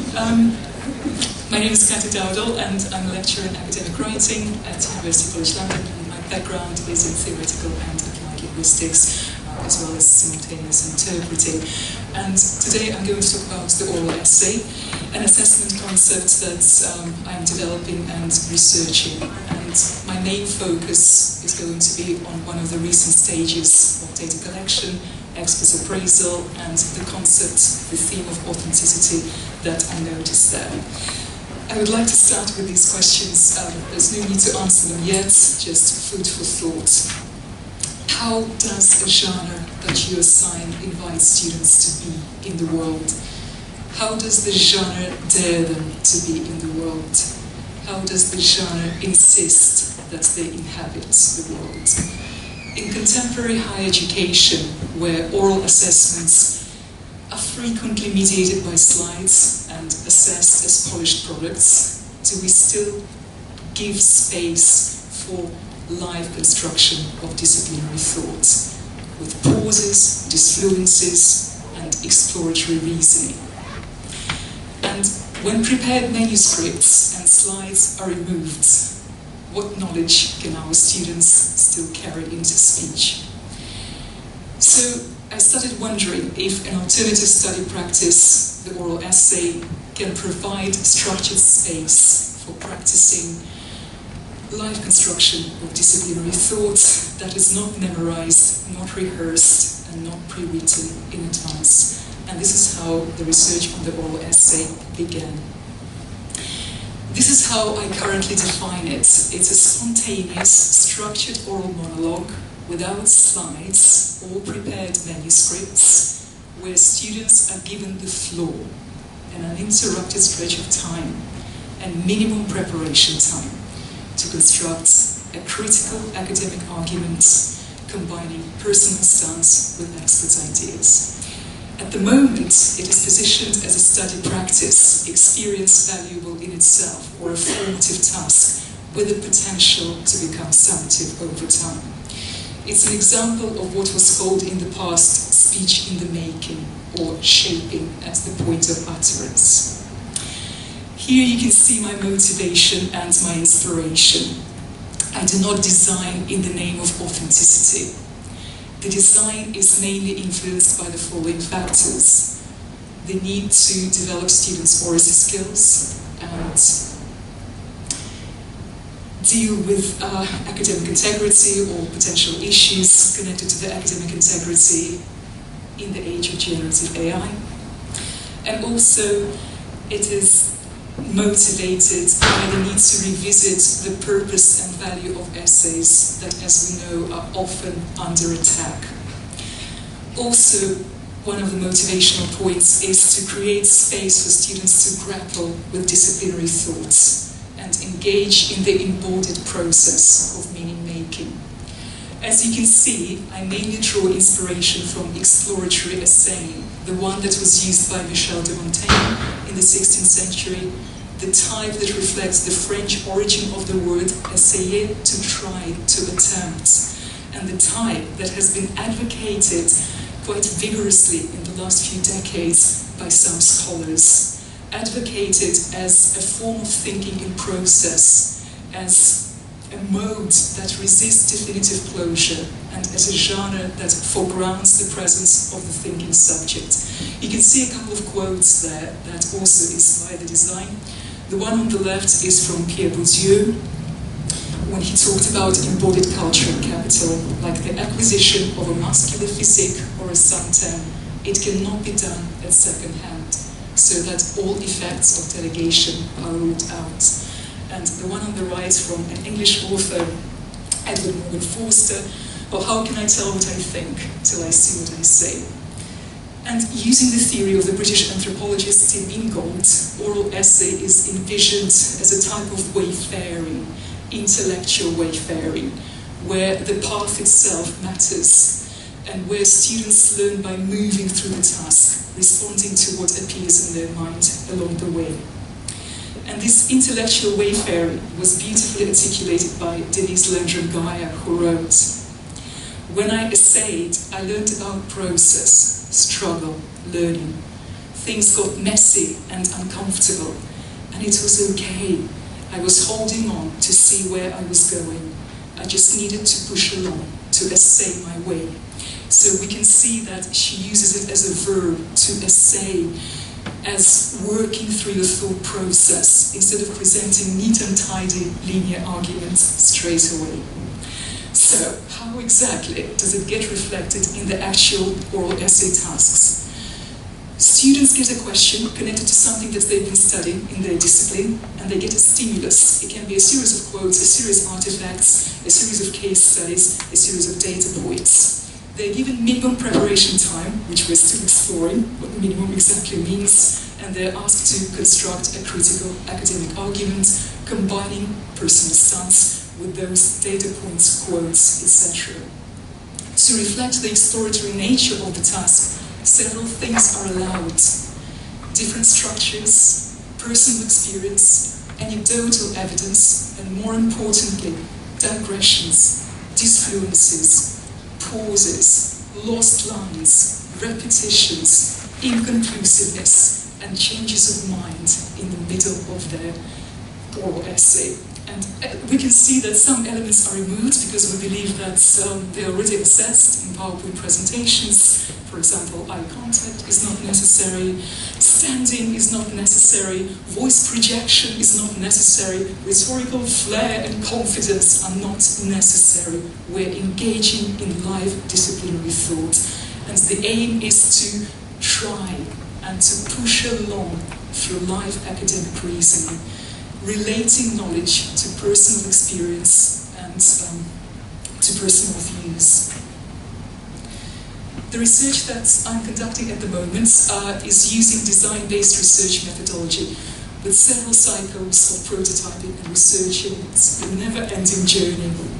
And sometimes we work with students and they actually attempt to do the task, and sometimes with experts or subject lecturers. And today I just wanted to focus on one stage, one of the recent stages of data collection, where I had a purposive sample of 12 higher education experts, practicing academics, mainly professors in the UK, who reviewed one of the early prototypes of the oral essay task, and then were subsequently interviewed to explore their attitudes and their interpretations. You can see their expertise, it varied, and it was somehow connected to the oral essay concept.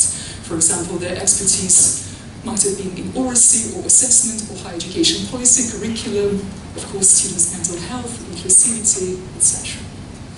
Okay, so in terms of attitudes, most experts expressed positive attitudes towards the task. They liked the idea, they saw the potential. It was viewed as something interesting, exciting, valuable, useful, good for students, and just an important attempt to do things differently.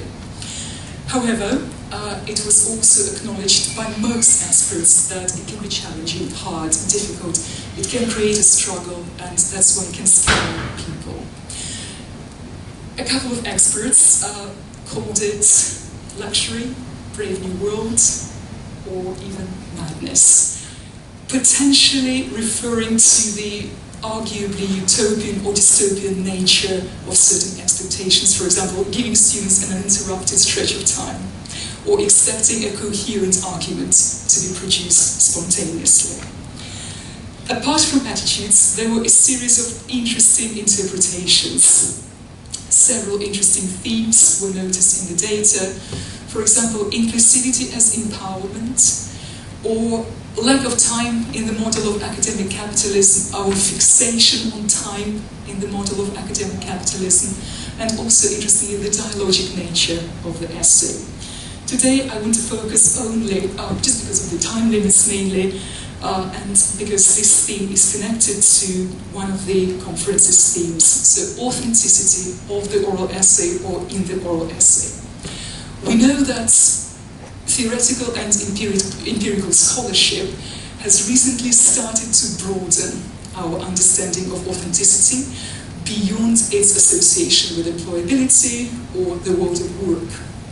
However, the so-called professional authenticity still features strongly in the experts' responses. Opinions varied. Some experts didn't see any authenticity in the task, so you can see some examples. When would I ever have to do this task? It's not really a professional genre. It's a fairly artificial task. Other experts saw authenticity, professional authenticity, in the oral essay concept and tasks. Again, we can see some examples. In the workplace, speech is absolutely critical. We're going to have to think out loud in whatever profession we end up in. And the third one, the real world does demand that we take in new information and then give a thoughtful response to it without much preparation time. That's real. I do it in my job all the time. And I think what we can see here is that in connection to the skills that the oral essay can foster, it was viewed as professionally authentic. But in connection to the essay as a genre, it was viewed as inauthentic. And I'm just wondering if the educational system is partly responsible for turning an essay into this type of artificial genre with often rigid conventions influenced by positivist philosophy. And using the words of Lydia Arnold and James Croxford, again I'm wondering if we want to preserve this binary of traditional versus authentic, can then the so-called traditional assessment with the right positionality be turned into something authentic? But there was another interesting understanding of authenticity that was visible in the data. And it could be characterized as embodied authorship or a genuine representation of authentic self. Bear with me, it can be problematic, I know. It was believed that it can be beneficial for both students, for their self-development, and also for lecturers' peace of mind, who will know that it's genuinely students' work. Again, you can see some related quotes. You can't fake it. It's truly authentically their work. This is my authentic portrayal of where I am in my thinking right now. And I'm going to show you a couple more very thought-provoking quotes within this interpretation of authenticity. For example, expert 9 said, "It, the oral essay, lends itself to the idea of authenticity work." So something we're working at, it's something we're looking to work out, to get on, to work through, to have a go at. You know, that's what I love about it. I'll have a go at this. It's me having a go. That's part of the work I mean when I refer to authenticity work. So I think it's in there. And I'm again wondering if it aligns with what has been called recently developmental authenticity or ontological fidelity or assessment for being and becoming. You might be wondering now that this concept of authentic self can be quite problematic.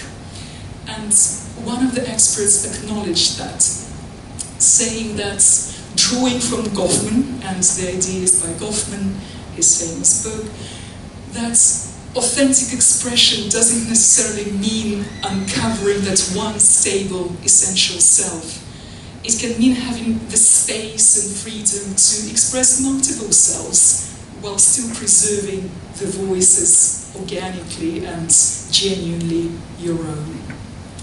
So, the research continues, and we've just finished trialing it again with students, but outside classrooms, and it's absolutely fascinating.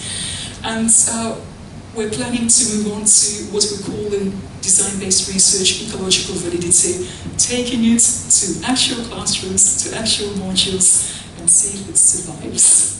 Because we don't know if it will. And of course, it still remains to be seen whether students themselves in the future will perceive and embody authenticity in oral essay tasks. I want to finish with something provocative, and it doesn't come from me, it comes from one of the experts. Authenticity, I mean, you know, there's something quite colonial about authenticity. Kind of implies a particularly unitary way of either being authentic and not authentic. And that's always from a particular standpoint. That always involves power. Education is always local. It's always particular to the time setting, knowledge, students. Anything that has a pretense of being more universal, which authenticity would point towards, is kind of, to me, it's like a category error. Why would you care about that?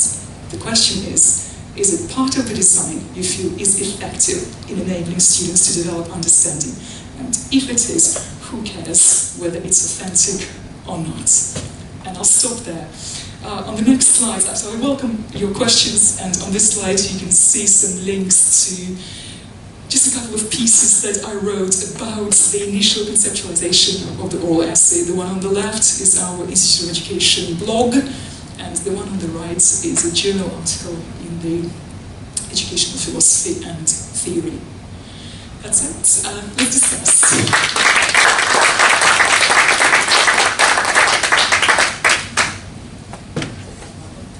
Thanks so much, Katia. That was brilliant. Questions?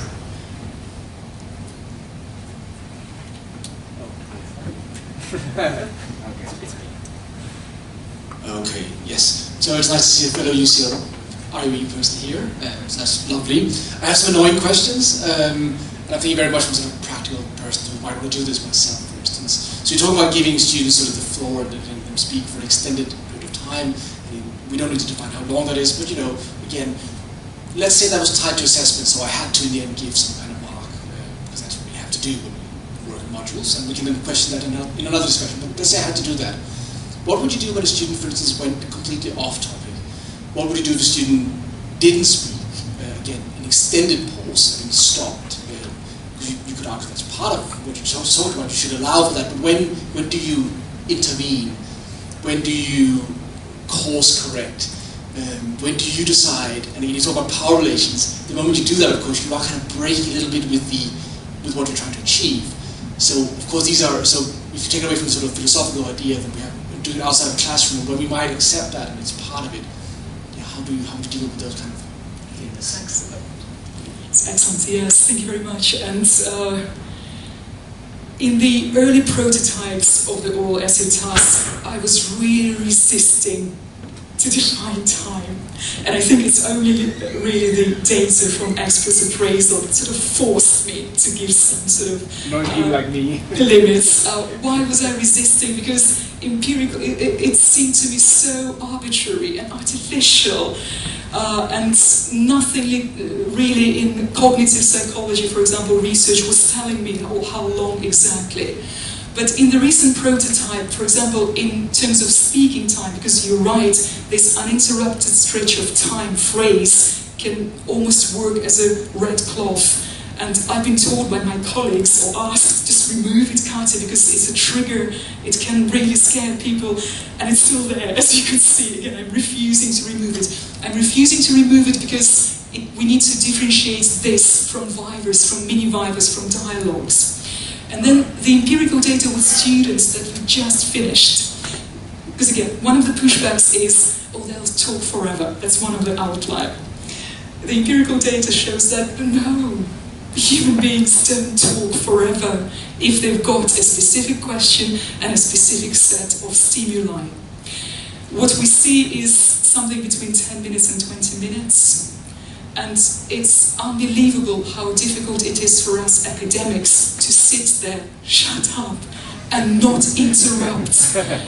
And I warn them when they start, because I know it's obviously not a very representative sample. Yeah, we need to acknowledge that. Again, I'm not discussing this today, but why? Because they volunteered. They said, hey, okay, I'll try to do that. Yeah, obviously they knew what's coming, and they might not experience severe anxiety. But nevertheless, I warned them that I will not interrupt, no matter how long your pause is. But again, you're right to wonder, what about that outlier where the pause is very long? And I actually had something that sort of challenged me in my last sort of data collection with a student. At some point, it felt like, oh gosh, they are going to talk forever. But in the end, that's what it felt like. But they didn't. It was 18 minutes, 50 seconds, yeah? But it feels for us as if it is forever. And that's why I am moving it through this viva interaction. Vivas are amazing, but very often we don't give students that floor, enough space. It's okay to pause, yeah? And yeah, I'll stop. So it's another presentation. Peter Wanders. Thank you. Who's next? Thank you. May from the Uni of New South Wales. Thank you very much for the wonderful presentation. I just got a question around oracy. My experience of oracy, particularly my discipline, which is engineering, it's not that well developed. So it's not just the student who's going to go, well, what's this new assessment? Even the academic themselves go, I don't know how to do this. If you're going to move forward with oral essay, what sort of skill set do you think the assessor or the academic or the educator should have in order to make this a fair, balanced, authentic assessment? Yeah, thank you, May. It's a brilliant question. And just one point about engineering. One of the common pushbacks theoretically that we're getting is that, well, essay is very specific to certain disciplines. STEM won't find it relevant. STEM won't be interested. And recently, when I started talking to my colleagues at UCL, guess who was most interested? Engineers, STEM. I couldn't even predict that. Yeah, so suddenly they said, oh yeah, let's try it. I want to try it, but we'll see. Obviously, I haven't done it yet. Going back to the skill set that they need, that's a very good question. I don't know if you are aware of the oracy assessment framework here developed in the University of Cambridge in 2017. Yeah, Neil Mercer and his colleagues. And they give sort of different, they trialed it in a secondary school, and it's, again, design-based research. So anyway, there are several aspects there that can be assessed, but not necessarily in one assessment. Yeah? So some assessment can assess one thing, other assessments can assess another thing. So what are they talking about is that there are linguistic factors where, again, I would probably say that maybe engineers might not feel that empowered, yeah, to assess the quality of the language, or there are some aspects related to confidence, but again, who am I to assess the confidence? Yeah? Some subject lecturers might say. But there are also sort of cognitive dimensions there. Cognitive dimensions, it's something that I believe is what every single subject lecturer has been working with anyway. For example, the construction of a critical argument. No matter what discipline you are in, you know what critical argument looks like in your discipline. You know that actually more than I do, being a linguist. And that's why at some point I'll just need to let it go and give it to people who know more about that in connection to their discipline. So I believe that the skills, just to sum it up, the skills that engineering lecturers already have will be enough in at least attempting it as a formative task. But obviously some might disagree.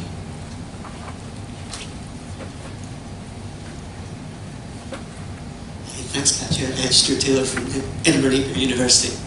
Really, really interesting stuff. I suppose it kind of links in with if I'm marking something like this or assessing something like this, and that relation you talked about authenticity, and I'm thinking about that other word from Leonard Trilling of sincerity.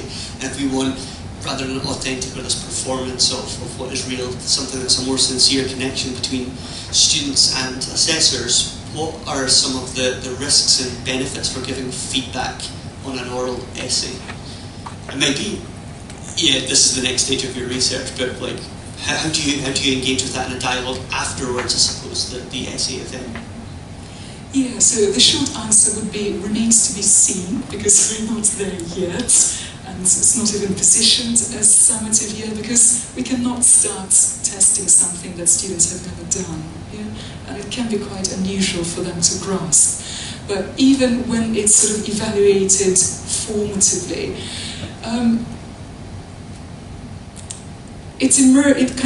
it was noticeable in this recent data with students, because partly we thought, okay, if it's a formative task, and just to get a way in, maybe within some modules we can position it as something like lab work, where there is no mark, but they just, like in their lab work, they just need to attend so many sessions in their lab. So the same with this, they just need to attend so many sessions practicing oral essay, and they get their, let's say, 10%. And we were thinking, and no feedback is really required, just let them practice. But then what students started saying is that, no, I want constructive feedback. I want actually someone who knows more than me to say, because it's so face-threatening, or can be so face-threatening. It can be felt as if almost you're giving a piece of yourself, and you don't just want a nod. You know, it's like, yeah, good, tick, you've done your sort of lab work thing.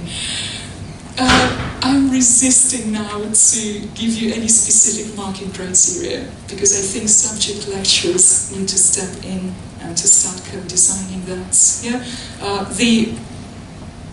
In DDR, we call it tight but loose. So design principles that still preserve it as an oral essay, but at the same time there is plenty of flexibility for subject lecturers to say what makes sense for them. Sorry, and it's this one I wanted to show you. At the moment, we're just saying, okay, what is valued is that they need to persevere, they need to engage. Yeah, they cannot just say, I can't, so I have no ideas. But of course, reasonable adjustments will need to be considered. And they need to try and articulate that in a more or less formal way, so the register needs to be preserved, and more importantly, it's that conversation with data, conversation with literature, conversation with experts' ideas, conversation with artifacts, whatever your subject area is. Yeah, nothing new, really. That's what we've been doing in academia for years.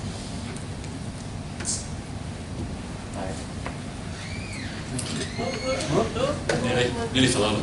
Hi everyone, Josh, University of Leeds. I just wondered, with the idea of the oral essay, when you mentioned it, it was the idea of what is an essay, what does it mean, it has that visceral reaction.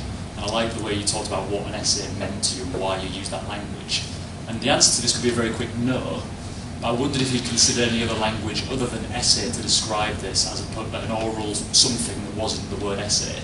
I wondered if you'd considered that at any time, or with that Oh, makes sense. God, yeah.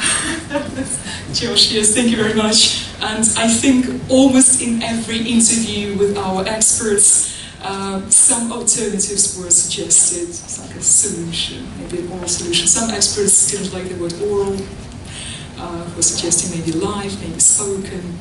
Some experts were challenging the word essay, and partly for the reasons that it is often challenged, it is often rejected, it is often labelled as something colonial, something Western, something traditional, but negatively, traditional. Yes, and at the moment it's almost like thank you, but no thank you yet, because I'd rather explain what I mean here by essay, and ironically, I teach on a daily basis the other type of essay, that positivist type of essay, with a thesis statement, with a very deductive structure, and obviously over the years I started wondering, but why can't we allow students to put their thesis at the end, to start with evidence, to start with ideas, to start with a joke, and actually some of our lecturers do that. For example, in the Institute of Psychiatry, it's okay to start your essay with a joke there, but obviously it doesn't work here for all the disciplines. So, at the moment it's still an essay, and I'm not ready to give it up, because there's a meaning there. Essay means space. Essay implies that uninterrupted stretch of time. Yeah? And plus, if it is considered to be exploratory, it also allows you quite a lot of freedoms. Yeah, thank you. That's great. We got time? Good. Sorry, I'm chairing the next session. So is the next speaker here? Yes. If I have a question. I don't need to take more time. Yeah, the next speaker here. Because if not, we can just keep going. Sorry, so then we have to answer even more questions. Okay.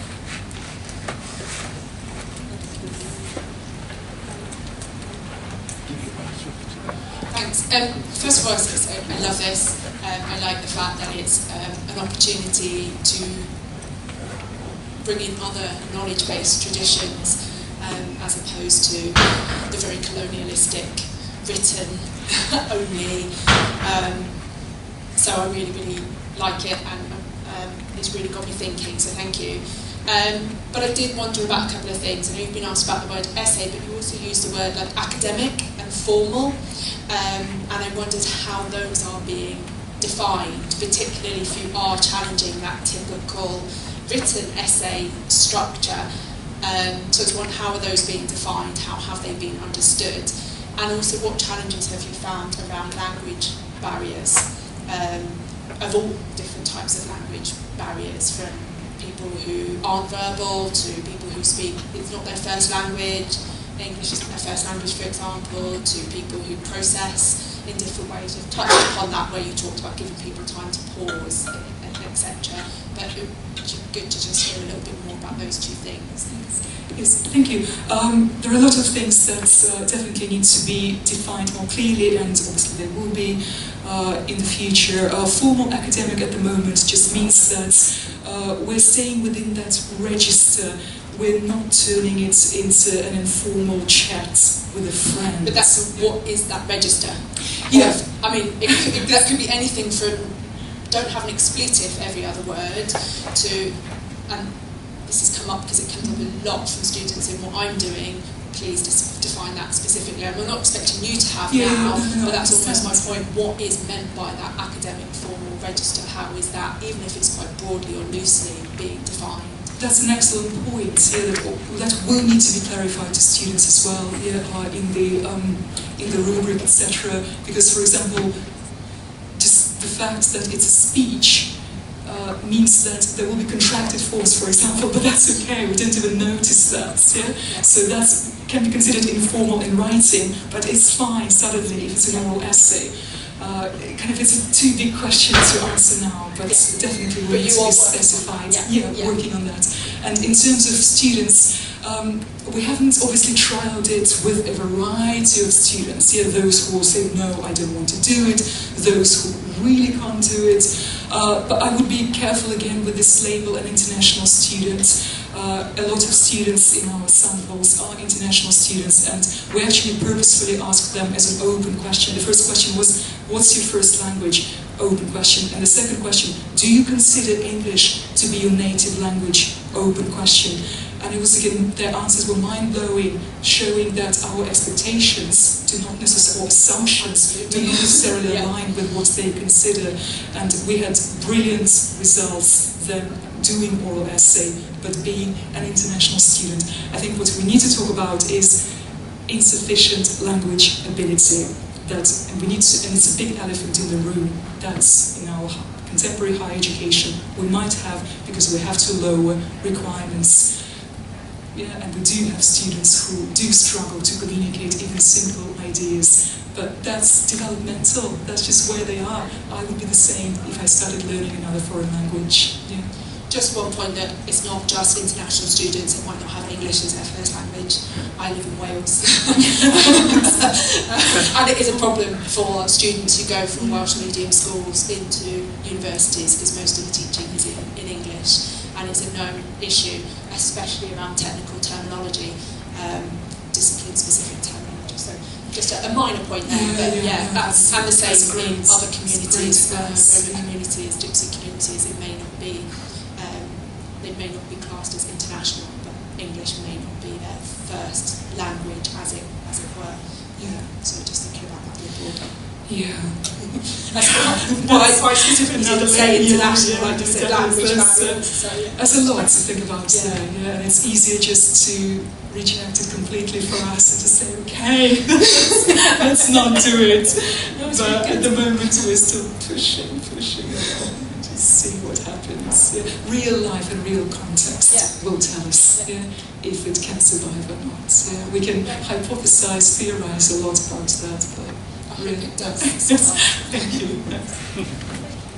I found the next speaker. It's Anna here. Fantastic. Thanks so much, Catherine. Thank you. Thanks everyone for your questions.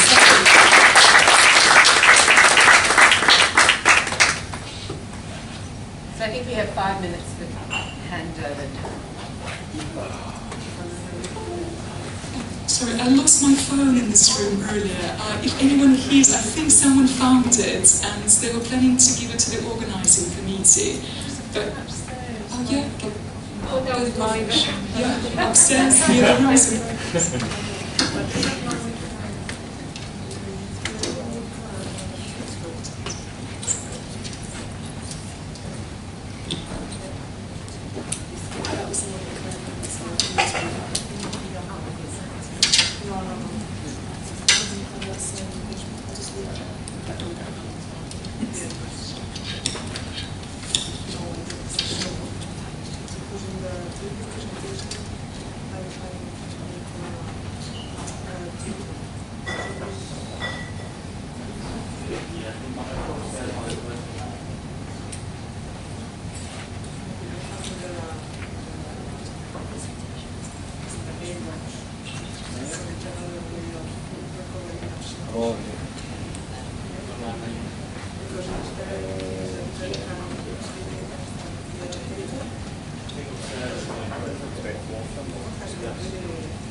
Where is the...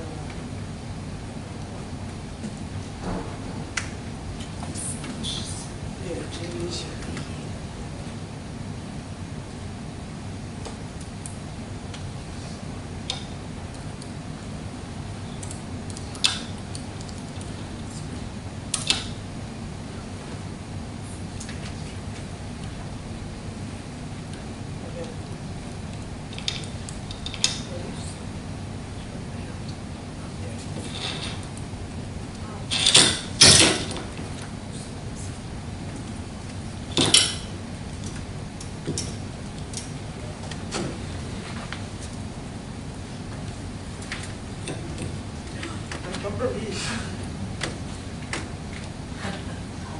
Technology. Yeah, come on.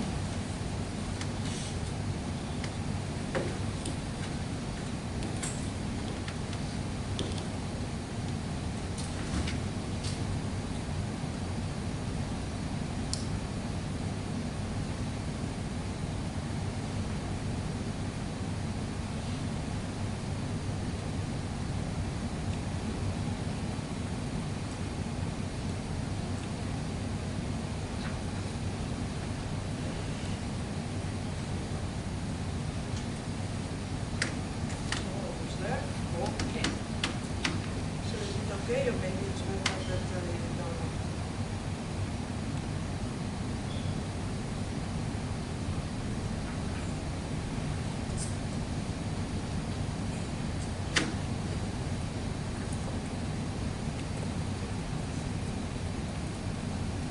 Great.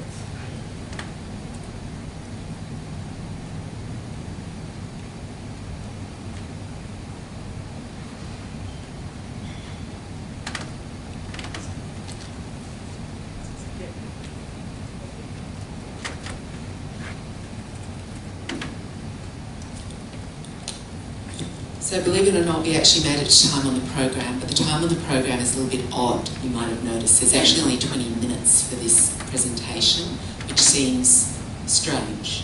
But we will make do. So, I'm delighted to introduce Ana Espasa from the Open University of Catalonia, which I'm sure is said entirely differently in Spanish. And I pass you over right now to give your presentation. Yeah, thank you very much. Okay, good afternoon. Yes, my name is Ana Espasa. I come from Barcelona, and I am associate professor at the Open University of Catalonia, and I will present this study about self-feedback with rubrics, evidence from an asynchronous online environment, which I have been carried out with my colleagues Teresa Wask, Rosa Mayordomo, and Montserrat Martínez-May. So the agenda, I will start explaining the problem, then the conceptual framework, the context, the methodology, results, and some educational implications. So first of all, about the problem. So from the teaching practice, feedback may adopt different designs, as you probably know, in terms of content and channel, but the students' engagement is not easy. So feedback should be dialogic and with opportunities for resolution. So this is one of the main results in the research. But is it sustainable for teachers, this process of dialogical feedback and the possibilities of resubmission? A strategy could be the self-feedback. Self-feedback can be a strategy that makes the feedback processes sustainable. But how is it implemented in an online learning environment? So let me explain now the conceptual framework. So we understand self-feedback as the cognitive process where students evaluate and improve their work by comparing it against external references or comparators, such as exemplars, rubrics, or articles. A comparator is an external reference that enables students to identify what they have done correctly. They have to identify errors and recognize areas for improvement in their own work. And finally, the process of comparison, this process of comparison has to be explicit and reflective. But is it the same in teaching and learning processes in an online environment? The comparison, this process of comparison has to be also explicit and reflective. So now I'm going to explain. Sorry, okay. In the context of self-feedback research, what we have seen is that the self-feedback, it's not a new topic, as you can see in the slide. There is research from many years ago. There is a diversity of terminology. We talk about self-feedback, but it's the same that inner feedback, internal feedback, self-generated feedback, and limits between concepts sometimes are not clear. Diversity, there are diversity of research designs, so some research are experimental, quasi-experimental, qualitative also. There are different instruments to collect the self-feedback, questionnaires or interviews. There is the diversity of educational levels. There is research on secondary education and also at the university level. And there are several comparators, research on several comparators. Exemplar, rubrics, peers, or even AI. So I'm going to focus on one of these comparators, which is the rubrics. So here in the slide you can see three researchers about rubrics as a comparator. And the first one, the Libnevich et al., they say that the use of the tile rubrics alone led to a greatest improvement in student performance. Another research of the same author conclude that when rubrics serve as comparator for self-feedback, they effectively generate learning. And there is another more recent research which conclude that students across all the three conditions, in this case was rubrics, annotated exemplars, and teachers' comments, significantly improve their essays from the first draft to the final version. And again, is it the same in the teaching and learning processes in an online learning environment? So now let's move to the context, which is a really important aspect of this study. The context is an open university, Open University of Catalonia, which has a fully online university from the scratch. It has more than 97,000 online students in the academic year of 24 and 25. And 91% of these students are combining work with their studies. In terms of teaching staff, we are more than 70,000 teachers, and we are split in 400, more than 400 are teaching and research staff, and then more than 6,000 part-time lecturers. In terms of teaching and learning processes, which is relevant also, the process is developed through a continuous assessment assignment. And like essays, case studies, projects, and feedback becomes the key process for promoting self-regulation of learning. And finally, the communication is mainly written and asynchronous. This is the context where this study has been conducted. So now let's move to the methodology. First of all, the research questions. We got two research questions. The first one is, do the students improve their assignments after a self-feedback process using rubrics? Are there significant differences in performance between students who use a rubric with a reflective tool and those who use a rubric alone? So we compare the use of the rubric plus this reflective tool, which makes this process of comparison explicit, or the group of the student who has only the rubric. So the methodological framework, the design was a quasi-experimental study implemented in December 2025 and January of this year. Participants were 106 from law and political science degrees. Data sources, we got the scores, and we have also the reflective tool and the rubric. The conditions of the quasi-experimental where the students had the same teacher, the same rubric, and we got two groups: the students with the rubric plus this reflective tool, and the students who had only the rubric. And that analysis was a quantitative data analysis, descriptive and inferential, and here you can see the test that we conducted. So the research procedure, it's also important to understand the study. So what we did was, the students were elaborated their assignment. Once they finished, they accessed it in an online space. Inside their virtual classroom, they had a specific virtual space, and we asked here to the students to send their initial version of the assignment.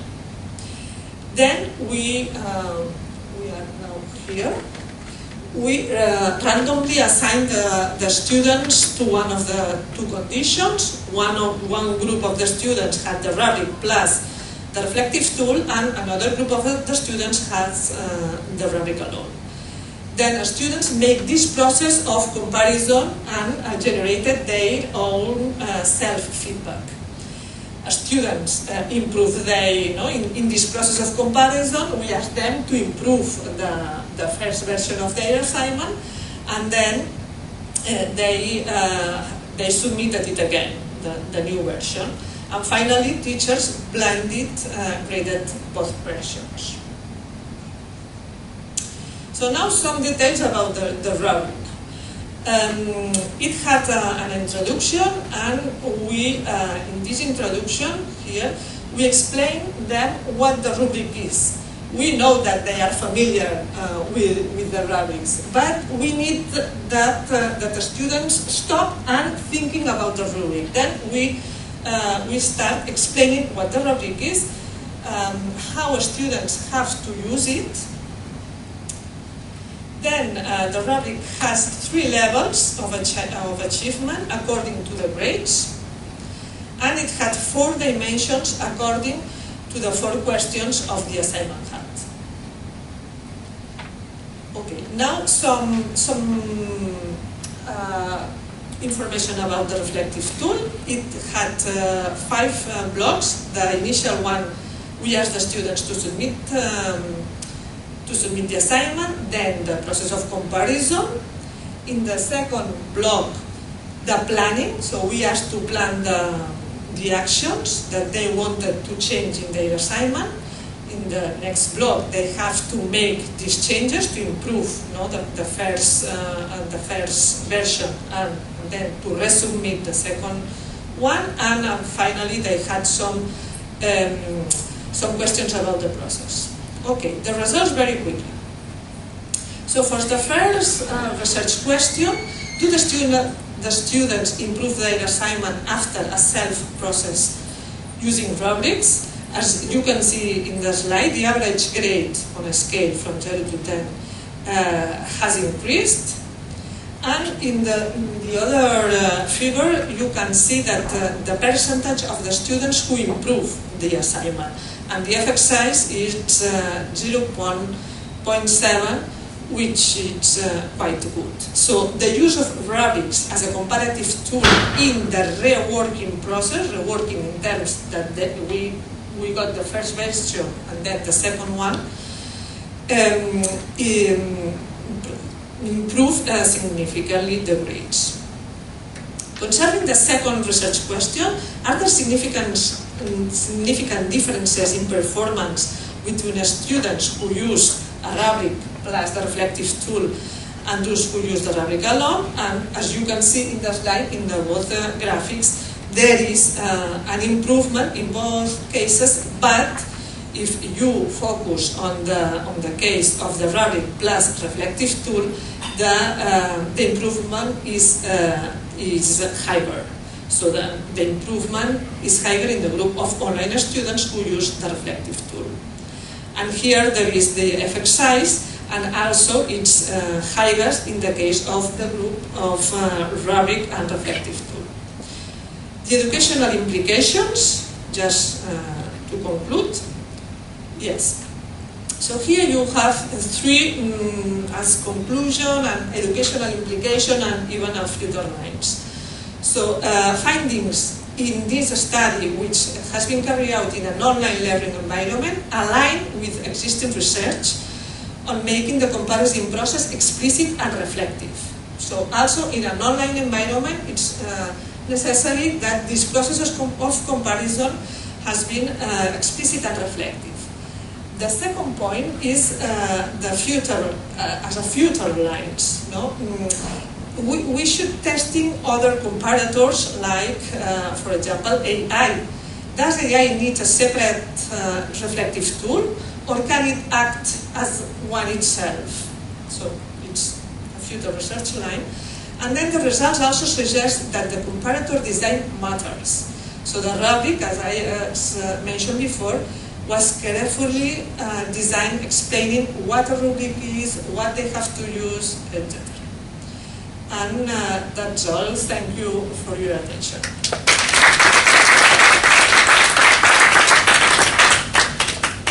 Thank you so much, and amazing. We'll keep keeping to time after all, so we've got a few moments now for questions. Any questions? Hello, Sarah Switzman, IU University Berlin, so similar kind of university, mostly online, big student population.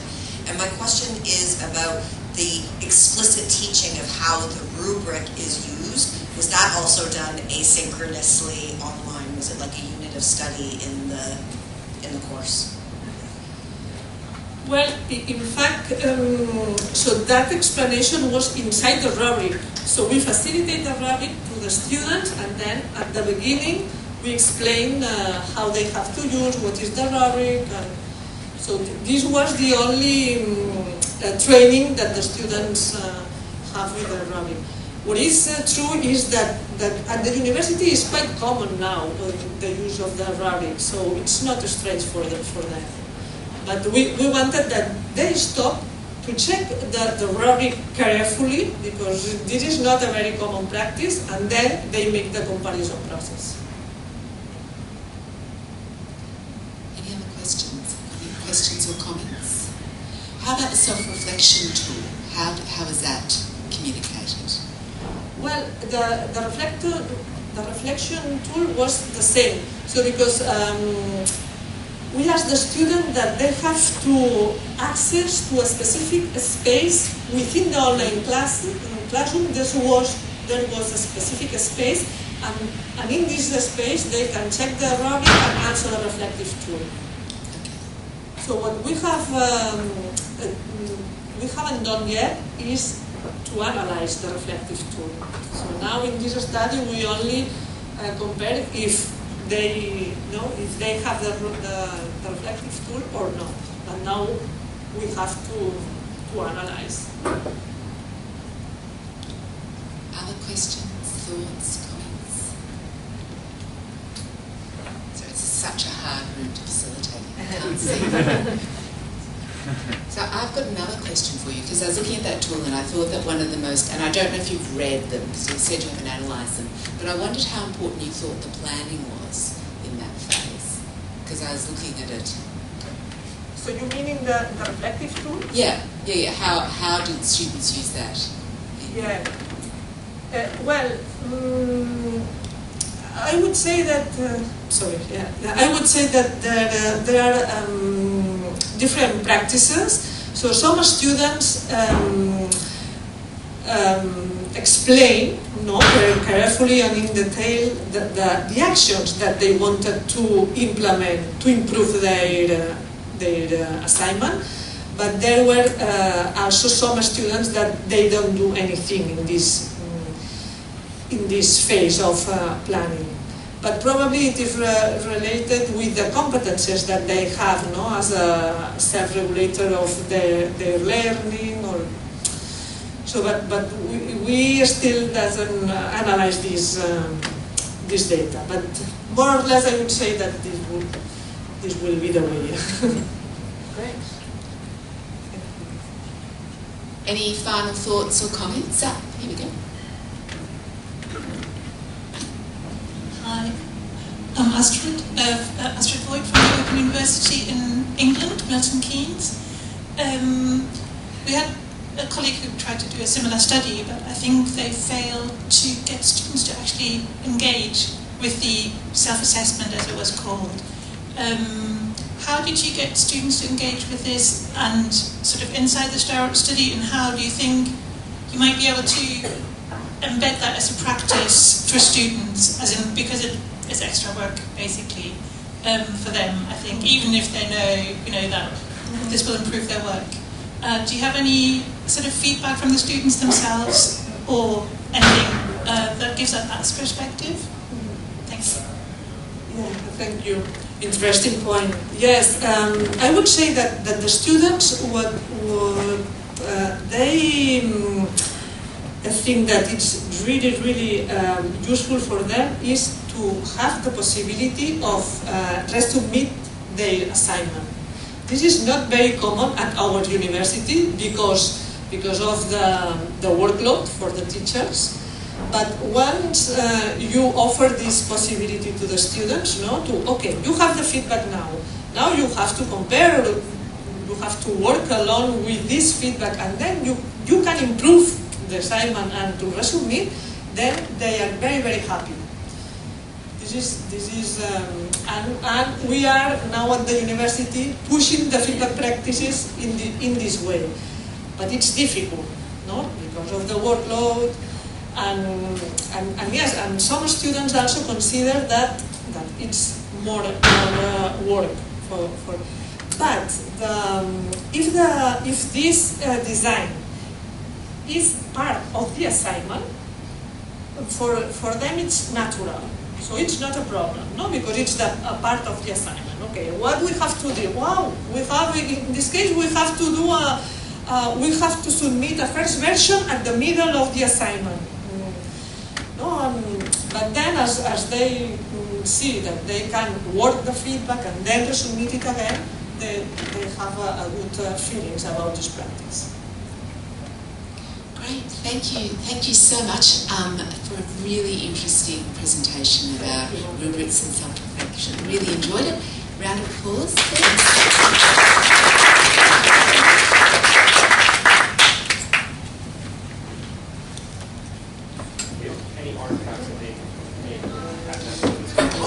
Testing? Yeah, it's working. Hi everyone, my name is Roisin. I'm the chair for the session from Imperial College London.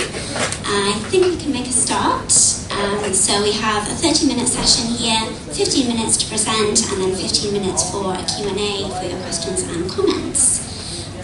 So I'm very excited to present the presentation, Driving Institutional Change for Societal Impact, Embedding Inclusive Assessment Across an Irish University. And we've got Linda Murphy, Therese Kenna, and Blanca Escudero Fontan from University College Cork in Ireland. So I kindly ask you just to be quiet for the presentation. Thank you. Thanks, Roisin. Good evening to you all, and delighted to be here on behalf of my colleagues, Dr. Therese Kenna and Blanca Escudero Fontan. So what I'm going to be talking about for the next 15 minutes is, I suppose, a project that I'm involved in that is really at the heart of, I suppose, driving institutional change.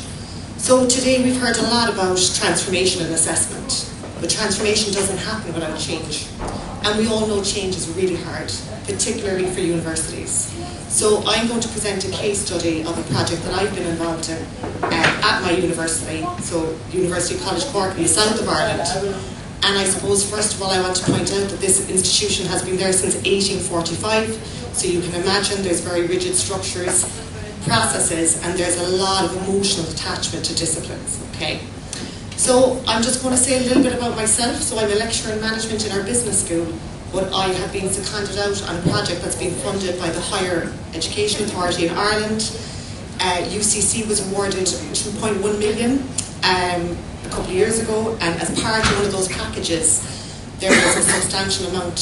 So one part was for, I suppose, we're looking at inclusive assessment, but we're looking at widening participation, so bringing more students with intellectual disabilities. But the path that I'm on, and the part of the project that I'm working on, is about embedding a whole of institution approach to assessment from a UDL perspective, so from a universal design for learning perspective. I have a huge personal interest in this. My son is dyspraxic. He was a late diagnosis, which really, I suppose, as an educator, forced me to look at my own practice and think about how inclusive am I being in my practices. And I suppose just to say, I want to say a little bit about the structures, but I want to say, like, why inclusive assessment, why now? We're going to really, I suppose, conceptualise this as a process of unlearning, so a process of organisational unlearning. I'm going to discuss some of the frameworks of change we've been using to kind of interpret the journey we've been on. I'm going to say a bit about the Inclusive Assessment Project, and I suppose the framework, the structure, and I suppose how we've gotten to where we are. And then I'm going to say about embedding change, because anyone who knows anything about change, implementation is the most difficult part, and that's actually where most change management processes, programs actually fail.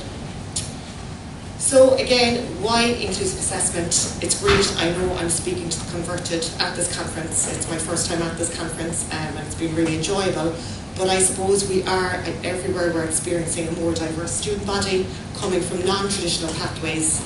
There is an opening up, which also brings challenges. So student diversity is becoming the norm, and that's including mature, international, disabled, more neurodiverse students, neurodivergent students. There's a huge equity imperative, but I believe there's also a legal and a moral obligation for us as educators and I suppose the institutions that we are in. And there's pressures to abandon what are referred to as exclusionary assessment practices. There's also a very clear policy mandate in Ireland, a national access plan, and our university signed up to the Altitude Charter, which again looks for this whole of institution approach to universal design. So we know assessment shapes learning, and it's one of the most powerful drivers of student learning, but we also know it can be a barrier, and it's one of the most resistant to change. And we also know that universities are described as, hierarchical. There's a lot of disciplinary traditions. We have things like academic freedom, academic autonomy, and we know that all of these preserve the status quo. So they preserve what we've been doing and the way we've been doing things for a period of time. I suppose what we were trying to do in this project was to move from a model of reactive accommodations, or a medical model, where the student, the onus is on the student to avail of more inclusive measures, where they have to get a diagnosis or they have to come through a particular path to get these, this exclusionary design. So we want to move to more proactive university designed assessment. We have an anticipatory duty to do that. We know more students are choosing not to disclose. So to reduce the need and this notion of othering by limiting. So our framing, as I said, is around change as a process of unlearning. So organisational unlearning is a deliberate discarding of undesired or harmful routines. So this is where there's a choice made, okay? And I suppose, a friend of mine always says, don't blame the kid, blame the system, right? So if we're looking at some challenges in education, most of these are systemic. So it's this process of unlearning where we're kind of discarding, some of the assumptions we've carried for a long time, the norms in relation to assessment, and looking for new ways of doing things. So this is, I suppose, we know this through routine and systems, assumptions, and I suppose values and norms. There's two models of change that we're using to interpret this in the paper that we're writing. So first of all, we're looking at Lewin's model of change. So Lewin was a social scientist, but I suppose, anybody who's in the management sphere, and I don't know if anyone here in terms of the theories, he's been around for a long time, he's received a lot of criticism in terms of the model being a bit simplistic, but Lewin was an advocate for social and societal change, not organisational change, and his models have been used more in organisations. So he is this three-step process around unfreezing, moving and refreezing, which sounds really simple. but we know, particularly as human beings and as systems, as groups, change can be challenging. Then we're also going to embed Cotter's framework. So this is kind of like a 7-step framework, and I'll say a little bit more about that because I want to get into the project and I suppose apply the theories. I suppose when we look at universal design for learning, we're really looking at designing assessment from the outset to be more inclusive. So not making, I suppose, retrospective alterations. So we're looking at, the principles of engagement, so the why of learning, so multiple ways to spark interest, the what of learning, so multiple ways to present information and content to all learners, and then the how of learning, so multiple ways for students to demonstrate their knowledge. So as I said, UCC secured this Strand 4, Path 4 phase funding from the AHE, and it was to embed this whole of institution approach to inclusive assessment. Now, first of all, we have to have full disclosure. When they made the application, they never expected to get this money. And they kind of put it in as we'll try this, okay? So they got the money, and of course, then they had to come up with a plan on how are we going to do this, okay? How are we going to embed or take this whole of institution approach? So the then Dean of Undergraduate and Postgraduate Studies, Professor Nuala Finnegan, so she would have worked with all of the, I suppose, units in the university. So they decided that really you needed people on the ground who were going to be living this and doing it and have a kind of a bottom-up, top-down approach, and with a hope that we would meet somewhere in the middle. So the idea was that, and we have 4 colleges in our university, so I'm in business and law, so I represent that college. Trace, my colleague, is in arts and social studies. We have medicine and health, and then we have the sciences. So what they did is we had our dean, we had 4 vice deans for teaching and learning, 1 in each college. We had 4 inclusion facilitators, so that was a kind of an expression of interest, which became a semi-interview for the role. And then we had a research support who is, she's actually chairing a session, but she's here and she's our glue, she holds us all together. So that was our structure. So I suppose we were appointed, we were given a very light brief, I would say, very broad. And I suppose what has emerged is we ended up writing the first assessment policy for the university. So you might sit there and think, that's ridiculous, they never had an assessment policy, right? Because we were an outlier when we did all our international and national benchmarking. We had a framework which nobody knew about, but we actually had no assessment policy. So I'll take you through kind of the brief of the project and how we arrived here.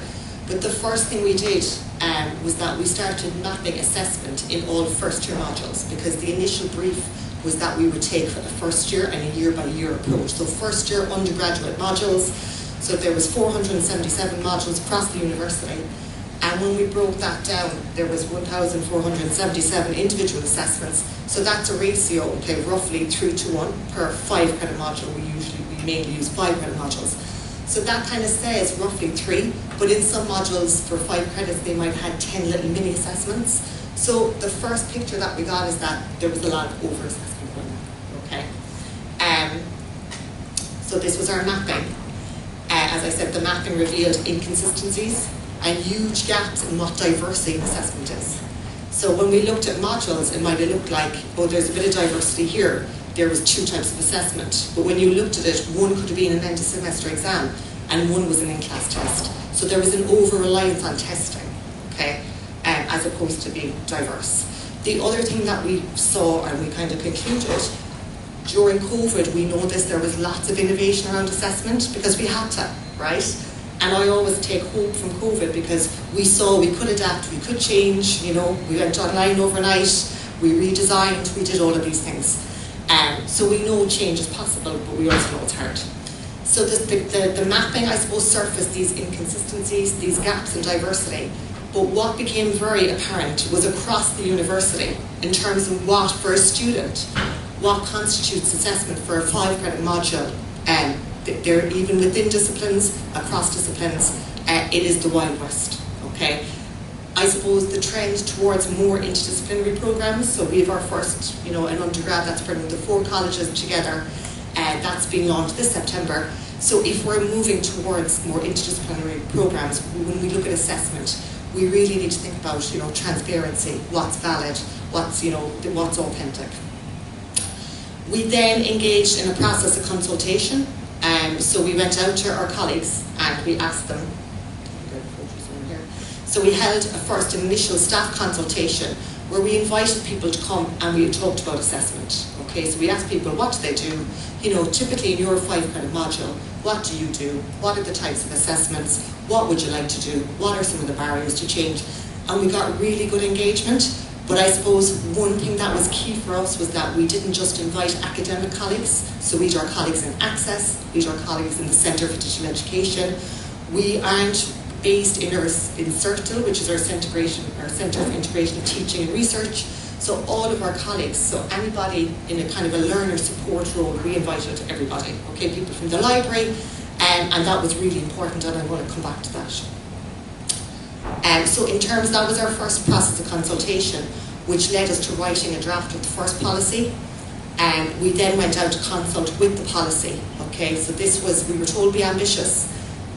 You can imagine the resistance. Some of them were very fun. I facilitated and I chaired the one for my college. And again, there was lots of concerns. People are overworked. You know, people were worried about generative AI. Everyone was running back to the anxiety-ridden example because they thought this was AI-proof.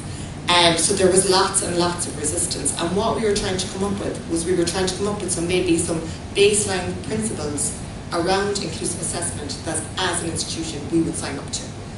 So I think we had 81 submissions of feedback. The shortest one of those was about 20 pages. We had, we had over 300 individual feedback points. So we had a lot of data, okay? So we took that, as we called it, our R&Rs, so our revise and resubmit. So we took on all the feedback. We went back out for more consultation and went back out again, and each time the resistance was a little bit less. Because one thing people felt was, I think it's been the most consulted policy ever, but they did feel we were taking the change on board. What we found was inconsistency, not inclusion. Okay, so I've already talked about the variety in weightings, this exam domination, and very limited diversity, which was concerning. So from evidence to a shared policy, and I think in terms of where we are, the policy was approved in May this year. No amendments, which we were stunned. I mean, even the registrar said to us, this is not your last rodeo. And we were like, okay, there goes the summer, but it was approved in May. But remember, this is a project, okay? So now we have a tension because this is a project. The project ends in September. I was seconded out for a certain period of time. So luckily, some senior leaders in the university got together and they said that we need something sustainable. We can't keep chasing this funding for these brilliant projects that come to an end. It's not sustainable. There's good work being done. So what we've done is we have a new dean, and now she's putting together an academic leadership team. So myself, my colleague Trace, Blanca, and herself are going to be a core team, and we have an implementation plan for 3 years. So we found from our staff and consultation, international and national benchmarking, in terms of what we needed to do was we needed some more transparency and more consistency across assessment weighting and volume. The workloads needed to be proportionate to the credit value, the student effort. There needs to be greater parity and more ways to demonstrate learning. Again, that's just our dean there. That was one of our workshops. Again, if we look at this from a change management perspective, Lubin's force field analysis, he talks about drivers and barriers to change. We know what the forces are for. We also had kind of the restraining forces were entrenched exam and assessment traditions, academic workload, concerns over consistency, standards, integrity. And I have to say, one concern my colleagues had was that, if we moved away from, I suppose, our model of reasonable accommodations to give more inclusive measures to all students, that we were disadvantaging the students who needed the reasonable accommodations. We've had a lot of discussion around that. The role of change agents was key. So not only do we have the senior leadership, I suppose, capacity, and I suppose their support, but I suppose having that presence in the colleges was really important. So at my consultation, I had someone saying to me, I have 200 students, and I was like, I've got 300, we can do this. Again, the process of learning, and I suppose just to say, concluding thoughts, it's very important, strategic distributed leadership, embedding change in structure and culture, and now we're on this journey with this 3-year implementation plan. So thank you very much, and I look forward to any questions, comments.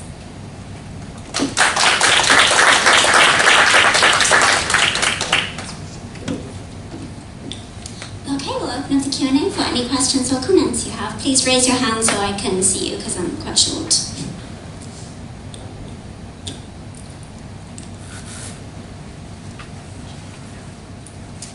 Thank you. That was really interesting.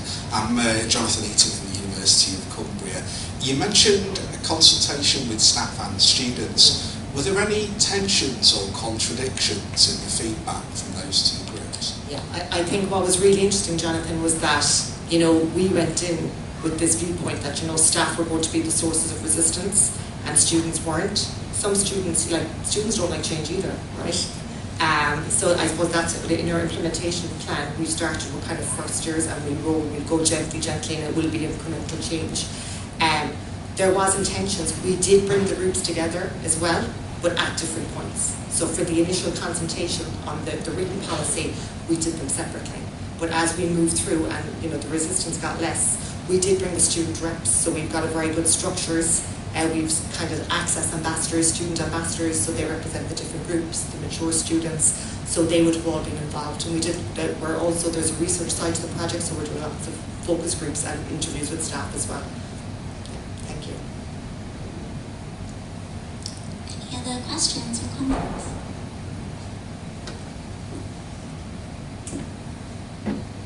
Miriam Ryan at Dublin City University. Thanks very much, Linda. That was really, really interesting.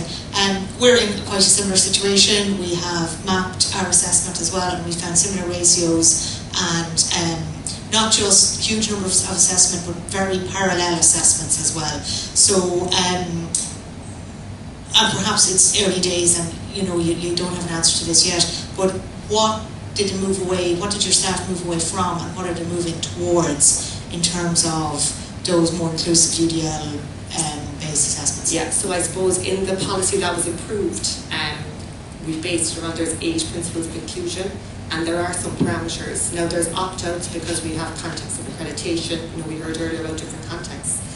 So we have kind of put a minimum number of assessments, maximums. There's been weightings. We've done stuff around group work. So we have put in kind of some parameters. And I think one positive has been the opening up around conversation around assessment, because I suppose at our university, when it comes to promotions, you know, people would say, why would I bother? Like, this isn't valued.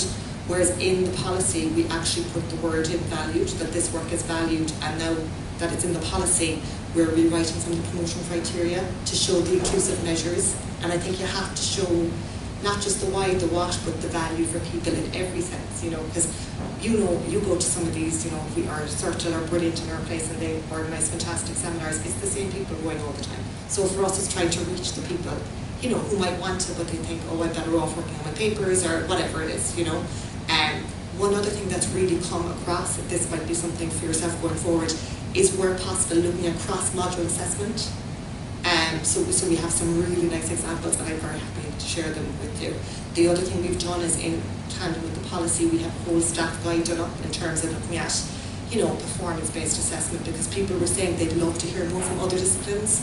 They'd love to hear what, you know, the performing arts are doing, what music are doing, what medicine and health. So we put a call out for case studies, so people wanted to share, they've shared their rubrics, they've shared everything, their feedback, and that's going to become something embedded in our LMS, so people can dip in and out, you know. So.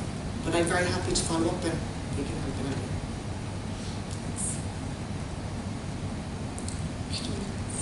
I can just talk loudly if that's as easy. One to the accent.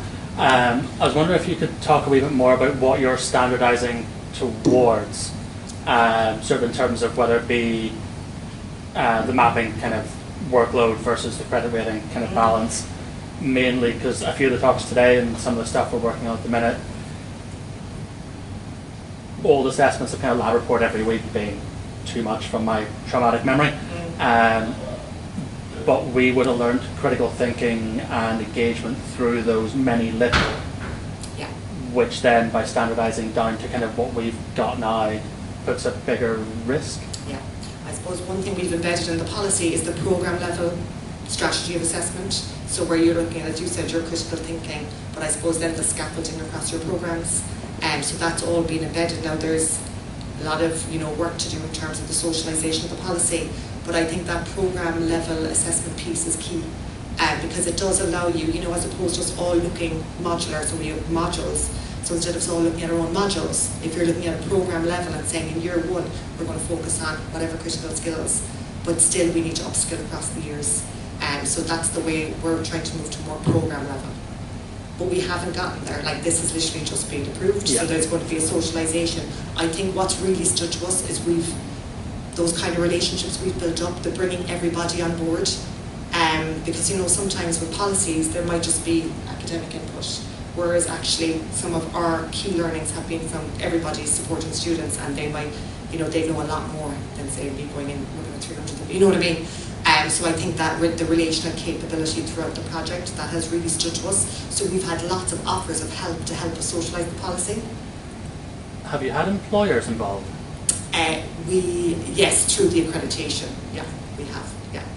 Cool. But that will become more because as it goes on. So our plan is we're going to have a soft implementation over a 3-year period, but we will remap to see the impact, obviously. But I suppose we'll start with first years, but the more employer focus will come in probably years 2, 3. Yeah. I was wondering because you and said the master's programs. Because whenever you said the program level, I was sort of thinking. Yeah. I say the employer one's in year 3. Then what are you building towards? Towards, yeah. But yeah. Cool. Thanks. It's a really good point.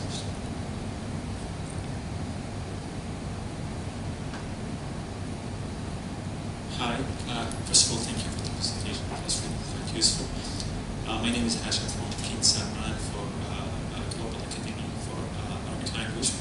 My question is about the lean change management. So during that lean change management, so during that change phase, how we can deal with people who challenge us, not like in a way we refuse the change, but we think this is like a better direction, better than what we choose here at this point. So you're saying colleagues who come with suggestions of how to improve? Yes. Yeah, so not really the sources of resistance, but the supporters, but the ones who see better ways. Yes. Oh yeah, or bring them on. As in, I'm not sure I'm understanding the question. So if they're coming with other alternative ways of doing it. Yeah, and we actually need to move with this direction. But they think, no, okay, we agree that we need to change. Yeah. But we don't agree with this direction. Oh. We believe this direction is much better. Oh yeah. We did have, I won't name the college, but we did have one college who produced their own policy, So we went for the consultation and suddenly I was saying, we hadn't seen the version of the policy that they were giving feedback on. So, but there was a very strong intervention from senior leadership saying, we're one university, we cannot have this, going off doing their own thing in silos, So I think there's, that's kind of bedded down. But again, we had to almost infiltrate that college. You know what I mean? We had to find a couple of supporters, So at the consultation, there was one person in particular, early career, who was all about, exams. When you look at the research, females get more stressed. So I will never do exams because we're trying to attract more females into STEM. So he's a real driver for change.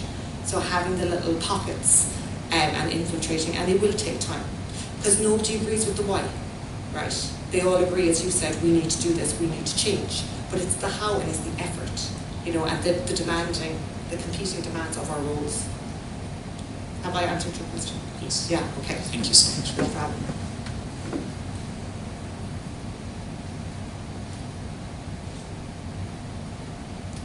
Any other questions? Actually, just interested in your, as Alan all the way from Sheffield and Alan, we've just been through a very similar process now in the implementation phase. Just wonder, on your credit sizes, 5 credits, is that 120 credits per academic year for your students then? So you just have to have quite a lot of assessment in your... No, so we're 5 credits, which is the equivalent of 24 direct contact hours. So students do 30 credits per semester. Yes, okay, that's not the difference in the... So yeah, there's slight difference. Okay, no, thanks. Okay, no worries.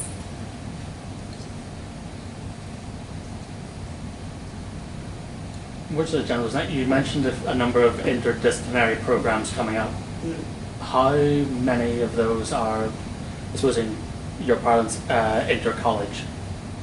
The first one is inter-college, the first interdisciplinary one is starting in September. So they've just like it went through their approval, so that is now, we'll have students coming in September. What is it? It's the BSc in Sustainability. Yeah, it's a Bachelor of Science, so there's more input from one or two colleges, but it's actually every college is contributing. Yeah, I can send you them. Yeah, I'd be curious because I think because it's in the program, there's a few assessments kind of I'm looking to develop, like individual assessments that are cross-faculty, but because it's not in a cross-faculty program, And it was great for us because we were able to use this as known as the blueprint. So to look at, we did a bit of, we preempted, and look, I'll be honest, there was bits the policy didn't get through, so we really wanted to bring in what we were calling inclusive time. So we bring in consultation with Sheffield Hallam, Edinburgh University, who were doing really interesting work in space. And we wanted to bring in this notion of, we were calling it inclusive time, that everybody gets extra time. And there was absolute uproar, which we were saying, it's not like students, you go into an exam with a certain amount of knowledge. It's not like you're going to dream up, an extra. But anyway, our evidence was that students use the extra time as they need it. So we wanted to bring in inclusive time. But at the end, there was too much resistance. And this would be revised in 3 years. So we're going to pilot the inclusive time and see, because people were saying, again, they're worried about grade inflation. Because you'd have more time, you'd get higher marks, which to me makes no sense. It doesn't. All the way from Sheffield. Oh, I can confirm that is the case. Yeah, and we really liked you had the baselines. Baseline principles, and we had some brilliant conversations with some of your colleagues. Okay, I think we have time for one more question, if anyone has one. Yeah, can roll. It more just rolls off your, let's say, over extra time point, just whenever it's coming back up for reconsideration, how that extra time is structured or presented to the students, because I've done a wee bit of work with particularly ADHD and dyslexic students, where the sort of when the extra time hasn't really helped, because obviously the ADHD one's more than the dyslexic ones, where they went, what I need is a nap. And so we've essentially kind of went, but you can have a break. Like you can take the extra time, stop and have a break. And so what you were saying about them using it kind of however they need. Maybe starting with kind of structuring how you let them know they can use it how they need. Because we found that dyslexic students did take that time to work through it. More tired at the end. But the ADHD ones went, actually I can just re-grind myself for 15 minutes and then come back in. Thanks for that. We are doing another piece of work on kind of the spaces of assessment. So the physical spaces and kind of neurodiversity, neurodivergent students. So we're talking at the moment. Okay, thank you everyone for the discussion. If we could have a round of applause again. Thank you.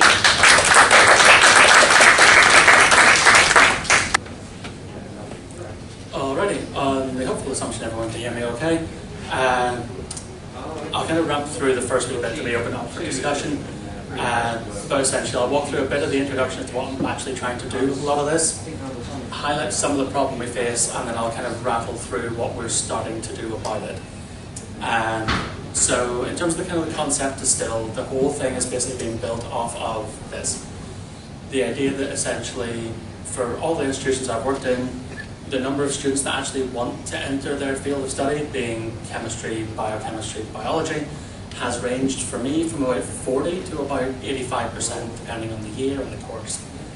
However, regardless of whether they do or not, there's a good chance that those students are going to end up being the most knowledgeable subject expert in their local community. So that might be their office, it might be wherever they're living. An easy example I can give from this is during the pandemic. You did a degree in biochemistry, right? How does the vaccine work? Whether you have a job in it or not. So with that in mind, there comes an inherent degree of responsibility with the fact that they have become a graduate in their subject. And how do we kind of build them towards that outside kind of our traditional employer-focused graduate attributes? Ignore the mini-me. He's in there from before. So, in terms of what we're looking at, We're looking to build up a sense of expertise, criticality, integrity, respectfulness, service and humility. Now, some of those appear quite often in our standard graduate attributes, some of them don't. And I'm trying to put them all into a sense of the identity these students start to build, both within their subject and as graduates. We'll get into kind of some of how we want to do that a wee bit later. These three don't show up all that much. We won't kind of do the interactive side of things, but I'm big on the difference between criticality and critical thinking. In terms of humility, that doesn't really come up too much, and knowledge as service isn't really too much of a thing. So,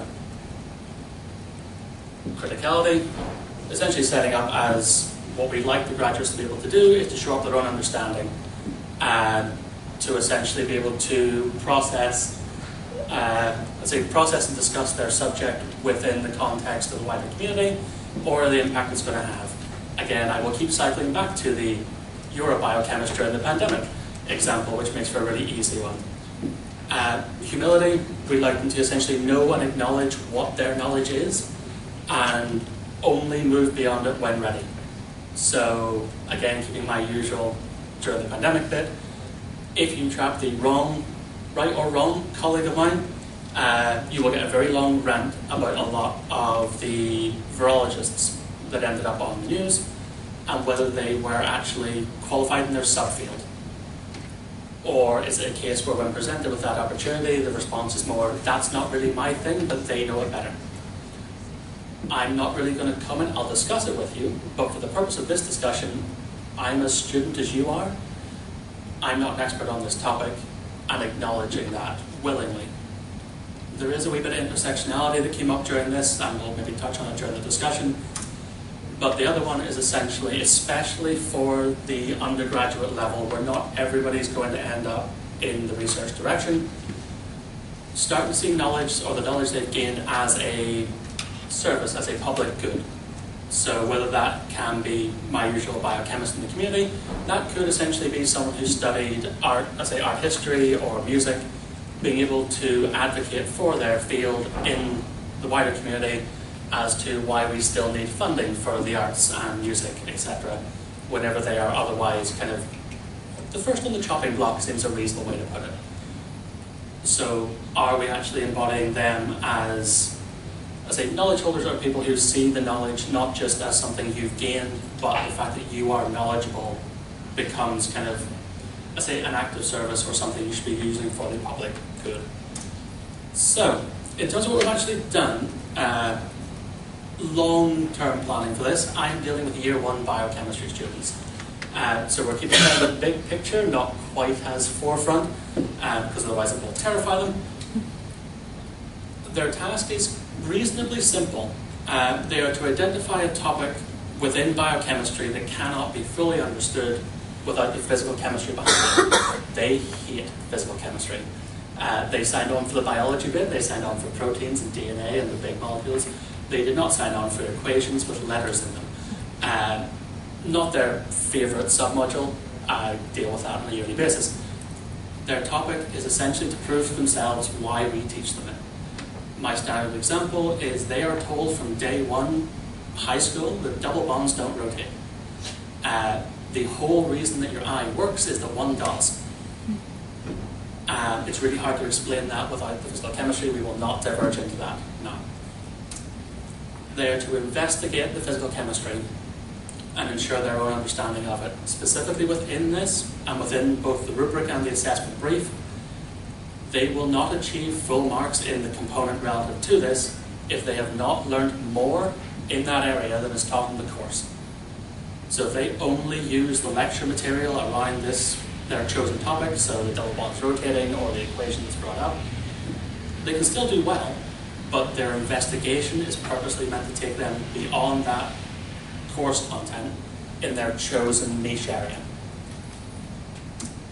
And then they're to produce an educational YouTube video, thinking crash course for anyone that's seen it, but basically an educational YouTube style video for the year one biology students. So the way our course is set up, the year one biology students do all the same biochemistry, so protein structure, genomics, etc., that my biochemistry students do. The only difference is my lot do the chemistry. So, at the end of it, they have to produce an educational video teaching the biology students the physical chemistry behind their topic. It is worth note, at no point, either during the written portfolio that they do to kind of evidence their investigation, or in the video they make, are they tasked or actually allowed, really, to show off. So, in order to have done well at this, the assumption, or kind of what we've seen come out reasonably well, is they are going to have to learn more than they get to demonstrate. And it did come out in a few of the feedback comments, I'll rattle through a wee bit later. It's a wee bit frustrating, but they also seem to get the point, which is my point. Very much indicative of I should know more than's in my lecture, hopefully. But the whole thing is they need to investigate for the sole purpose of making sure they have the knowledge base to present that information and know they're speaking correctly, or as correctly as possible, to their audience, that they have a degree of responsibility for what they're teaching the biology students. So in terms of how it went, I will rattle through this reasonably quickly. So, in terms of topic choice, they were given minimal direction on this. Their first blog, so they did this in 5 parts, was them presenting their chosen topic, and it gave me a chance to turn around and go, hey, no. Either because it wasn't viable, or because of the way it ran the year before I took it over. Some of them picked topics that were too big. If I see the word quantum mechanics coming up in here at first year for not that topic, it gives me a chance to turn around and go, you can if you want, but I really wouldn't. But basically they're given very little direction. They engage with this exceptionally well, particularly in terms of the ownership. I should point out this is the longest assessment they do in first year. They start this at the end of October and they hand in at the end of April. It's built to go very low and slow, but they found the kind of engaging with it because they had ownership of their own chosen topic seemed to help out quite a lot. And I will take anything that ups motivation quite well. In terms of the actual experience in the investigation, kind of I'll rattle through these reasonably quickly. We can always come back if necessary. This was partly expected and partly divergent. The way they did this was handed in 5 blogs. Each one was a formative draft, and they were essentially told, I will give you feedback on each of them if you hand them in by the formative deadline. So the carrot and stick kind of side of things being they would get feedback on each bit, they can revisit it, revamp it. The stick was essentially I would not engage with feedback on that blog if it came in after the deadline. And that kind of rolled through. We got really good formative turnout, so 5 formative draft submissions over the course of 6 months. And we went from about 70 students in the course, 57, 55, 52, 49, 47. So really did drop off, but stayed really high for this kind of thing. And what we tend to find is this split was the one that kind of caught me a wee bit. It was about 50-50 for the students, and they all filled this in because I did make it part of the assessment, a really minor part, but they were giving me it whether I liked it or not. Is about half of them purposely structured their formative draft to get feedback. So they came in with questions in the draft, came in with gaps they were unsure about, and things they needed to know. They structured the blogs for the feedback, and about half of them went, no, I'm just going to give you what I think is a draft, and hope for the best, basically hope for the best, see what the feedback is, and go from there. In terms of the draft structure, I said they were given the blogs bit by bit. Part of the reason why is they're never taught to investigate these kind of things. So each of the blog components walks through one stage of investigation, and overwhelmingly they find this very helpful and actually engaging with it. Ooh, that didn't have a box on it. Rather than this, in terms of the actual video, thankfully it's kind of proof of my concept and I will roll with it. One of the big takeaways here is actually that top line, where by the end of their investigation, they had to do very little extra work to get content for their video. They had to make the video, but all of their pre-reading, pre-drafting, planning was done. and that they find that quite a smooth transition for what in other assessments is quite a complex workload. This, I could not find a better way to display this data, and I will work on it. Basically, they strongly preferred the video over a live presentation for the most part. That one was reasonably split, but most of them preferred the video and blog structure to an essay. So, yay, I will take that. In terms of the outcome, these ones I will travel through in about 2 minutes. Most felt they, within their niche topic, felt they had developed some form of expertise, which is kind of what we were after, to give them ownership of like a subtopic within their year. It means they had more information on that topic than the rest of their classmates. Whether or not it came up in the exam, and from a really kind of anecdotal thing, not many of them would have. So most of them picked topics that didn't really come up during the exam, which I will take as a bonus. This was interesting and something I need to experience or investigate next year. But one of the questions they were asked was, what is your confidence level in leading a discussion with insert people here? So other students, both internally and externally to the school, they seemed happy enough. Members of the family, public, non-experts seemed reasonably happy. The only bit we got a big negative shift was when lecturers became involved.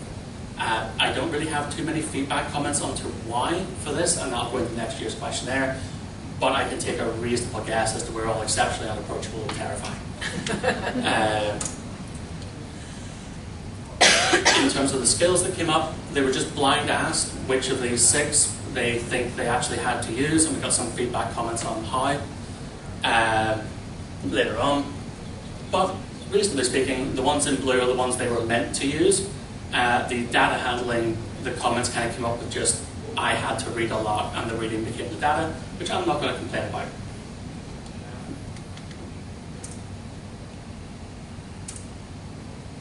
So, I'll just pop these up as is. So in terms of the actual open feedback, I'm not going to run through comments for each, but we can pick our pet topic during the discussion. The actual open text feedback, and there was a lot of it that I'm still parsing my way through, kind of centered a lot around trying to get these ideas out. More, partly for my information, but more to preemptively answer or force them to answer the feedback questions I knew were coming during the actual module feedback. So why the blogs were staggered, they were not given the brief on the blogs before they were due, or before they were meant to start working. So blog 2's mini lecture came after blog 1's hand-in, but they had it all in an assessment brief, but me talking through the detail of what was expected, they weren't overloaded at the start. They were kind of kept on point for each bit. And they did start to kind of parse out a lot of why that was done, even if by their own admission they didn't really like it. And then one thing I did ask for was traffic light changes, so red, amber and green priority changes could be done, and it'd be nice, but probably nobody else actually wants it. So, with that in mind, in terms of what's coming next,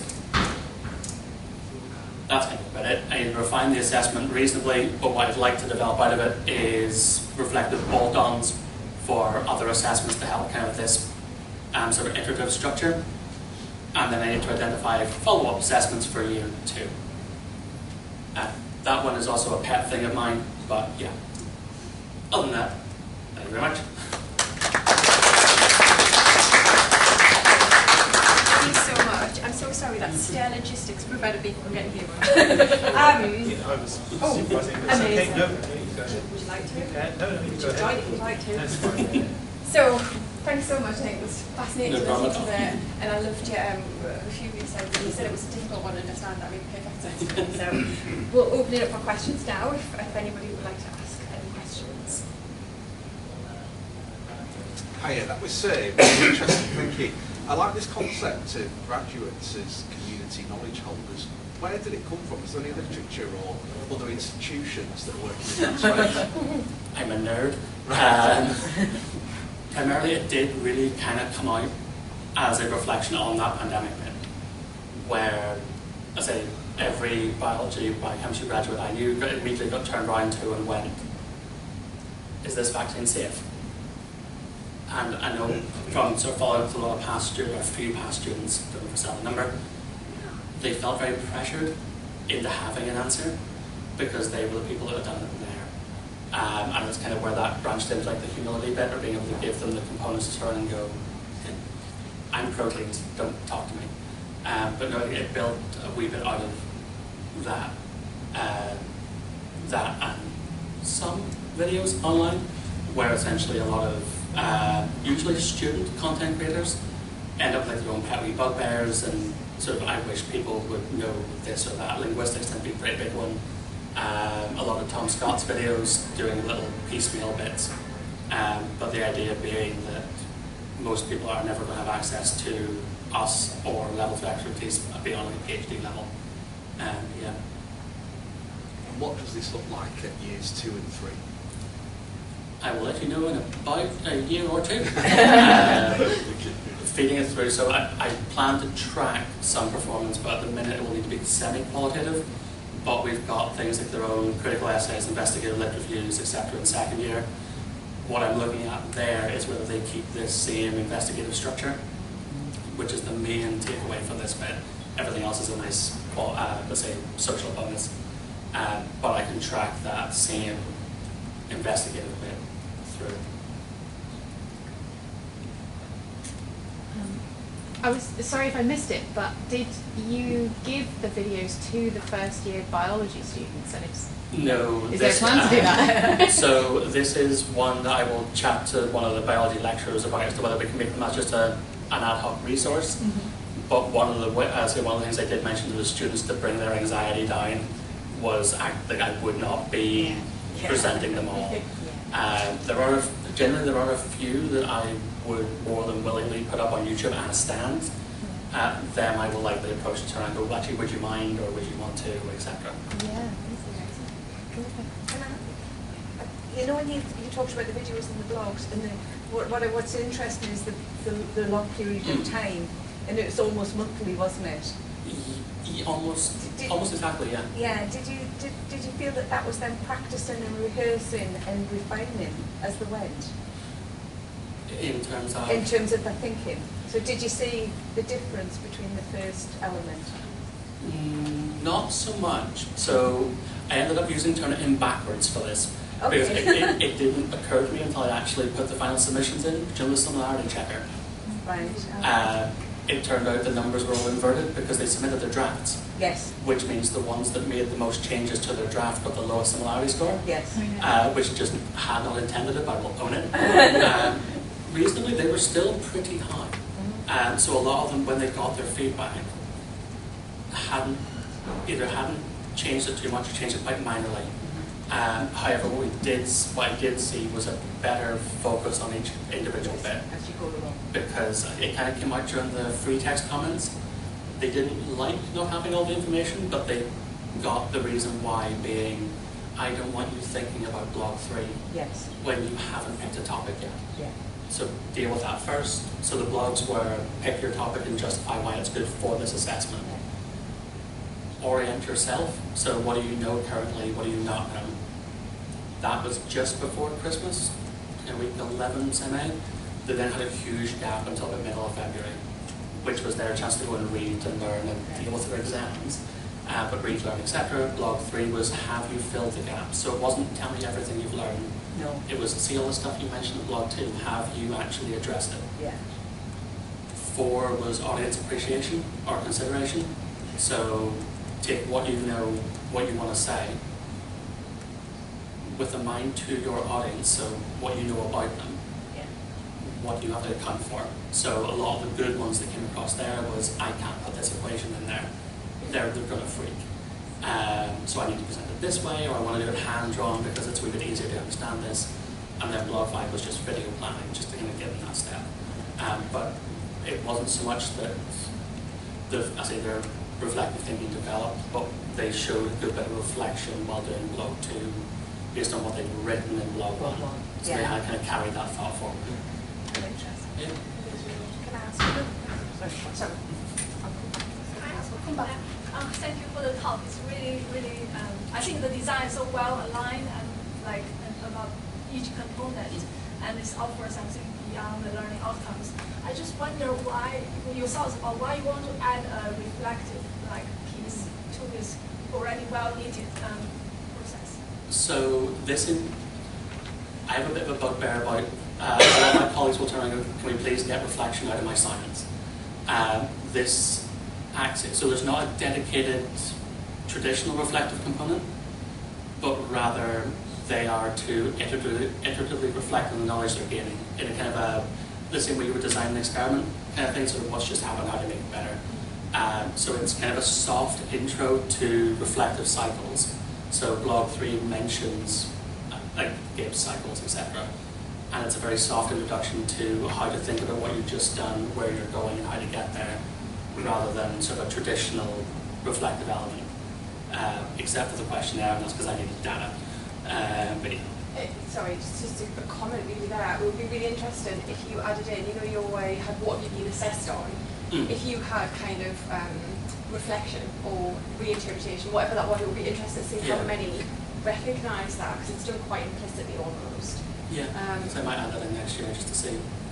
Yeah, it'd be interesting. Can I just, when you have the feedback and the bar in the middle, which the lecturers, a little bit into the darker side?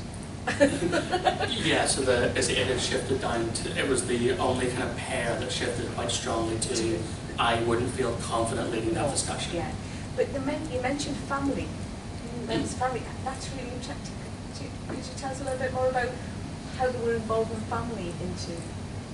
Oh, the thing is, for this, they weren't. This was just basically, for the expertise you've gained, how confident would you feel leading a discussion about just talking to your family. To that audience, or to your family, or to a member of the public, or...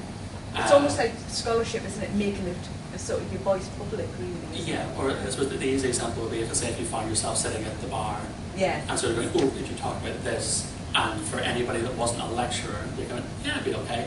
And then for us, they would, hey, no. Yeah. Sorry, can I just ask, was that asked at the end? It would be interesting to ask at the beginning, before cycle 1, and then at the end, to see if there was any development there. Obviously, as their confidence grew, that might change slightly. Yeah, might add that in. There's quite a lot of agency and sort of autonomy and choice, isn't there? And I think some students find out, and we've talked about this quite a lot today, that that feels like a bit out of control. I mean, just tell us what you need us to know. Well, this is the one that I said we ended up, this was ran for 2 years before I got pre-Mary, and it was done as one big document at the end. Right. And it's one of the reasons why I wanted, more than anything else, that first blog, because I don't mind them having agency, but if you pick a topic and then get to April and then they turn around and go, that was a terrible choice. Then that's so it's well supported agency with enough check-ins that I'm able to turn around and go, no. It's almost like scaffolded freedom. Yeah, it's like preemptive formative, isn't it? The way you preempt in the famous. Training wheels, if we will. It's really good. Thank you. Any more questions? So the software you use for it. So this was the actual blog was done in Cadmus, but it could have been done anywhere. It was done kind of through Cadmus partly just to give them somewhere to anchor to, but reasonably the portfolio was just written as is. The video, they were given free rein, but given some documentation for how to use Canva, how to record their voice and implement it. But they were kind of told that I shouldn't have to put this in the assessment brief. Other than making sure if they did a walk and talk, they didn't walk into traffic. Generally, they were given as much freedom as they wanted for the video, so they were told, the only thing they were told is they had to make a video, not a presentation. So most of them did end up with slides, because it's quite frankly for this stuff, it's easier. Some of them did, like the Khan Academy hand-drawn bit, like the screencast. Part of their reasoning was it slowed them down a bit because they had to actually sketch it. They take a lot of drafts apparently, but here we go. None of them did. I did tell them they could just do face to camera, so I think I say it'd be TikTok for a lot of them, but just like I'm just going to talk to you about it. They could. None of them did this year. I should also mention one other bit for this. Each blog was 400 to 500 words, and the video was set to 10 minutes long. So they were purposely given the 7 to 10 minute video. The most common comment is, can we have longer next time? Because they took a longer time because it wasn't get your information across, it was teach someone. So you just slow down and converse, but they were given a 3-minute window to hit inside, and the blogs across the whole thing, they had about a 500-word discrepancy, depending on where they needed the extra words to play in. And they did seem to appreciate that quite a lot. My module amendments team is a different story. But yeah, that one seemed to help quite a bit as well. Okay, thank you so much. We'll have a and a really fabulous first day. Certainly, you know, added to the conversation around that kind of structure that's still needed within student agency, but a lot to think about. So thank you so much for that. And thank you for attending the questions, everybody. So this time I was going to